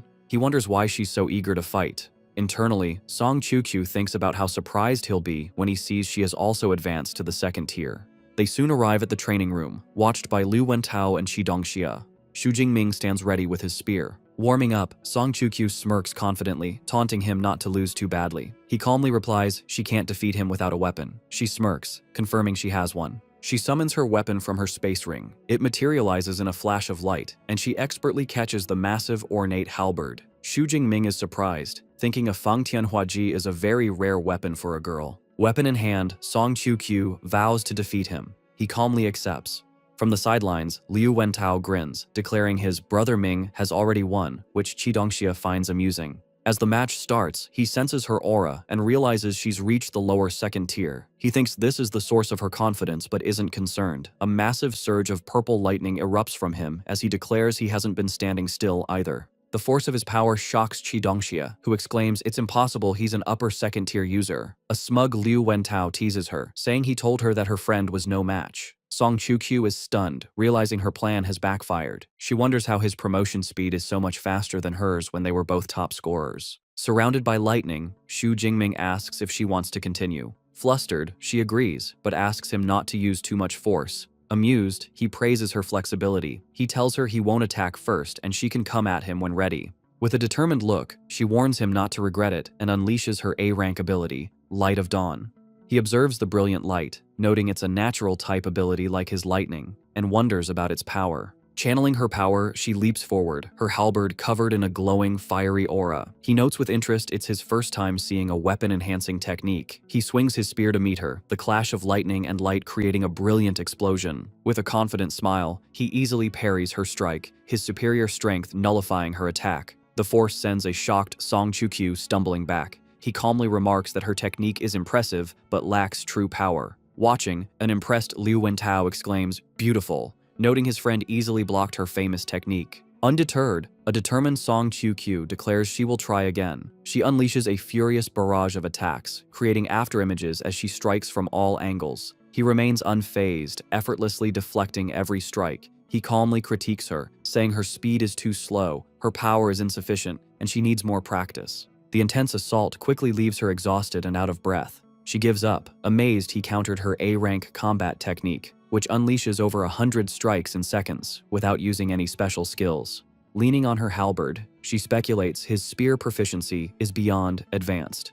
He calmly confirms it has reached the master level. The revelation shocks her. She exclaims that after training since she was 8, she's only reached the advanced level. She looks at him in disbelief and declares he's a monster.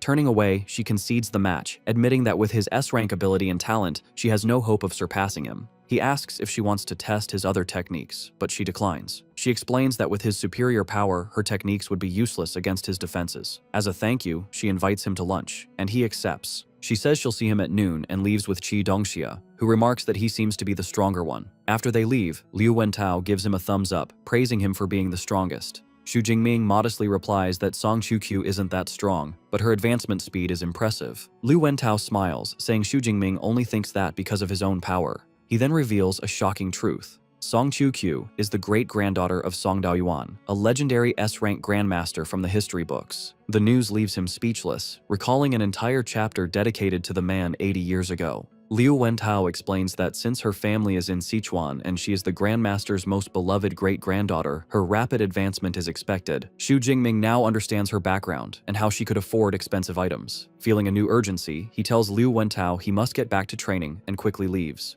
Back in the library, Xu Jingming masters his second S-rank skill, Thunder Armor. He tests it, his body covered in a shield of purple lightning. He's impressed that it reduces impact by 90% and auto-counterattacks, making it a great defense. 4 hours later, he checks his system panel and sees he only has just over 700 ability points left after learning the two skills. He notes to himself to visit the wilderness to replenish his points in the future. With his preparations complete, a determined look crosses his face as he resolves to focus on the upcoming freshman competition. On September 1st, the day of the competition, Xu Jingming's group walks to the venue. He remarks on the unusual weapons of his female friends. Chi Dongxia, with large mechanical claws, explains a unique style helps win faster, and her goal is the top 50. Song Chu-kyu says her goal is second place. This interests Xu Jingming, who asks if she's given up on fighting him again. She admits she can't beat him, so there's no point. Liu Wentao then mentions another strong contender, Li Chengji, Qinghai's top scorer, who has also reached the second tier. Song Chu-kyu is eager to see how strong this rival is. Just then, Chi Dongxia points, announcing they have arrived. The group arrives at a massive arena. In the stands, Jiang Chuchuan sits with Tang Qi. Tang Qi is surprised Jiang Chuchuan is interested in the competition. Jiang Chuchuan smiles, saying she's there for someone she's paying close attention to. When Tang Qi asks who, Jiang Chuchuan reveals it's a boy and points to the entrance, saying he's just arrived. Below, our boys' group enters. Liu Wentao is amazed by the massive stage, wondering why the school built something so extravagant. Xu Jingming explains his teacher told him the competition is a 100-person battle royale, which requires a large stage. The idea of a large-scale battle excites Xu Jingming, and a predatory grin spreads across his face as he thinks about how interesting it will be. As the freshmen gather on the arena floor, Liu Wentao looks up at the spectator stands in amazement. He points out the large number of important figures who have come to watch, including the presidents of the university's two most powerful clubs, the Ash Flame Society, and the Starfall Society. He guesses that such an impressive lineup must be there specifically for Xu Jingming. This surprises Xu Jingming, who asks if superpower universities even have club activities.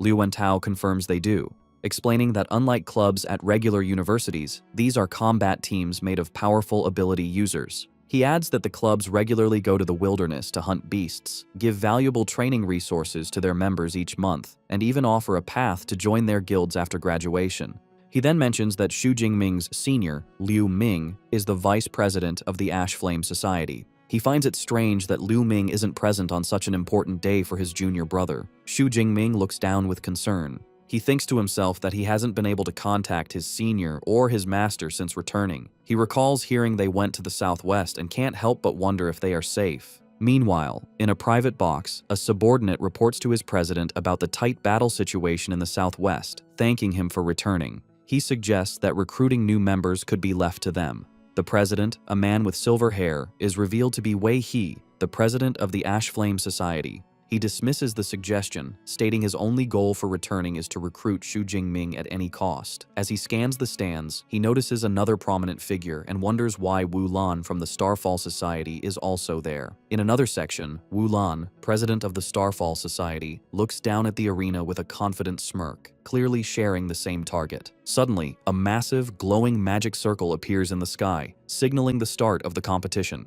From the circle, a magnificent balcony emerges, floating down towards the arena. The crowd murmurs in awe, wondering if it's the work of a powerful space-type ability user. A portal of golden light opens on the balcony, and a figure steps through. An elegant and powerful-looking woman with long brown hair emerges, her presence commanding attention. Liu Wentao recognizes her as the vice principal who guards the battle technique library. Xu Jingming is stunned by how young she appears, but Liu Wentao explains that the powerful bodies of ability users make them age slower, though he estimates she must be at least 40. Standing on the floating balcony, the vice principal introduces herself. Her name is Ling Shuang, and she is one of the university's 3 vice principals, responsible for the Battle Technique Library. She explains that since the principal is away, she will be presiding over the opening ceremony. She begins by welcoming the new students to Madu Superpower University. She announces that this year's freshman class has 1024 students, including 6 provincial top scorers. She provides a breakdown of their abilities, 56 with A rank, 832 with B rank, and 135 with C and D rank abilities.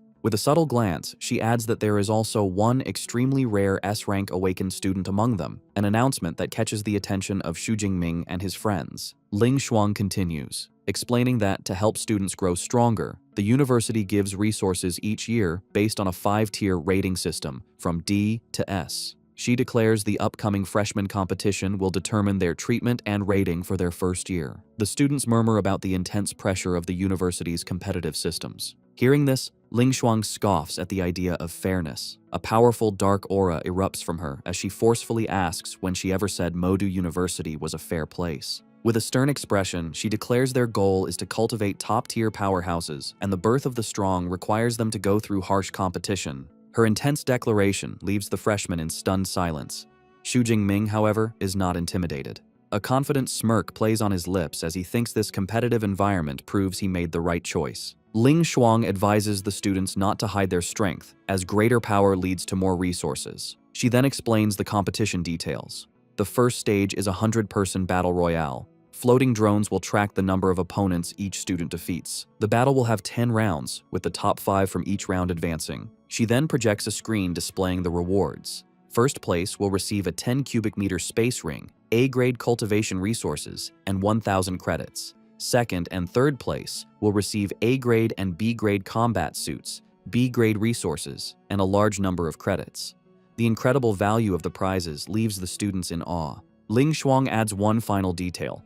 The competition results will also determine their permission levels within the university from C rank to A rank. She clarifies that the rare S rank permission is granted separately. With her speech concluded, she hands the proceedings to another dean and gracefully departs in a flash of golden light. Taking over, the dean of the Elemental Academy, Sun Ching-sui, stands before the crowd. She officially declares the start of the freshman competition. As encouragement, she reminds the students that those who perform exceptionally well may be chosen by teachers to become personal disciples, urging them to do their best. The students murmur with excitement, realizing this is their chance. Sun Ching-sui explains the first stage will have 10 rounds of battles. The AI Ava begins to randomly select students for the first round. As they watch, our boys group in matching combat suits notices the top scorer from Qinghai, Li Chengji, is in the first group. From the stage, Li Chengji looks at them and gives a provocative smirk. Qidongxia points it out, while an annoyed Songchu calls him arrogant. A mischievous Liu Wentao thinks to himself that Li Chengji has made a terrible mistake. The 100 selected students gather on the arena floor. Dean Sun Ching-sui reassures them they do not need to worry about dying, as Eva will generate a protective shield if anyone's life is in danger. She adds that a medical team is on standby. With a countdown from 3, the battle begins. The arena erupts into a chaotic free-for-all. In the stands, spectators are drawn to a powerful, sword-wielding student who is dominating the fight, noting he has already broken through to the second tier. They identify him as Li Chengji, the top scorer from Qinghai province. On the battlefield, Li Chengji effortlessly cuts down opponents, calling his fallen foes weaklings. The first round ends swiftly. An AI drone announces Li Chengji has taken first place by defeating 36 people. As he steps down, he looks up at Xu Jingming and issues a challenge, wondering if Xu Jingming can surpass his score. Watching Li Chengji's arrogant display, Liu Wentao sweats and declares the guy is beyond saving, remarking he has never seen someone so determined to court disaster. In the stands, a member of the Starfall Society points out Li Chengji's breakthrough to their president, Wu Lan, and asks if they should make him their primary target. Wu Lan calmly dismisses the idea, stating their #1 target remains Xu Jingming. When his subordinate asks if he has inside information, Wu Lan replies it's not a secret, but something he witnessed himself. A short while later, Eva announces the start of the second round and calls the selected students to the stage. To his friend's excitement, Xu Jingming is among them. Liu Wentao and Song Chuqiu cheer him on, telling him to show Li Chengji his true power. Xu Jingming calmly agrees. As Xu Jingming steps onto the stage, the other contestants are filled with dread. They complain about their terrible luck and immediately give up on first place, deciding to fight for the remaining 4 spots. Xu Jingming stands confidently, thinking his opponents are naive if they believe they are safe just by keeping their distance. From the VIP section, the deans observe. One dean asks Dean Sun Ching-sui if Xu Jingming is Dean Yang Gentian's new disciple. She confirms this, identifying him as the S-rank user. The dean comments on his impressive aura. However, as Xu Jingming reveals his power, another dean is so shocked he spits out his drink, exclaiming in disbelief that Xu Jingming has reached the second tier when he was only awakened a month ago.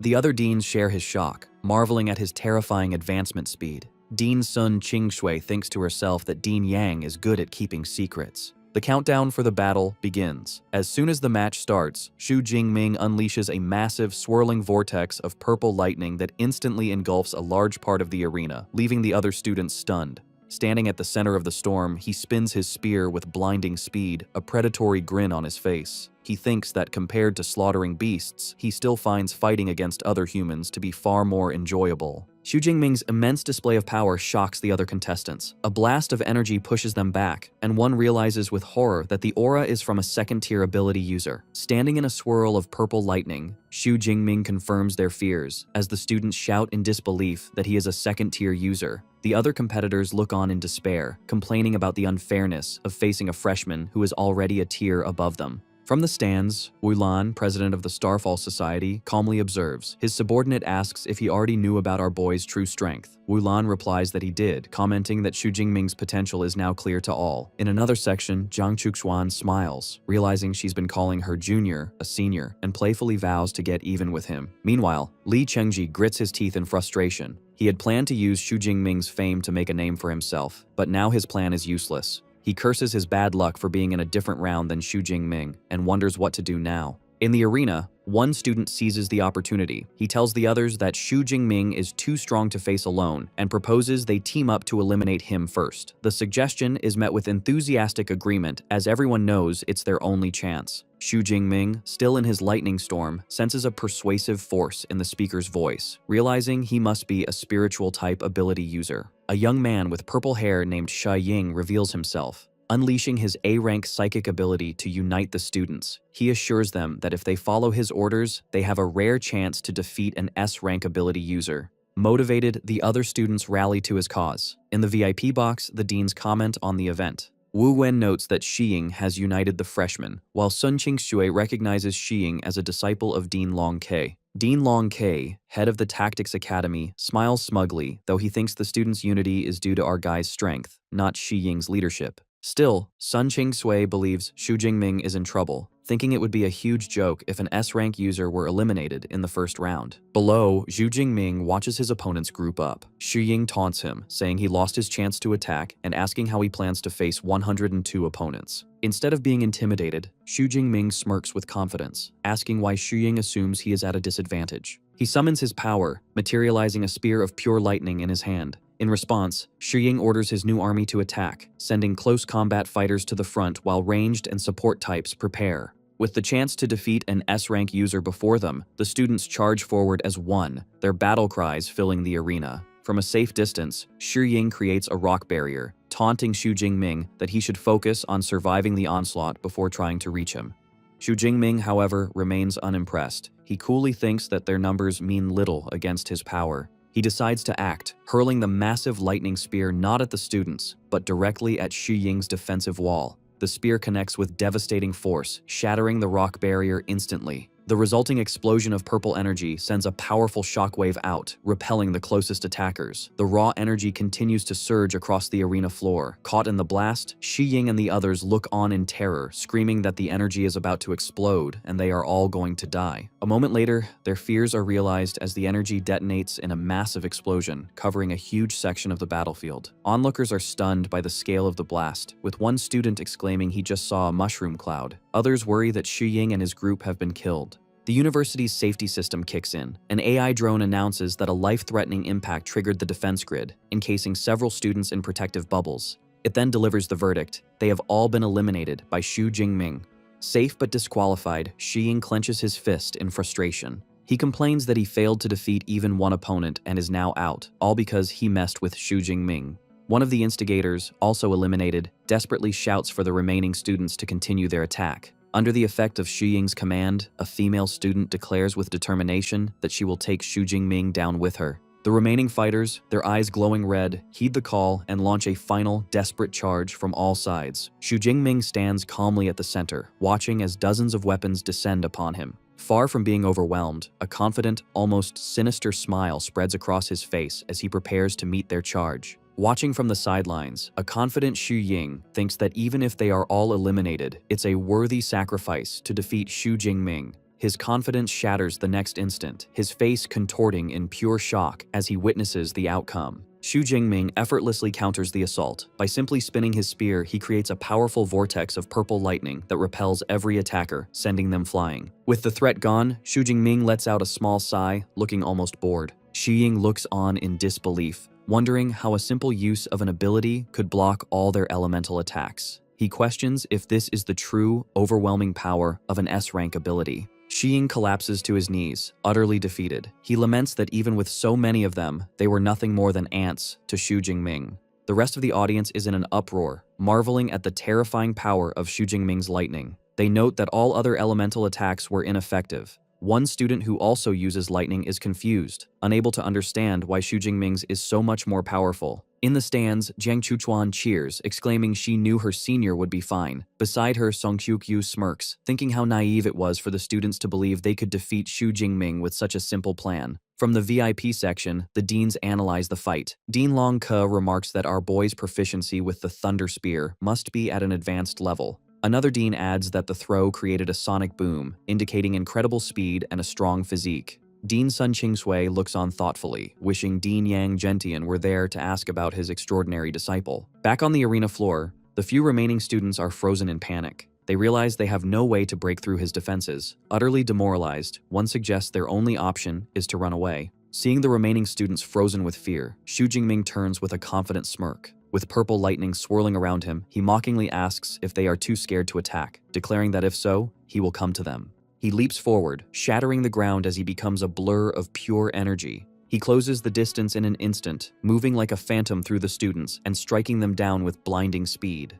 The students panic, shouting in alarm at his incredible speed. One desperately calls for the others to form a defensive formation, but another argues they must stick together. Heeding the advice, the remaining fighters form a tight cluster with a shield bearer at the front, bracing for his assault. Seeing their organized defense, Xu Jingming's smirk widens. He thinks to himself that this is finally getting interesting. He weaves through their ranks, a whirlwind of lightning and steel. As he dismantles their formation, he calmly critiques his opponent's flaws, telling one their angle is wrong, another they are too slow, and a third that their power is too weak. As he moves, one student unleashes a wave of ice to stop him, but Xu Jingming lands gracefully amidst the attack, unfazed. In a matter of seconds, the battle is over.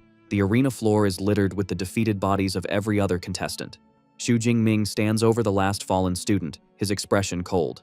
With a final, contemptuous declaration that they were all too weak, he thrusts his spear into the ground, a definitive end to the one-sided slaughter. The defeated students lie on the ground, demoralized. One complains that Xu Jingming not only defeated them effortlessly, but also had the nerve to call them weak. Another student laments his bad luck for being in the same group as him. Eva floats above, announcing the end of the round. With a confident smile, Xu Jingming rests his spear on his shoulder as the drone declares him the sole qualifier, having defeated 102 opponents. The drone begins to announce the remaining qualifiers but stops. Dean Sun Qingshui takes over, explaining that since Xu Jingming was the only one to advance, the others must compete in an additional round to determine the other four. In the stands, the audience is buzzing. A female student remarks that it was an absolute crushing victory, the first time she's seen a competition where only one person advanced from a round. Her friend agrees, predicting the university's clubs will be fighting to recruit Xu Jingming. The deans are equally impressed. Dean Long K recalls that in over 40 years of the competition, the previous elimination record was 87, set by another S-rank user in a 7-minute match. They agree Xu Jingming's new record will likely never be broken. Dean Long Ki then wonders how Dean Yang Gentian trained Xu Jingming's spearmanship to the master level. Dean Sun Qingshui is stunned, acknowledging Xu Jingming must have incredible talent for weaponry. She admits she originally wanted him for the Elemental Academy, but now sees there is no need.